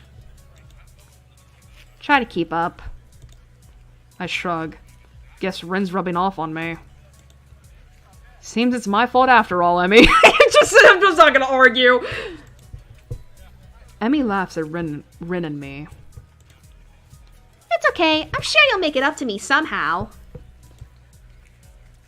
Sure. Good. So, how'd I look? I stop myself from blurting out beautiful or amazing, and settle for the substantially safer, very impressive. Aw, he got a crush on her!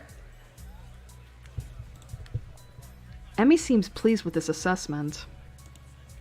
I don't mention how much more impressive her performance is given her lack of legs. I figure she knows that already. Besides, it seems like it would take away from her efforts somehow. Great to hear! I was worried that I looked a little slow on the relay, but I guess I did fine, huh? Actually, I noticed... Ren kicks me and keeps me from finishing my sentence. What was that all about? He noticed it. At the end. That's no good. Guess the nurse will look at it for me later. There's a carelessness in her voice, as if it isn't a big deal. But I suddenly notice a slight twitch on her face. like she's trying to hide the fact that she's in pain. It's then that I notice that her breathing is a little shallow, too. I guess she really is hurt. She must notice my concern, because she skips up to me and gives me a friendly pat on the shoulder. Hey, you look a little worried. I'm fine, really. Just sore from all the running is all. Come on, a little pain isn't going to stop me. Oh no? Emmy grins, and for a moment she looks like she did during her sprint, fierce and unconquerable.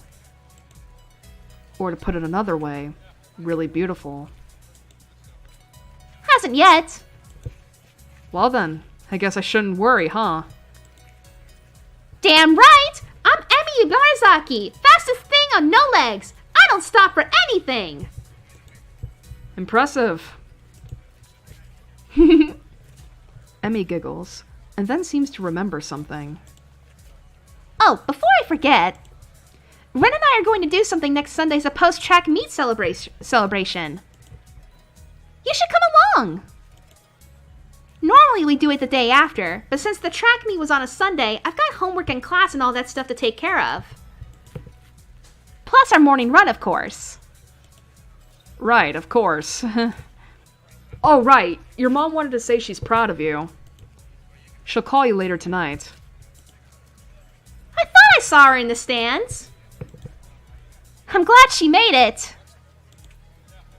Used to be my dad who showed up to my meets, but Mom's done a pretty good job of taking over. She shivers slightly, and I realize that she's still all sweaty. A breeze has started to blow too.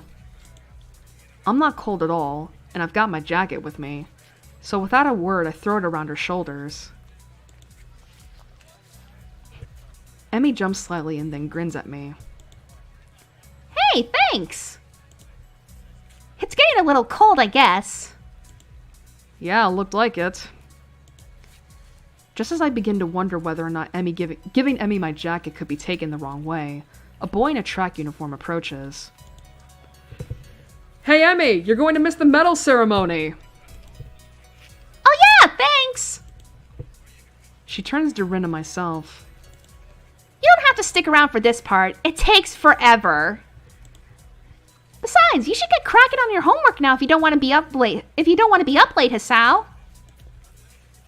Morning run tomorrow. Don't forget. How could I?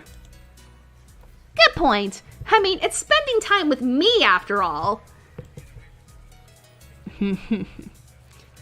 God, I will say this. It feels so good to get onto a route where, like, the flirting is happening early. Again, different strokes for different folks. With this, she waves quickly and dashes off to receive her medals, or whatever they pass off as a medal these days. Rin and I head away from the track, Rin remaining deep in whatever thoughts she has for most of the walk back to her dorm. As I see her off, she speaks up. You're probably not getting that coat back, I think. I'm sure I'll get it back eventually. Interesting. Take it as it comes, huh? Very Emmy-ish. With this odd statement, she turns and heads into the building. Honestly, was it that big a deal? Emmy was cold and, unless I'm mistaken, in pain.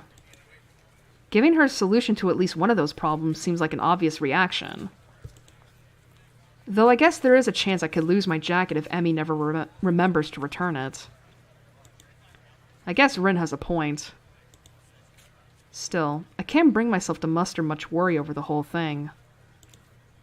After all, it's been getting warmer lately. I don't need a jacket. Odd. I think I used to be a little more responsible with my stuff. Emmy-ish, huh? Maybe that's not really a bad thing. Do-do-do, do-do-do, do-do-do, do-do-do, do-do-do, do-do-do, do-do-do. I wonder if it's not a crush, huh? Just down that medicine now. You haven't been forgetting to take your medicine, have you? I'm catching a little murmur. You should take it easy for a few days. The nurse's words hurt me far more than the exhaustion of the morning run ever could. Take it easy for a few days? I knew I should have kept quiet. I keep my eyes on the floor, feeling like a complete idiot. Of course I hadn't been remembering to take my medicine. I'd been rushing out of my room to get to the track before Emmy. After the track meet a few days ago, I felt inspired. So I've been running warm-up laps in the morning before Emmy shows up. But then today, while she and I were running, I felt a little pain in my chest. It was only slight, and it was only for a second, so I mentioned it to the nurse. Honestly, it wasn't that bad. I mean, I kept running and finished just fine, so really it couldn't have been that bad. Why do I feel like I'm making excuses to the nurse? Moreover, why do I feel a need to justify continuing to run despite the pain? Really, it comes down to my being unwilling to concern Emmy, who seemed concerned anyway. I'm not sure how she was able to tell there was anything wrong, but she claims I stumbled a little. She's the one who insisted I tell the nurse, so now I feel bad for worrying her at all. That's interesting that, he said that, oh, I can continue on despite the pain, when Emmy was doing the same thing just a scene ago.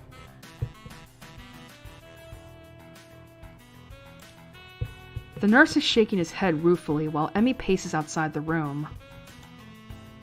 Hisao, I know it's difficult for you to get into a new routine, but if you don't want to find yourself in a lot of trouble, you're going to have to try harder. You can't afford to forget your pills, and you can't push yourself too hard. But if I don't push myself, how will I improve? I don't know where that came from. The nurse seems to have an idea. Now, where have I heard that before? Yeah, it's from Emmy. He laughs and pats me on the shoulder. Ha! She's rubbing off on you, I guess.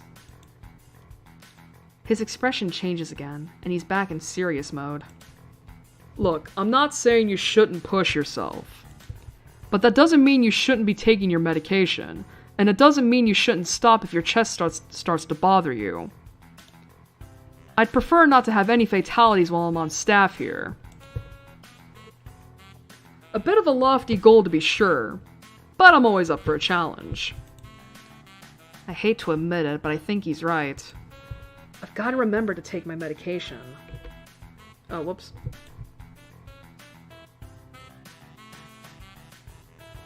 Sorry, I'm currently checking something right now. You're right. I'm sorry to worry you. Who's worried? You're a smart kid, right? I know you can be responsible, Sal. A situation like yours, you've got to learn to be responsible fast. I know. His expression suddenly becomes devious. I suppose you've started to enjoy your runs with Emmy then, eh? Yeah, they've really been helping me. I mean, until today I was feeling a lot more healthy. Plus, it's really impressive to see Emmy run. Did you see her at the track meet? She was incredible. The nurse nods, grinning all the while. Probably because he's recognizing, oh, this boy down bad.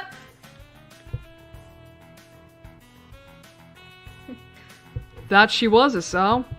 I watched her first couple of races before I had some business to take care of, but she told me all about it. Kind of you to loan her your jacket, by the way. Huh? Oh yeah, it wasn't that big of a deal. I'd honestly forgotten all about that. I still haven't gotten it back. The nurse gets a smile that makes me feel like he's just made a joke. Not to you, but Emmy certainly appreciated it. And I know she appreciates your running with her in the mornings. This one catches me off guard a little. Sure, she mentioned that it's easier to keep to a schedule with an extra person, but I didn't think that I was doing her a favor at all. I thought she was doing me the favor of helping me follow the doctor's orders. She tries harder when you're around. If there's someone else running with her, she's going to push herself more. And she tries even harder when you're around because, well, it's you. What the heck does that mean? Oh, you'd love to know, wouldn't you? I mean, it's pretty obvious. It's because she... I mean, it's pretty obvious, don't you think? I mean, it's probably because she just likes to spend time with you, you know? She likes you. He laughs in the style of evil megalomaniacs. Sorry, Man, you know this game... if this game was made today, you know for a fucking fact they would not put that word in there at all, because now I'm thinking of like, da-da-da-dun.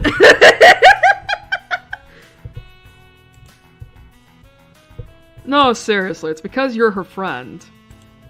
If Ren ran with her, I'm sure she'd do the same. Well, probably. But that's not the point. The point is, you're helping her, even if you don't know you are. And she's grateful for that, even if she never says it. What do you mean, even if she never says it? Emmy doesn't talk a lot, but she and I have known each other long enough that I can read her most of the time. I'll admit it, I have no idea what he's talking about. Emmy always seems pretty talkative to me. I see. The nurse suddenly realizes that he's been rambling and stops talking, looking a little embarrassed. Anyway, you don't have to stop your morning exercise. Just walk the track instead of running for a few days. Let things calm down. And take your damn medication! I laugh as I exit the office, bumping straight into Emmy. Whoops, sorry about that. Are you okay? What did the nurse say? Do you need to go to a hospital? Oh my gosh, it was my fault, wasn't it? I've been pushing you too hard, haven't I? I'm a horrible person! The words pour forth like a torrent. She's really agitated. I didn't expect her to be this concerned about me, to be honest. Gotta calm her down. But how the hell do I do that? I do the only thing I can think of. I give her a hug. Oh, okay. Oh. Lullaby of open eyes. I give her a hug. Emmy tenses up slightly, so I pat her head in what I hope is a reassuring manner. Hey, settle down. I'm fine, okay? No worries. I can feel Emmy's body relax as I continue to assure her I'm fine. Her arms wrap around me, as if she's trying to confirm that I'm not about to fall over dead. I catch a whiff of her hair. It smells like sweat, or how adrenaline should smell. It's the scent of activity. And a hint of strawberries. From her shampoo, I suspect. I just need to remember to take my medicine, that's all. Don't worry about it. It's not your fault. You're sure? Her voice is muffled, mostly because at the moment her face is pressed into my chest. Yeah, I'm sure. I just need to take it a little easy for the next few days. It suddenly occurs to me how close the two of us are. It also occurs to me how nice being this close feels. I can feel Emmy's heartbeat calming down, and I have to resist the urge to rest my chin on the top of her head. Thank goodness. You really had me worried there, Sal. Emmy, you gonna come in here anytime soon? Oh, I'm sorry. Was I interrupting? The two of us spring apart as if the other just caught on fire. Emmy brushes her hair back nervously and laughs. Of course not! I'll, see you later, okay? Oh, and Hasao? Take your damn medicine! This last phrase is punctuated by a punch to the shoulder. Yeah, I'll remember. See you later. The nurse smiles again like he's in on some joke I don't know about, and waves to me as I head for my room, feeling a burning in my cheeks. I need a shower. A cold one, if the thoughts running through my head now are any indication. Oh. She was... Oh my god. I see that happened. Okay. That's interesting. I mean, I get it. She was really soft. My pills are waiting for me when I make it to my room. I swallow them without a second thought. I don't know why I didn't think of waiting until after the runs to take them. For some reason, I figured it was when I woke up or not at all.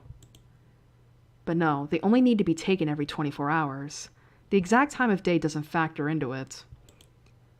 My thoughts drift back to the hug in the hallway. It's weird. You'd expect someone to smell foul after a run, but for some reason, Emmy smelled right. That tinge of sweat just seemed to fit her.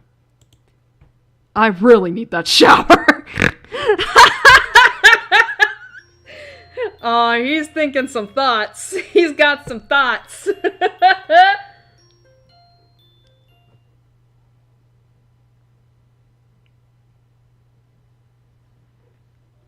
Listen, I'm not gonna say what was clearly going on. I think we all know if we read enough fanfics.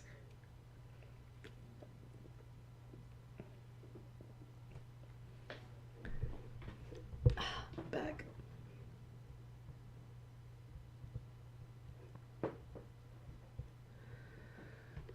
Excuse me. Alright. Strange that it feels so natural for me to go up to the roof these days. I never would have done such a thing at my old school. In those days, I liked to eat alone. No, that's not quite true. Though I like to sit alone, I also like to watch people. I always figured that was the sort of person I was, but it appears I was wrong. Then again, I also thought I was the sort of person who had a normal heart, so there you have it.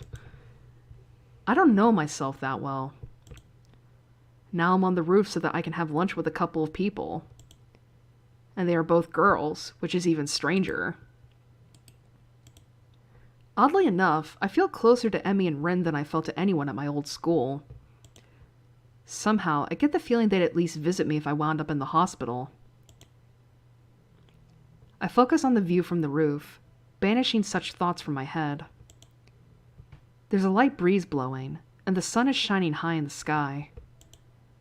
The sky itself is a deep blue, with hardly a cloud in it. It's gotten pleasantly warm, and as I sit down to wait for my friends, I close my eyes and enjoy the feeling of the sun seeping into my skin.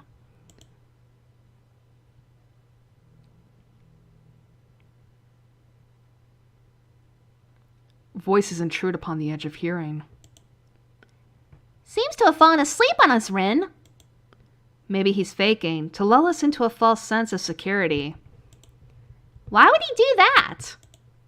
No idea. Still, you make a good point. We should kick him or something to make sure he's really asleep. Huh? What? Hi! Emmy looms over me like only a short girl can, peering at me intently. Oh, you're awake. I guess we don't have to kick you then. Was it part of your master plan? What are you talking about? Emmy shrugs, her twin tails bouncing with emotion. I'm not sure either. You must be pretty tired to fall asleep out here. Although it's pretty comfortable, I suppose. She plops down next to me and begins to eat. Rin sits opposite from the two of us, a move which only makes me more aware of the girls sitting next to me. If I didn't know any better, I'd swear Rin did it on purpose. I wonder! I concentrate on my food, trying to tune out the majority of the conversation that Rin and Emmy are having. Excuse me. Despite my best efforts, however, I still find myself glancing over at Emmy whenever she speaks. I notice how she purses her lips when she's thinking about something, squinting slightly as if that would improve her thinking ability.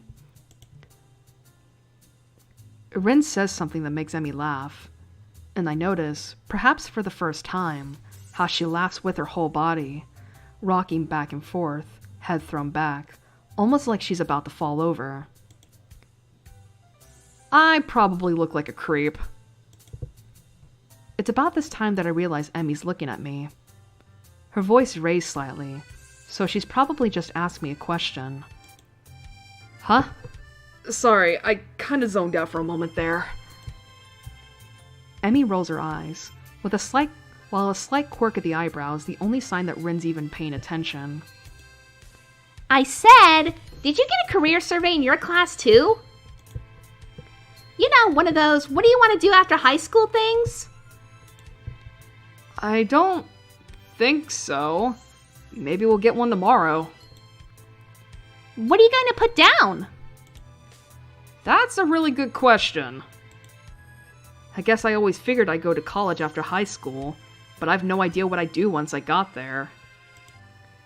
And with the heart attack and all, I'd really been concentrating on each day as it came rather than making long-term plans.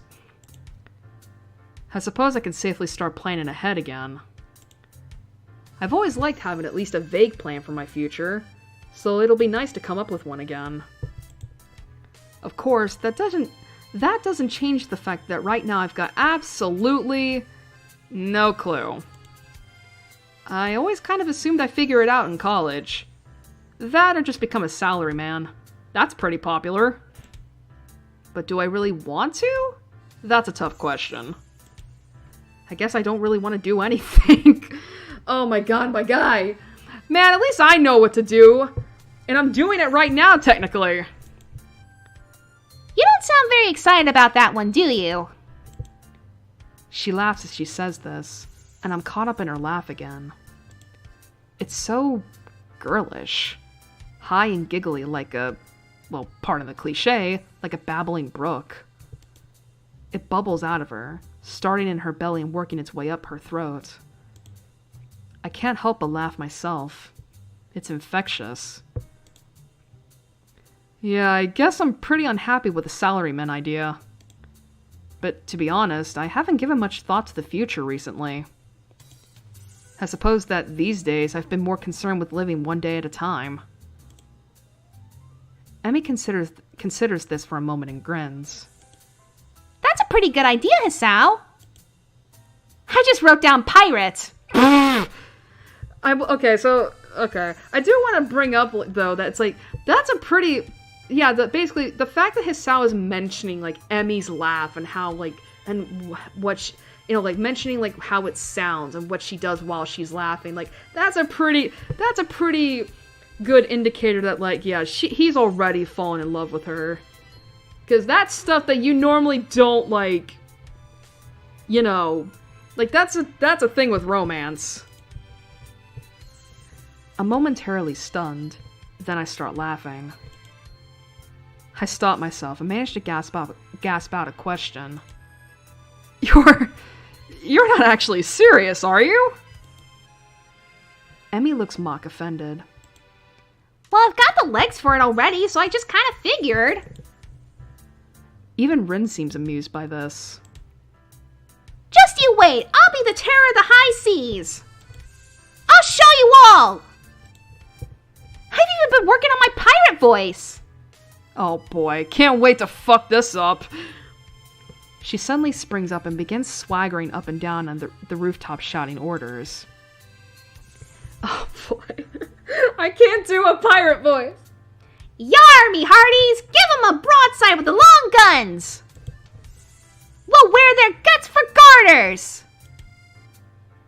Do you even know what that means? Rin's unexpected interruption stops Emmy in her tracks. Not really. But it's all in the delivery. The ringing of the bell prevents her from demonstrating her point further. Emmy dashes off immediately, leaving Rin and myself alone on the roof. Rin stares at me intently for a few moments. Is there something wrong? Rin considers this question closely for a moment. After a lengthy pause, she shakes her head. Nope. Oh,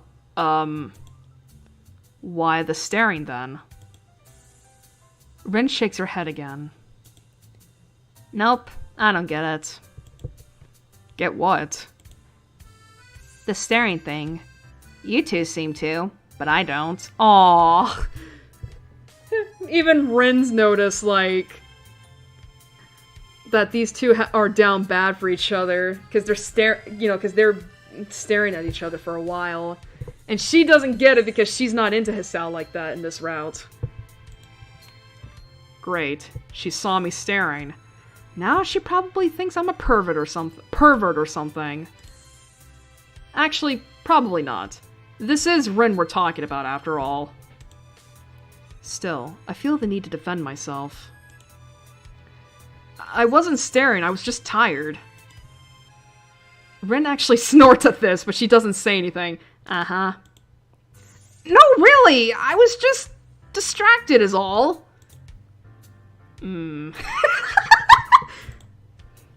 Eager to end this conversation, I head back down to class. Ah, shit!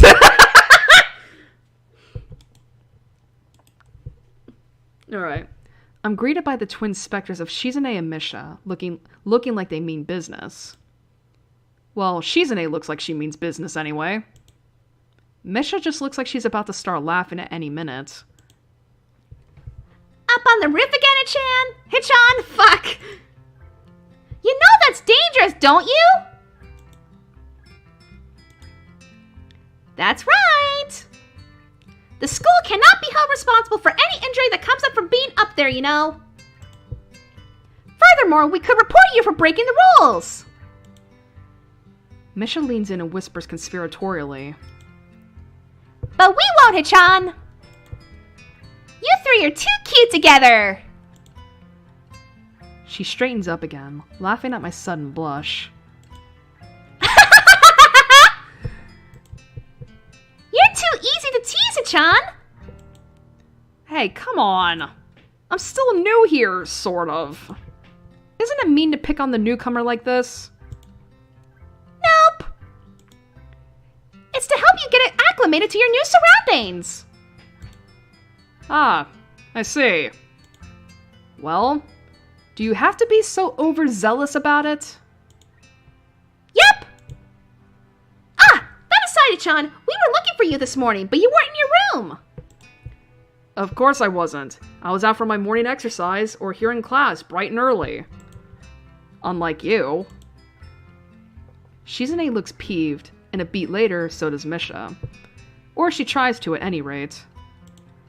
That was because of student council business! You should be grateful that we worked so hard for you! Oh, I am. So what did you need me for? Not another attempt to rope me in to do their dirty work, I hope. We had to give you something! But since you weren't around, we dropped it off in your room! Something? Like what? Oh, you'll find out when you get back, Hichan! Muto entering the room ends our conversation, and we all head to our seats. It's only after I've settled down at my desk and the teacher started talking about something or other that something odd strikes me. What did Rin mean you two seem to? Was Emmy staring at something too? For a brief moment, I considered the possibility that Emmy was staring at me the way I was staring at her. Of course, that's ridiculous. Still, I can't deny that I wouldn't mind if it were true. But it's best not to think of that. No need to get my hopes up. Come to think of it, when did I start having hopes like that anyway? I shake my head in an attempt to clear it and focus on the lesson. Oh my god. We love oblivious. I guess it's not really oblivious. It's more it's I mean, the thing is, right, what's the difference between just like being normally dense and then just being like anime protagonist dense? I guess if anything you can argue that this is more so like he's probably not really like, probably doesn't think that she likes him that way, which is a common thing with a lot of boys, so. But still, it is, but yeah, so the fact to Rin, it's like, she can see that Emmy likes Asao too, and she's staring at him, it's like, aw. And it really and it's a really good moment of observation for Rin. Of insight to her as well. After class, I make my way to my room. Muto really piled on the homework today. Oh god! Before I can open my door, however, I am suddenly intercepted by Kenji, who has just exploded out of his own room in a flurry of papers. Hey! We need to talk! These rooftop shenanigans of yours, man! They've gotta stop! What? You're running around on the rooftop with the limbless wonders! I don't know if I can say that. They're women, man! You'll get yourself killed running around like that! I don't follow. Kenji sighs and adjusts his glasses, before what could be understood as an attempt at explaining himself patiently. Look. Why do I always laugh at this shit, man? Look, we're friends, so I'm telling you this for your own good. But if I were going to kill someone, I'd do it by throwing them off the roof and making it look like an accident. And if I thought of it, you can be sure they've thought of it too. They're crafty, almost as crafty as I am. I see. Good. I'm glad we had this chat. Loan me 500 yen.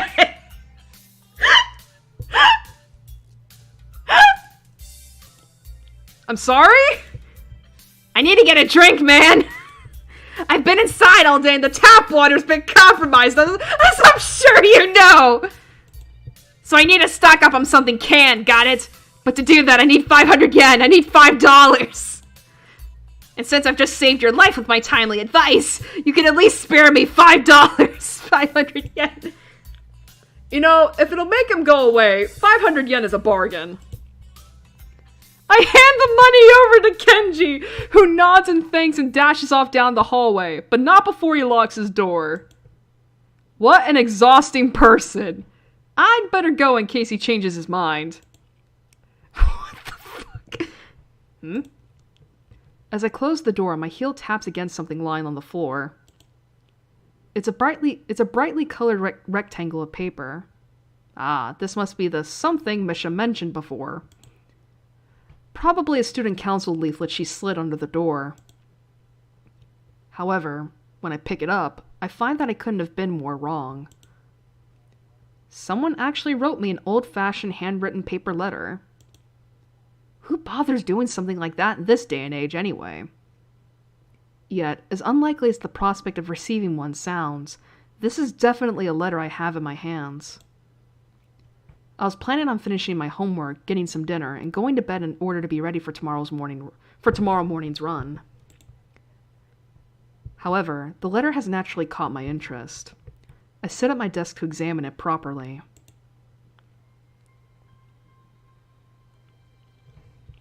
Well, people who are from who remember Hanako's route know what this is exactly. It's interesting that, like, because this letter appeared in Hanako's route, I think in Hanako's Act 3 or 4, but this one is coming in Emi's Act 2. So that's interesting. It's the first piece of mail I've received here at Yamaku, so it feels special, even if it wasn't something as rare as a handwritten letter. What causes me even more trepidation is the name of the sender, written neatly on the back of the envelope. Iwanako. I have no idea why she would write to me. I haven't been in contact with anyone from my old school since I transferred, and Iwanako is the last person I'd expect to want to write me a letter. The last time I saw Iwanako was terribly awkward. Embarrassingly so. She came to my hospital room, peeled me an apple out of courtesy, and then we practically sat in silence for half an hour. She said goodbye and didn't look me in the eye when she closed the door. It might have been a natural end to the series of visits that were probably pretty painful for both of us. Every time she visited me in the hospital, I wanted to talk to her, but something stopped me every time. Every time that I didn't speak made the next time even harder. She looked so guilty that I didn't want to say anything that might upset her, and I never could figure out the right words to say. I think Iwanako Oh boy, my throat is starting to cave in on itself right now. I think Iwanako blamed herself for my heart attack. That's ridiculous, of course, but knowing it and believing it are two very different things. I told her that it wasn't her fault. She nodded, and I really think she understood that if it hadn't been that, then sooner or later something else would have made my heart give out. Yet she looked so hopelessly sad every time she opened that door and entered my room. So I never managed to say the things I wanted to say. In the end, that might have hurt her even more. I mean, to be fair, that's gotta be really rough for her, considering, like, this guy was confessing to you and then he had a heart attack. It's like, oh my god. I mean, I don't blame her for, like, thinking it's her fault. Like, I mean, that's a really hard thing to, like, not do, you know? Well, you know, even if rationally it's like, yeah, it's not your fault. Both of you didn't know this would happen. Oh, my jaw is starting to hurt. Carefully, I open the envelope and draw out the folded letter from within. Alright. We'll still read this. Why not? Dear Hisao, how are you? I hope you are well and happy at your new school. Everyone here misses you. Almost all of our second-year class got put together in Class 3-1 for the final year, so we're pretty comfortable right from the beginning of the year. I'm sure you would have been assigned to this class as well. The mood among the third year seems to be very anxious about the final exams, even though they're so far away. The teachers are badgering us about it all the time. Even old Mr. Tachibana, who is, by the way, our homeroom teacher this year. Would you believe it? I was sure that he'd retire after our second year, but here he is, nagging everyone about studying for exams. I think things like that are the main reason why the mood among the third years is so nervous. I must admit that I'm somehow losing confidence in myself as well, even though I've always fared reasonably well in exams. It's so weird to think we're already seniors, isn't it? Time has really flown past. I wonder where it went. The new first year seems so young and somehow really innocent. I keep wondering if I was like them in my first year. I've been feeling nostalgic like this for the whole first trimester. There are other things I want to say. I'm writing to you because I felt that there are things I should have said after the incident back in winter. I really regret that I wasn't able to say them in person. Excuse me. And I have no excuse for it. I might have to go back, but I feel like the letter is different. Like, because I know that, like, with the roots, like, obviously Hisao gets a different interpretation of the letter each time, but I feel like the letter is different in this route than it was in Hanako's. Like, I could be wrong, but still. Yeah, I think I've had quite enough of this.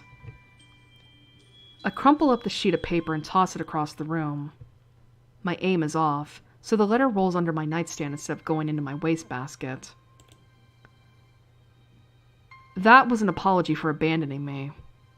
Except I don't know that I really need it anymore at this point.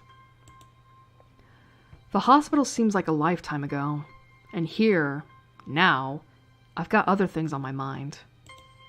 Emmy for starters. It wasn't great to be abandoned during my stay, but it's not something I'm worried about anymore. In fact, I hadn't even thought about the hospital and what feels like forever until this letter came in. It's almost annoying to have received it. I've got exams to study for myself. I have no time for the past. Now, about that homework. Alright, so that... Alright, so I will say that That was another bit of foreshadowing to the main conflict in Emi's path. And I will say, it is kind of mean for Hisao to just basically to not even read the whole letter and just crumple it, throw it away like it's nothing. When it's like, it probably really did take a lot for Iwanako to write that letter, you know? But again, that's part of the lesson that we need to learn throughout this route. That's a thing we need to learn from. And we'll find out. We'll find out eventually. But for now, let's get back into this. So, what's the plan for today anyway? I'm waiting patiently in the hallway of the girls' dormitory just outside of Emi and Rin's rooms. Emi is apparently helping Rin with getting dressed. I suppose that makes perfect sense, as I've no idea how Rin would get dressed otherwise. Picnic! Picnic? That's what I said! Sounds pretty exciting. I know, right? Rin chooses this moment to make an observation.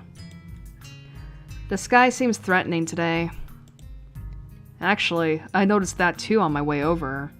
Despite the sunshine of the early morning, the afternoon seems to have taken a turn for the gloomy. There's a heaviness to the air as well that usually heralds a rainstorm. I wonder if I should have brought my umbrella. She's got a point.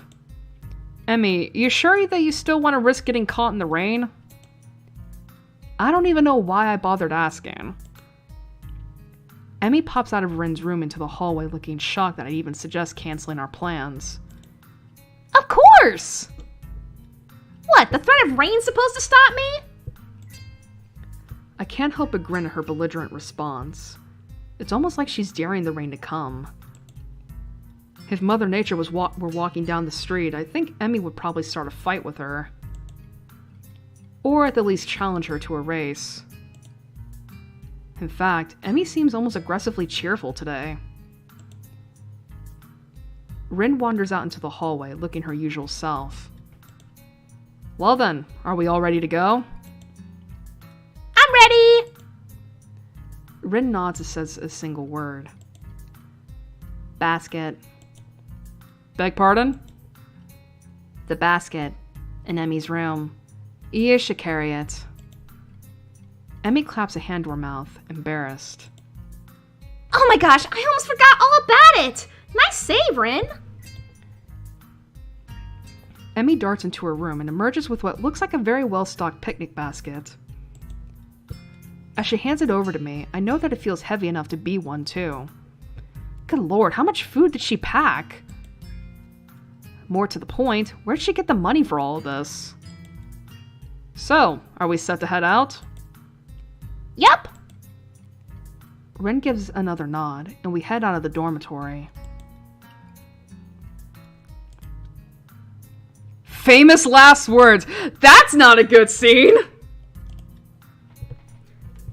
I can't help but frown when I notice how gray the sky's gotten in the 10 minutes I was inside. Still, Emi does not seem concerned by such petty concerns as the color of the sky. She's positively skipping as we walk. Which reminds me, where are we going? This brings Emi up short and she shoots me an embarrassed look. You know, I hadn't really thought of that. What do you think, Hisao? Well, there's the spot where we ate during the festival, but it might be nice to leave the campus for a while. However, I'm not sure if there's any good places to do that in town. Just as I'm about to open my mouth, Rin unexpectedly interjects with a suggestion. There's a park in town near the art shop. Great idea, Rin! I totally forgot all about that place! Crisis averted! Do you know how to get there, Rin? Rin shrugs. It's pretty likely. Good enough for me! I would prefer knowing for sure, but what the hell. Lead on, Rin. The three of us quickly make our way off campus and take the road down into town. This basket's a bit heavy. I hope that the park is close by. We pass the art supply store, Rin slowing her pace slightly as we go by. Emmy notices Rin's change of pace and stops. You want to go in, Rin? Rin shrugs. Nothing I need. Are you sure? There's the slightest flutter of a smile on Rin's face, quickly replaced with her usual expression. Life's uncertain, but on this at least I'm pretty sure. Nice of you to offer. Well, it's not like I'm the one carrying the basket. But I'll bet Hisao wouldn't have minded anyway, right? Oh, of course not. This is hardly a heavy load. I flex for emphasis. Shut the fuck up. Emmy stifles a snort of laughter by pointing to the park at which we've suddenly arrived. Oh, I remember this place. I ran into you here that one time, didn't I, Rin? Rin's eyebrow raises slightly. Maybe. I'm unwilling to say for certain one way or the other. Memory's a tricky thing, you know. Well, I'll be. We made it in one piece after all. The sun's still nowhere to be seen, but neither Emmy nor Rin seem to mind. We find a spot to sit on the grass, and I set the basket down gratefully. There's a surprising amount of food prepared. Maybe we were supposed to be joined by some of Emmy's teammates or something? I'm starving! Dig in! She attacks the food as if she's had nothing to eat for years. Oh. Well, there goes that plan! I'm just reaching for the food myself when I feel the first drop of rain land on the back of my hand. Uh-oh. Looks like the weather's not going to cooperate with us after all. Emmy glares at the sky as if that alone will hold back the rain. I very nearly believe she can do it. It's one heck of a glare. It had better cooperate! You hear me, Sky? You stop that raining right this instant! The sky doesn't seem inclined to listen to her, despite the commanding tone she's taken with it. Instead, the rain seems to increase. Rin wrinkles her nose in distaste at this turn of events. Regrettable. What do you mean? Rin shrugs. I could paint this if I weren't out here. Shame to miss it is all. She doesn't seem angry or annoyed by it, just a little disappointed. Emmy laughs in response to Rin's comment. Guess we should have stepped in that art supply store after all, huh? The rain increases a little more, offended that we haven't fled yet. Despite the warm temperatures we've been enjoying, the rain is rather cold. I wish I'd brought my umbrella. Hey, we should probably head inside to keep dry. We're already pretty wet, Hisao. Yeah, but we can dry off this way and maybe wait out the storm. You don't want to catch a cold or anything, do you? Emmy considers this for a moment. I can tell that part of her wants to stay out in the rain just despite the weather. Unfortunately for her, the weather hardly cares about what we do. I suppose you're right. Where can we go? I don't have an answer for her. The area is still pretty new to me. Though I guess I'm slowly getting used to the school itself, the surrounding town remains a mystery. All I know is the art supply store, and that's only because we've just passed it. Fortunately, Emmy soon snaps her fingers in triumph. That's it! There's a tea shop nearby. We can have some tea and dry out, no problem. That doesn't sound like a bad idea. Great! You know where it is? Emmy nods, looking fairly confident. Sure do. I think. But it'll be an adventure either way, right? Adventure, huh? Well, I suppose we could use a little adventure. I think as long as we get out of the rain, I'll be happy. The picnic basket is a little lighter now, at least. Lead on! Ren and I follow Emmy as she weaves through the streets with something approaching confidence. Now a left here. There! The Shanghai! Emmy beams triumphantly as she points to the tea shop. Well, we know where this place is. It seems fairly crowded inside. A symptom of the sudden rain, I'm sure. Welcome! Can I... I'm surprised to find out that our waitress is none other than Yuko. She sure looks the part in her uniform. It's hard to believe this is the same librarian from our school. I was gonna say, like, what is this track that's playing? Does she work 2 jobs? I guess that must be it. Oh, it's you. Yuko seems to know Emmy. Emmy grins brightly, pleased to be remembered. Hey, Yuko. Hi, Yuko. I didn't know you worked here too. Do I know you? You seem awfully familiar, but I don't think I've ever seen you in here. We met at your other job, at the Yamaku Library, remember? Her eyes widen in memory. Yeah, that's it. Nice to see you again. Oh no, this is bad!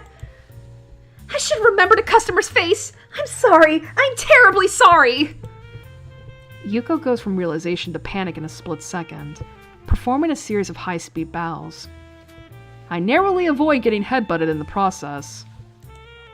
Whoa, hey, calm down! Listen, I wasn't a customer when we first met. In fact, I had never been to the Shanghai, so it's alright. Not the best display of logic, but it seems to relax her a little. Do you really think so?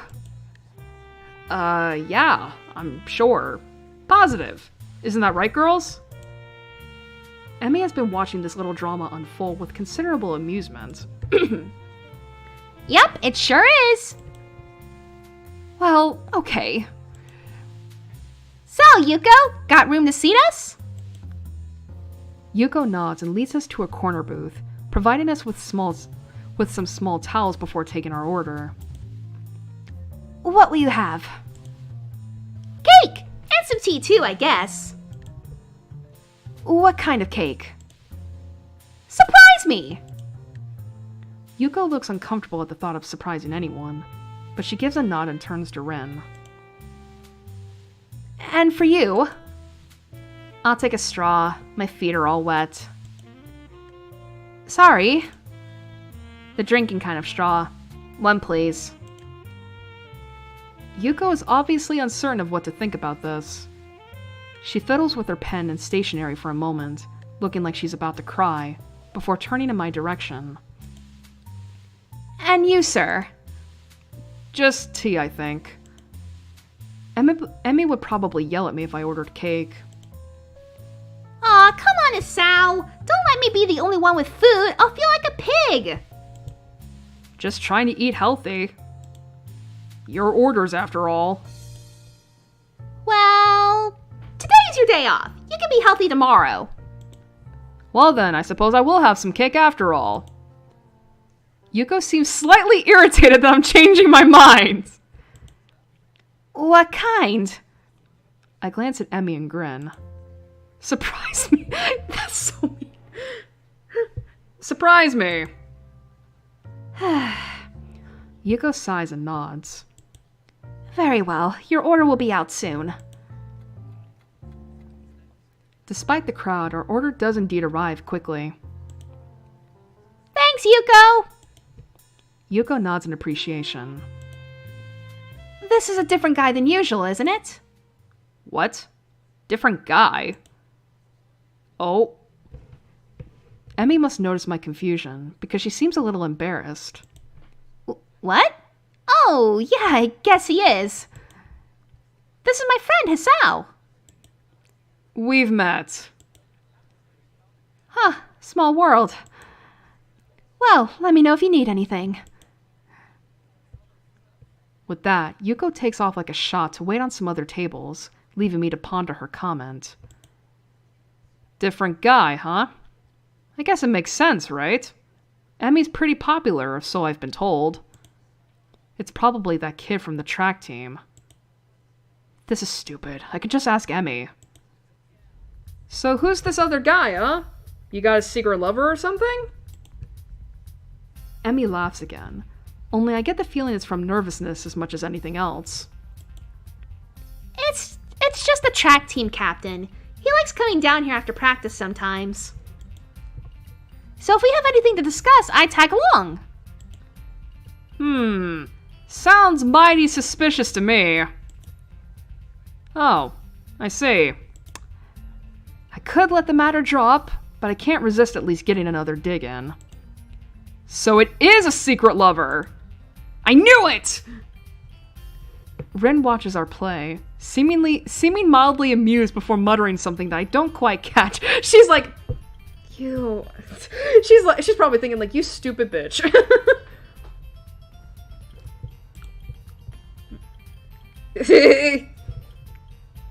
Anyway.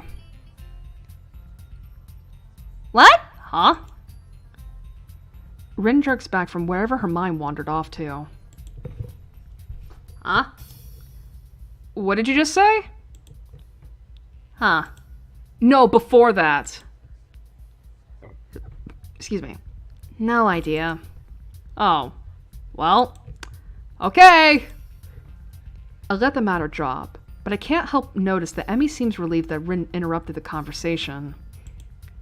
Maybe I went a little too far. Conversation dies down for a moment as Emmy and I busy ourselves with cake. Mine is strawberry, and surprisingly good. Emmy seems to think so too, as she suddenly reaches over with her fork and steals a bite. Is that supposed to be bit or bite? Thief! Pirate! There's a difference. We're not on water!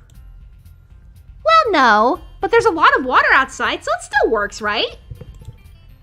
Besides, you can have some of mine. I think it's cranberry or something. I should have asked for the strawberry. I like strawberries. Feel free to help yourself to mine if you really must. For some reason, I feel compelled to add, seeing as how you've already done it once and all.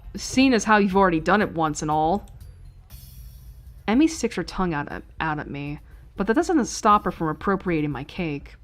I try some of hers as well. It's raspberry, and pretty good. The rain's let up. It would appear that Rin is correct. Good timing, too. I've finished my food, and looks like Emmy has as well. Well, we better pay and get a move on before it starts raining again. It takes a few minutes to get Yuko's attention, but we pay and get out pretty quickly. So, do you want to return to the park? My jaw nearly drops. Are you kidding? It's probably going to rain again. In fact, I think I just felt some raindrops. You may be right. Well, okay, I'll let you off the hook this time, but you owe me a picnic now. Got it? I don't know if she's addressing me, Rin, or the both of us. Fine. Now hurry up! I wanted to get some laps in at the track, and it would be nice to do it without the rain, and I just stubbed my toe on my fucking desk! I thought this was your day off! Ow. Well... Emmy suddenly seems reluctant to explain herself. I need the practice. And I need to burn off that cake anyway. Why do I get the feeling that she's leaving something out? Are you sure? It wasn't that much cake. No, it wasn't that much cake for you. I ate most of it. She's got a point there. Still, I feel like I should at least offer to run with her. Finally, our first choice after.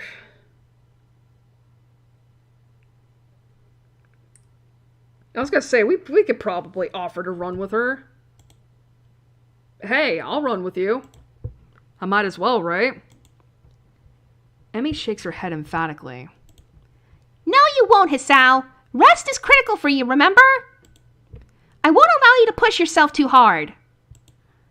I guess she's better at giving advice than taking it. Whatever you say, Emmy. I think it's probably best not to press the issue. Well, there's the rain again.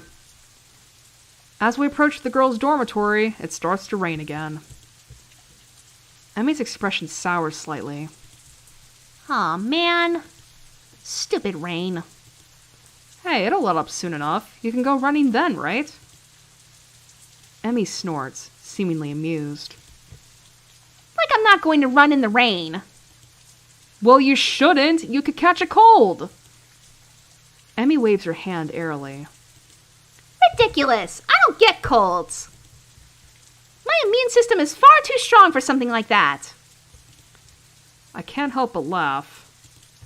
Well, I'll see you tomorrow then, okay? Yeah. Thanks for coming. Oh, and for carrying the picnic basket. I'll bring it for lunch tomorrow. We can have our picnic on the roof.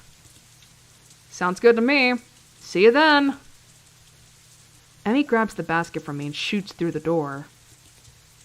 Rin gives me a sort of half nod and ambles inside as well. Damn, it's wet out here. I need to get back to my room and into some dry clothes. Oh, here we go again! I'm soon in front of my door, but I'm intercepted by the sudden appearance of Kenji, who appears to be carrying a stack of books. Hey man, give me a hand, would you? Huh? The books are unceremoniously dumped into my arms as Kenji fumbles with his room key. Thanks, you're a lifesaver. If you weren't around, I'd have to keep my door unlocked, and that's just begging for trouble. The perfect opportunity to set up an ambush, or maybe just plant a bomb if they don't want to get their hands too dirty. Probably don't. Afraid they'll break a nail or something if they have to stab me. Women. I love it here.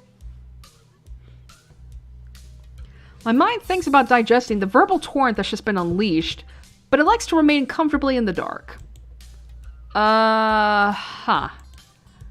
Anyway, where have you been, man? I could have used some help carrying these back from the library. I knocked on your door, but you weren't there. Oh, sorry. Not really. You appear to think I'm some kind of pack mule. I was out with Emmy and Rin. I was gonna say, it's like, why would you mention that to him? Kenji staggers back in shock. It looks like I just shot his dog, if he had a dog. The limbless ladies again! What'd you do this time? Well, we wound up at the Shanghai. I'm prevented from continuing by a sudden exclamation of despair. The Shanghai! Why the Shanghai? No, man, you can't just go to the damn Shanghai! It's the most dangerous place in the city! A veritable stronghold of their best agents! I know! I've met them! They'll stop at nothing to lull you into a false sense of security and then BAM! He hits his door for emphasis. Wallet's gone! Bus pass gone! Identity fucking gone, man! Promise me you won't go there again! He seems so vehemently opposed to the idea of the Shanghai that I'm willing to lie a little in order to get to my room. Sure, I won't go there again. Or at least, I won't ever tell you I've gone there again. This seems to mollify my bespectacled companion. Good. Sorry.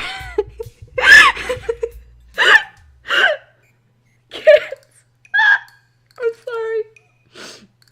Oh my god, my nose is so stuffy right now.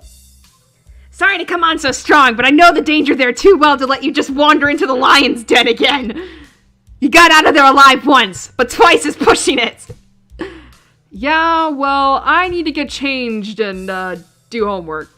So, I'll see you later. Huh? Oh, sure, whatever. I suddenly remember that I'm still holding his books. You'd better take these. I catch a glimpse of one of the titles, something about cryptography! What a weirdo! Kenji grabs his precious cargo from me and disappears through his doorway. I open my own door and walk in, grateful to get out of my soaking wet clothes. The rain outside picks up, and I find myself hoping that Emmy's not out running in this weather. She seems so adamant about doing the run alone. I can't help but wonder if her leg's still bothering her. I try to remember whether or not I've seen her limping at all today, but I can't. Guess I was too caught up in enjoying the day, even if it did rain on us. And as I think back over the events of today, I find myself focusing on my running partner. Her complete refusal to allow the rain to spoil her plans was incredibly cute. But there was something else there, too. Sort of an unflappable attitude when it comes to enjoying the day as it comes. I really like that quality. Maybe I need to do a little of that myself. Alright, if this next scene is what I think it is, we'll stop it there. And what I mean is, like, we'll stop it after that scene is over. Because it's been 5.5 hours and my throat is killing me.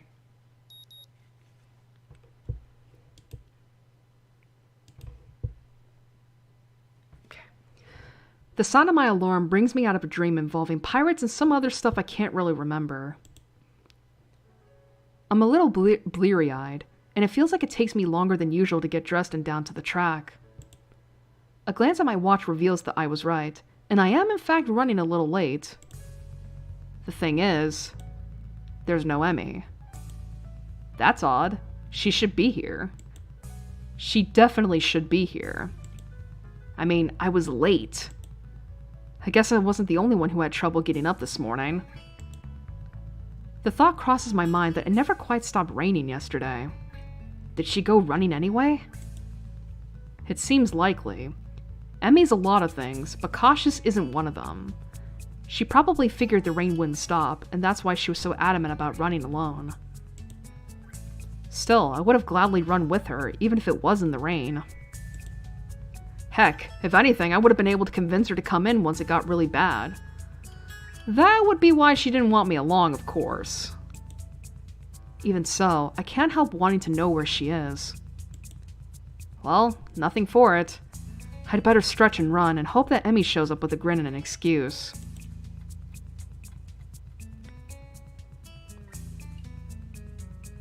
On my cooldown lap, I'm forced to admit that Emmy isn't showing up.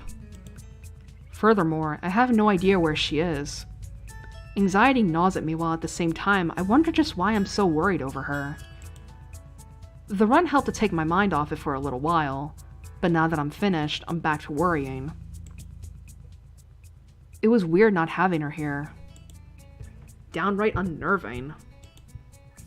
It suddenly dawns on me that I've been running to hang out with Emmy as much as I've been running to stay healthy.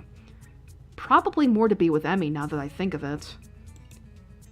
It's one of those things that are completely obvious, yet somehow I never realized it. She really is someone I enjoy being with. As revelations go, it's hardly world-shaking. All the same, I find myself feeling slightly shocked. When did this happen? Well, no time to think about this. Though I want to ponder this new development, I have a greater desire to find out what's happened to Emmy. I'll ask the nurse when I stop in to see him. Well, you seem to be in good shape, Asao. That's good to hear. I replace my shirt and stand to leave as usual.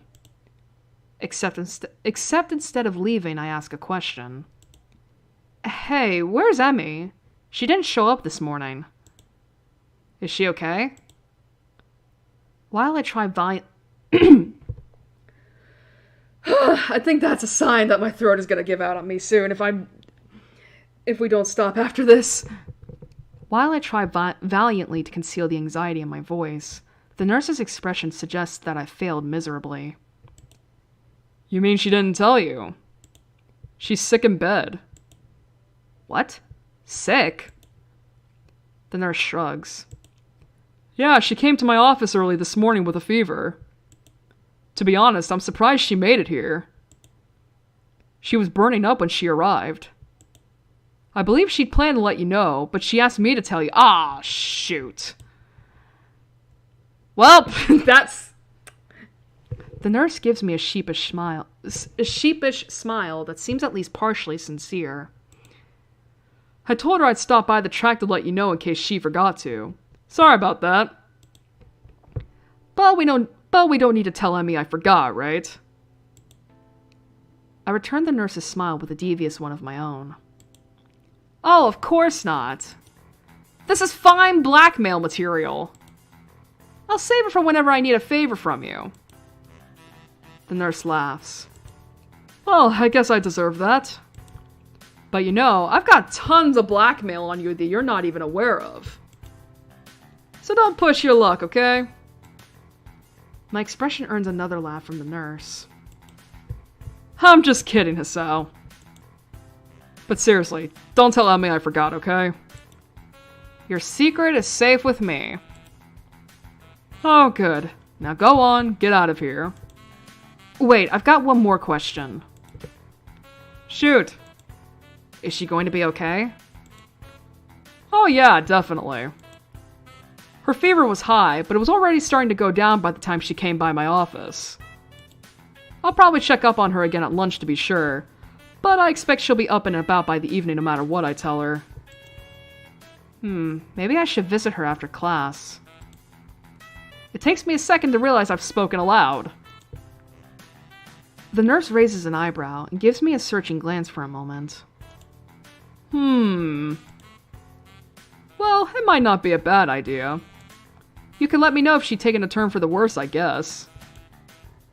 But no funny business, got it? I know what meds you're on after all. I think that's a threat against my life, but I'm not sure. Also, we're not even, like, boyfriend-girlfriend yet, ma'am. You think we're gonna be having sex? Oh, Jesus. Okay, that was my pant leg. Either way, I assure the nurse that my intentions are chaste and exit the office. Interesting that the nurse sees me as some sort of potential suitor to Emmy. Even more interesting is how pleased that makes me feel. I need a shower. I need to go to the shower again! I'm thinking dirty thoughts! I doubt it. I doubt that was the case. It's just so funny. The lunch bell... Hello? Oh, okay. The lunch bell rings, and I find myself disinclined to make my way up to the roof. After all, I'm betting Rin knows where Emmy is, and if that's the case, then I doubt she'd bother going up there. More to the point, I doubt we'd have any sort of scintillating conversation if she did. Chances are she'd prefer to be alone up there anyway, so I don't accidentally ruin her train of thought or something. Unfortunately, I don't really feel like heading to the cafeteria either. Guess I'll go to the library instead. I need a new book to read anyway, having finished my other one yesterday before bed. Maybe I can find more by the same author. Huh, it's been a while since we've been here. I love libraries. They smell like dust and paper and ink. All these stories and facts and opinions crowded together in one place makes the air come alive with potential. I'm not sure how to navigate Yamaku's library yet, having mostly stuck to books I brought with me, so I searched for the librarian to ask for help. I suppose she's not around. Can't believe it. Yuko, looking rather distracted, suddenly emerges from one of the aisles. Excuse me. Oh, can I help you? Actually, I was looking for a book. So am I! Advanced cryptography?! I see where the cryptography went! We just got it in and now it's gone missing. I really wanted to read that one. Cryptography? Yeah, that is, this guy I knew. No, not sure how to describe it. Skip to the end. He got me interested in cryptography, only now the book's gone and I think it's been stolen. Sounds pretty terrible. Yeah, especially because now I have to search the whole library for it. Even though it's probably not even here. You seem busy. A little. She dashes off down another aisle, and I resign myself to finding my own damn book. Plenty of choices. Oh, come on. How did I get lost? These aren't even printed books. They're all in Braille.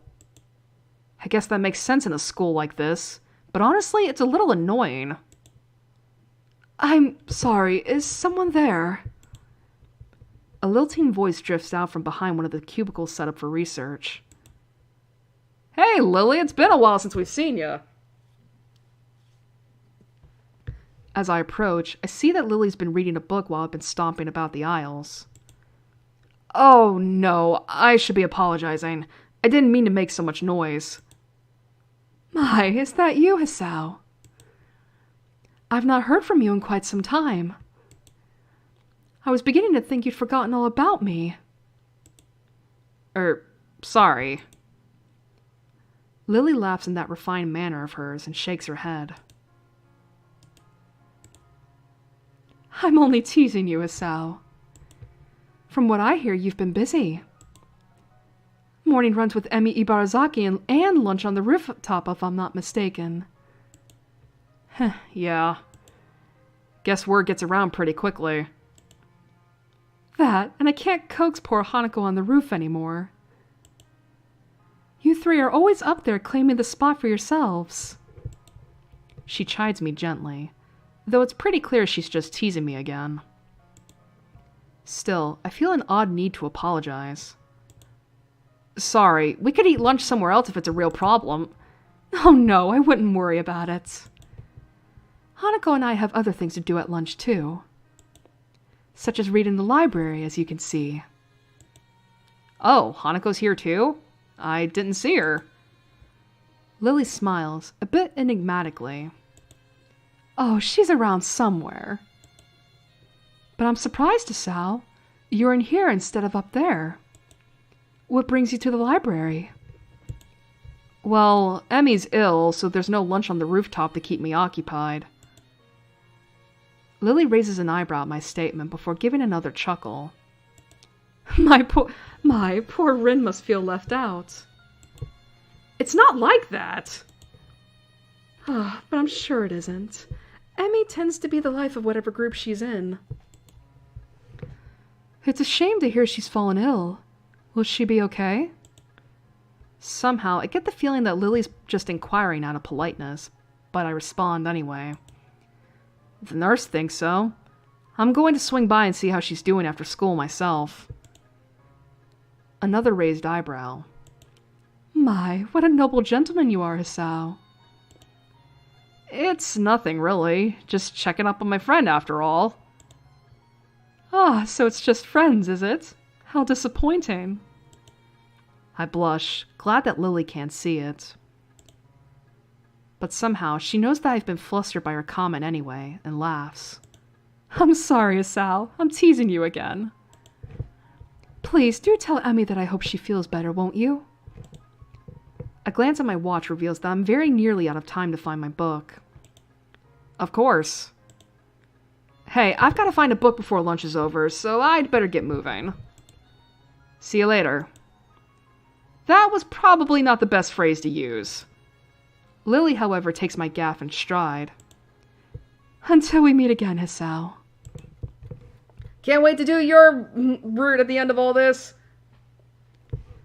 I never do find the book I was looking for, but I walk out with something else instead. My stomach growls slightly, letting me know that I should have had something for lunch. Ah, well. I'll grab something before I visit Emmy later.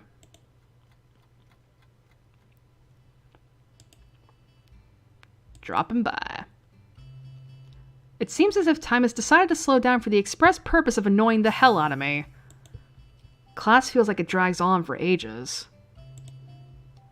I suspect that my being consumed with worry probably has something to do with it.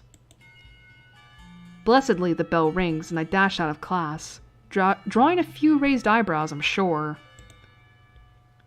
I've spent the majority of the day fretting as unobtrusively as possible. Even though the nurse thinks that Emmy is perfectly okay, I want to see for myself. It doesn't take long to get to the girls' dormitory and make my way to Emmy's room. Standing outside her door, I suddenly pause. What if she's resting? I'd hate to wake her up, especially if she's still feeling ill. Then again... Okay, let me take a sip real quick.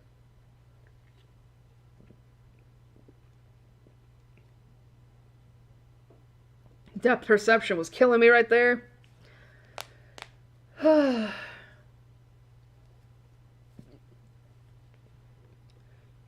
Alright, Alright, just to help my throat there.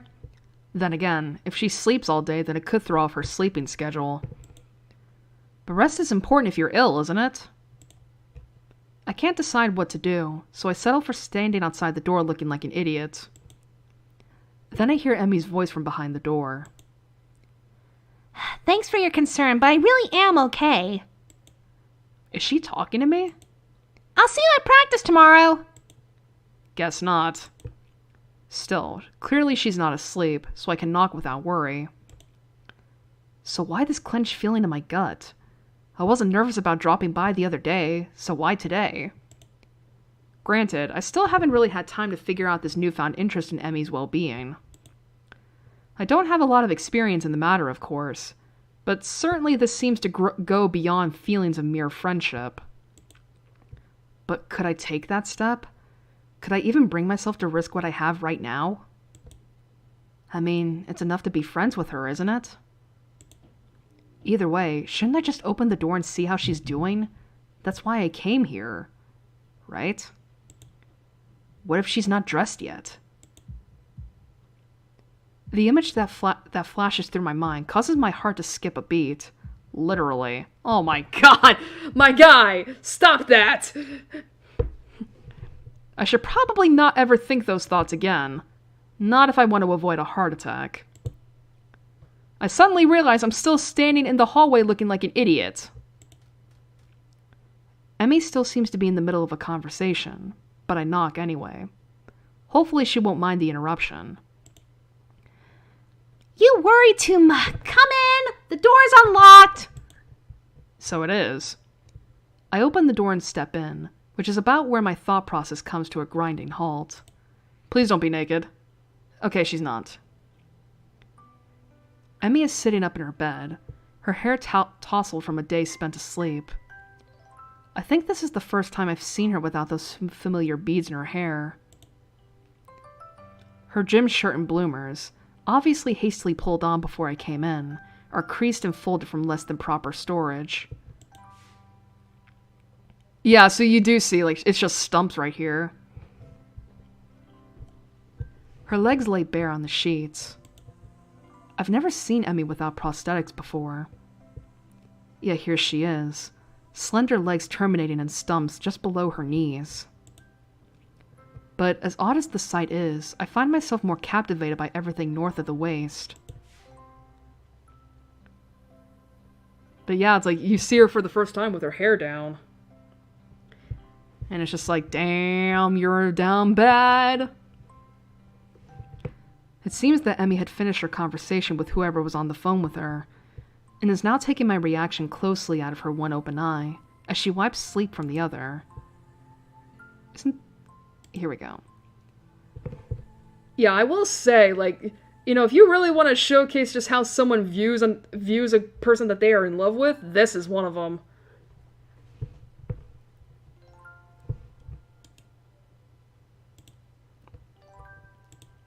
Her expression, far from being embarrassed, is rather one of a surprisingly wide yawn.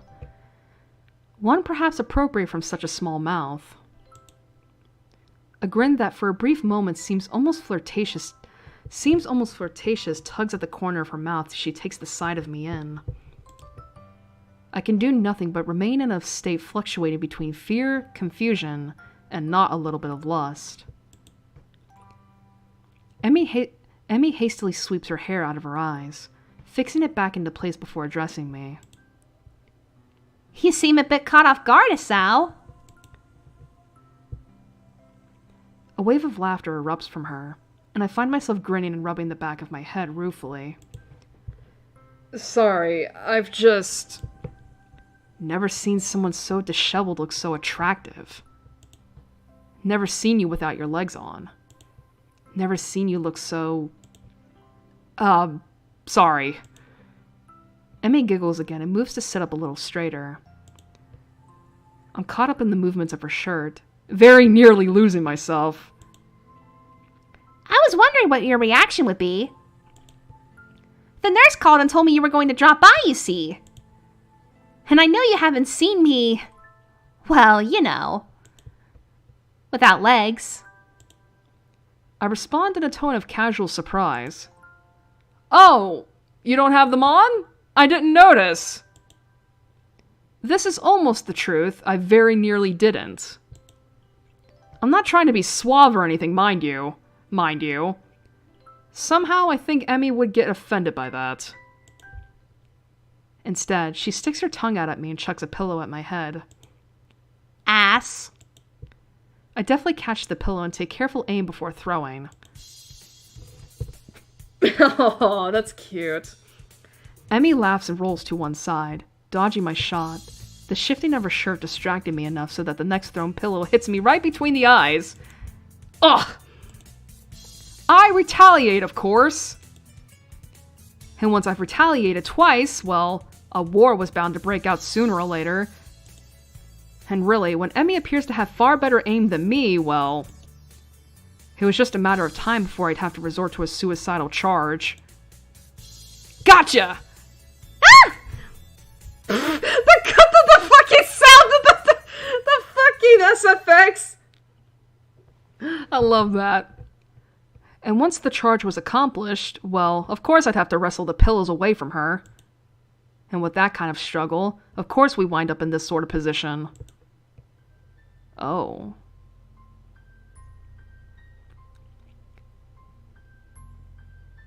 And so I find myself staring down at her from my position atop her. She's grinning, eyes sparkling with amusement, maybe a little sweaty now from our tussle. Her chest is heaving up and down, sucking in air. The small bit of my brain that is not currently enraptured by the sight and the smell of her observes that she must still be ill, because her stamina is not what it should be. We stay that way for a while. I'm not sure how long, because everything seems to go fuzzy. Everything that isn't her, anyway. Her eyes meet mine, and deep inside them I almost catch a glimpse of... what? Fear? Longing? Hope? Emmy? Oh, well, there goes the romance. A cough suddenly convulses her, and I'm almost stumbling in my haste to get off, to apologize for everything. Sorry, I shouldn't have... It's fine, it's fine. She gives me a reassuring pat on the shoulder. So, what brings you here? She's still breathing hard, and that causes her voice to shake slightly. Well, before I was so rudely assaulted by pillows, I came to see how you were doing. This earns me another shove, and I very nearly fall off her bed. Emmy's eyes sparkle again, and I wonder how I never noticed how attractive they are before. Consumed with worry, were you? Her tone is mocking, haughty, teasing. She throws her arm across her forehead dramatically, grin still apparent from underneath. Couldn't bear the thought of me laying deathly ill?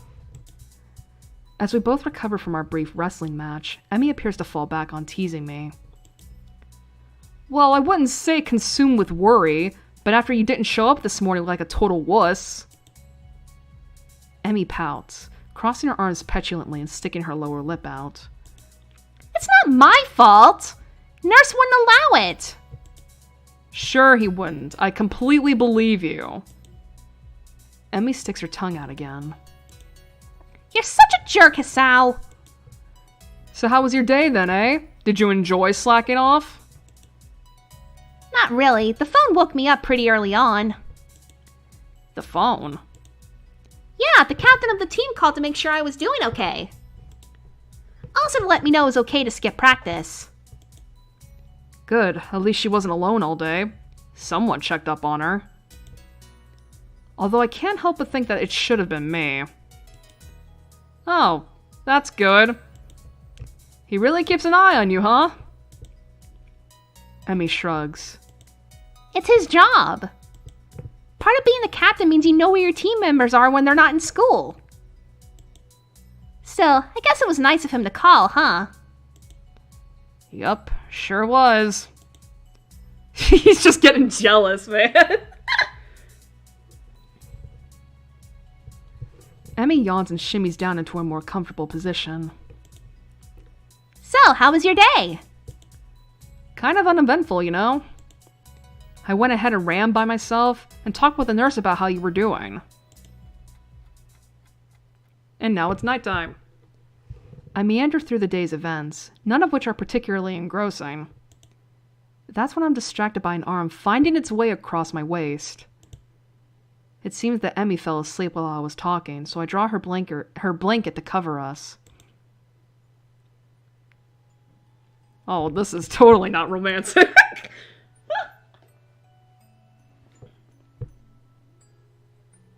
She's rolled over onto her side, and now one leg is thrown over my legs, effectively trapping me. Hey. It seems a shame to wake her, but I have things to do. I gently shake her, but in response, she only tightens her arm's grip on me and sighs a little. My resistance to this position crumbles rather quickly. The feeling of her body breathing steadily is both calming and incredibly stimulating at the same time. My breathing cannot decide if it wants to relax or speed up. Relaxation wins, and I find myself putting an arm around Emmy. Aww. I think I'm in love.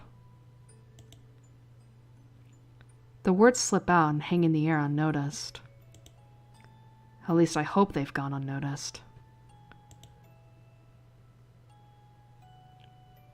Emmy whimpers weakly through her dream, and her grip suddenly tightens again. For the first time since I've known her, I see tears running down Emmy's face. It feels like my heart is about to break. I instinctively tighten my own grip and stroke her hair in what I hope is a soothing manner. Words of comfort, meaningless in this situation, spring to mind. Maybe I should wake her. Are you supposed to wake people having nightmares? I can't for the life of me remember. The decision is taken from me as Emmy suddenly jerks awake with a cry. Dad! Oh boy. This is no. Oh, this is not a great thing to think about. This is more than I think I want to hear without her knowing. I quickly sit upright and gently shake her shoulder to stir her. Hey, you okay? What a silly question. Huh? What? Hisao? She shakes her head as if to clear it and quickly wipes her eyes. You had a nightmare, I think. Emmy shudders again and glances up at me a little cautiously, as if unsure whether or not she's actually up. Yeah, I guess so. You want to talk about it? Hmm? A speedy internal debate seems to be going on in her head, which resolves itself with a shrug. Nah, I don't really remember much of it. I'm pretty sure she's lying to me, but somehow I don't think I should press the issue. Emmy shudders again and turns towards me, looking a little sheepish. Sorry for falling asleep on you like that. I keep my voice as soothing as I can. Hey, don't worry about it. You've been ill. Yeah, I guess that cold medicine's just made me a little drowsy. I guess so. Emmy doesn't strike me as the sort of person who'd fall asleep at the drop of a hat. Rin, maybe, but Emmy's far too energetic. Emmy gives a half smile at my response, and then just like that, she's back to her old self. Well, prepare yourself for tomorrow morning, Hisao. We'll have to go twice as hard to make up for today.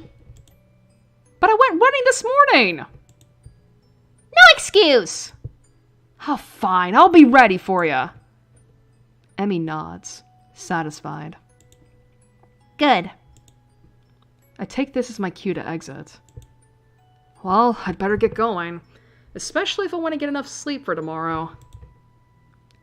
I hop off the bed and head for the door. Hey, Hisao? I pivot neatly on my heel and face Emmy. She opens her mouth to say something, and then in another first, I see her falter slightly. She closes her mouth and opens it again. Thanks. For dropping by, I mean. You're kind of the first visitor I've ever had who wasn't Rin.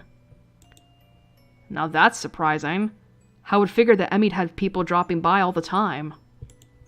She's certainly popular enough, or so I thought, always talking to people in the hallways. Emmy hesitates again. And thanks for staying around after well... A look of pain flits across her face. You know. It helped. She brightens back up and waves cheerily at me. See you tomorrow! Yeah, see you later. I'm just about to exit the door when something makes me turn around again. Hey, Emmy. Anytime you need to talk, let me know, okay? Emmy seems taken aback by this offer. Her grin gets even wider. Sure thing, Hisao. See you in the morning! I exit Emmy's room with my head in a whirl. Should I have even left? Was she really okay? I want to turn around and march back down the hallway, open the door and tell her. Aww. This is so sweet. Tell her I love her. Tell her I think she's beautiful. Tell her that I'll be there when she needs me. I want to stay with her, to hold her close as she falls back to sleep. How many nights has she woken up like that? Only to find that nobody's there. I want to be that person she can be with when that happens. It's a silly thought, I know. We don't know each other that well, do we? The whole idea, while exhilarating, also makes me feel worry. Worry, perhaps, that I'd overstep my bounds. And now to add to my troubles, it seems as if Emmy herself already has an interest in someone else. This track captain of hers who seems so interested in her well-being. True, I've only seen the two of them together a few times, but that doesn't change the fact that they seem better suited to one another. Yeah, but she fell asleep with you. She curled up next to you when she was asleep. I don't think she would do that with just anybody. There's really nothing to be done about that. I need to take my mind off of this whole situation. I've got homework to do. Maybe that will distract me. Maybe that'll distract me from the jealousy. So yeah, that was the scene I was thinking of. Okay. There is another scene in her bedroom that I'm definitely gonna need to censor. But I don't know when that'll be. We'll find out about that, though. Why does this have to say it like that? Alright.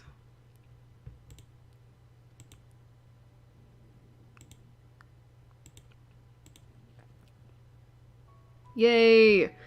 Alright. 6 hours later. But yeah, look. Yeah, this is fun. Let's see. So this is the Emmy stuff. Interesting that some of these just come out of order, huh? Wonder, do we have any more jukebox? Probably not.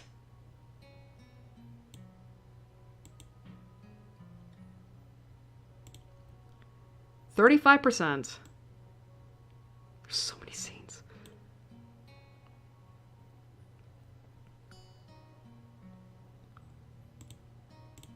Alright. Well, that's that for tonight. Oh, my throat is dying.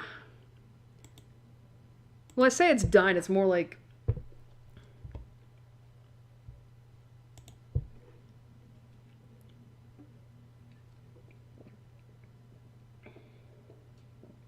I mean, I say it's dying, it's more like, I'm dying. I'm not dying. Oh shit, that's right.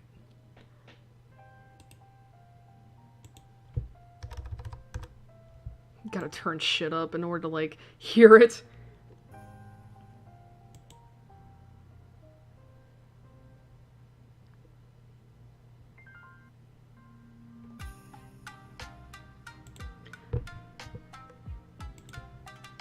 There we go.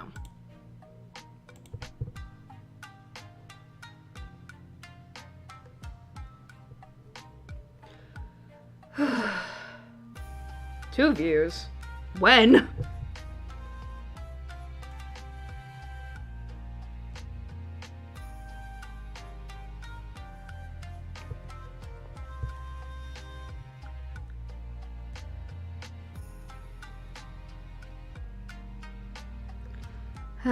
Anyway, so that was the beginning of Emmy's route, and we're already getting like some pretty good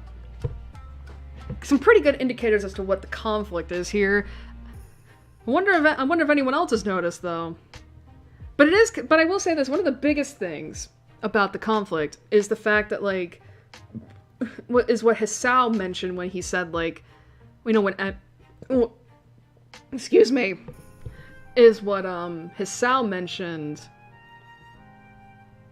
when it came to Emmy saying like, "Oh, you're the first visitor I've had that wasn't Rin." It's like, huh, and Hisao's like, "Huh, that's interesting. You're pretty popular, so that's weird." But we'll find that out. But I think just from that, it's by itself, it's like, oh, I think I know what the issue is, you know?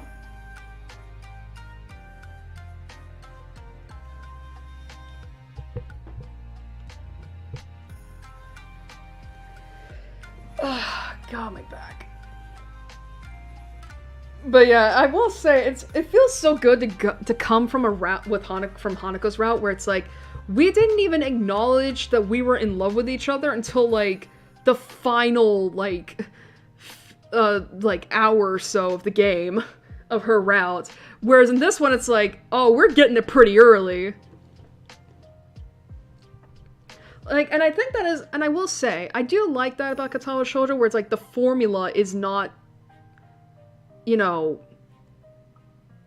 is not like the same across all the, the routes, because I know for Rin's route, the I love yous don't come until very close to the end. I know that's a spoiler, but listen, we'll find out why that is. I don't even remember Shizune. Lily's, I think, comes in the second act as well. But I don't know. We'll figure it out when we get to her route. Too bad we know for a fact that, some of these routes are not gonna come as quickly as much as possible, you know? But yeah, I will say this, it's also really nice to, like, have more of these indications of like Hisao being in love with Emmy than he was with Hanako. Granted, Hanako is a special case where it's like he was at least able to admit to himself that like he liked her, but he wasn't really going to do anything with her because he wasn't sure if she could handle a relationship. When it's like, but again, that ties into the whole theme around her, into the whole conflict with Hanako's route, where it's like, she's not something to be pitied. She's still a person who has, her needs and wants, and it's like, stop looking down on her. She doesn't want that. And, like, stop white knighting, pretty much. Whereas with Emmy's route, it's a lot more like the typical teenage boy stuff, where it's like, oh, I don't know if she would like me like that. I don't know.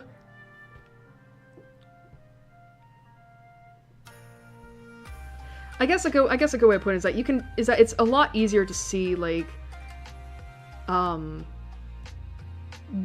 how in love Hisao is with Emi than it was for Hanako. But again, different. It's different. It's a different girl overall, which is good. You know. But yeah, I mean, I will say, like, I don't know if I ever said, like, which of my routes were the favorites. I mean, I think at the very least, Lily and Emi are pretty close. But Hanako's is nice, too.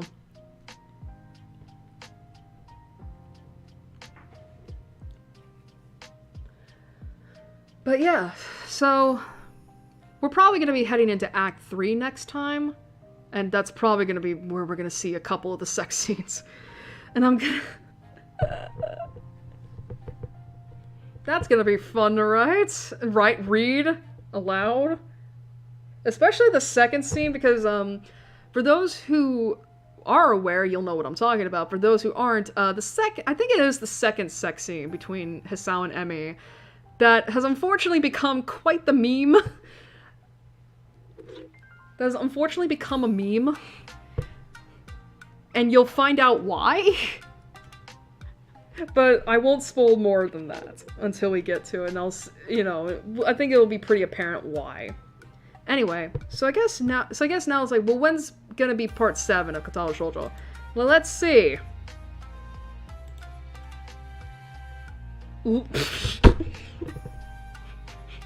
Sorry. I'm looking at next month and it's like, oh boy.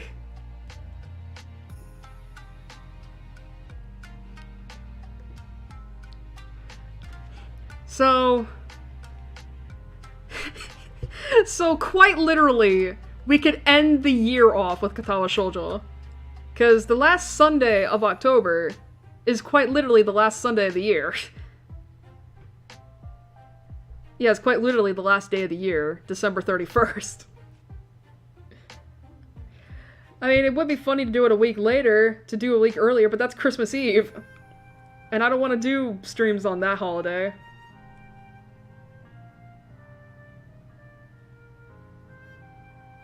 So yeah, I guess we'll do it on New Year's Eve.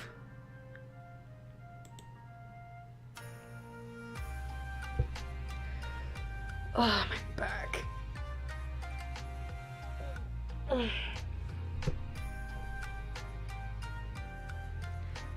But anyway, I hope you all enjoyed tonight's stream. I'm sorry for I will say this was pretty enjoyable to read through, especially with a lot more laughter. Especially commenting on the down badness of these characters. But yeah, so as I said, we'll be streaming more of Emi's Route and Katawa Shoujo next month on the 31st of December, New Year's Eve, at the usual time of 8 p.m. Central. I'm trying to think, what else is there?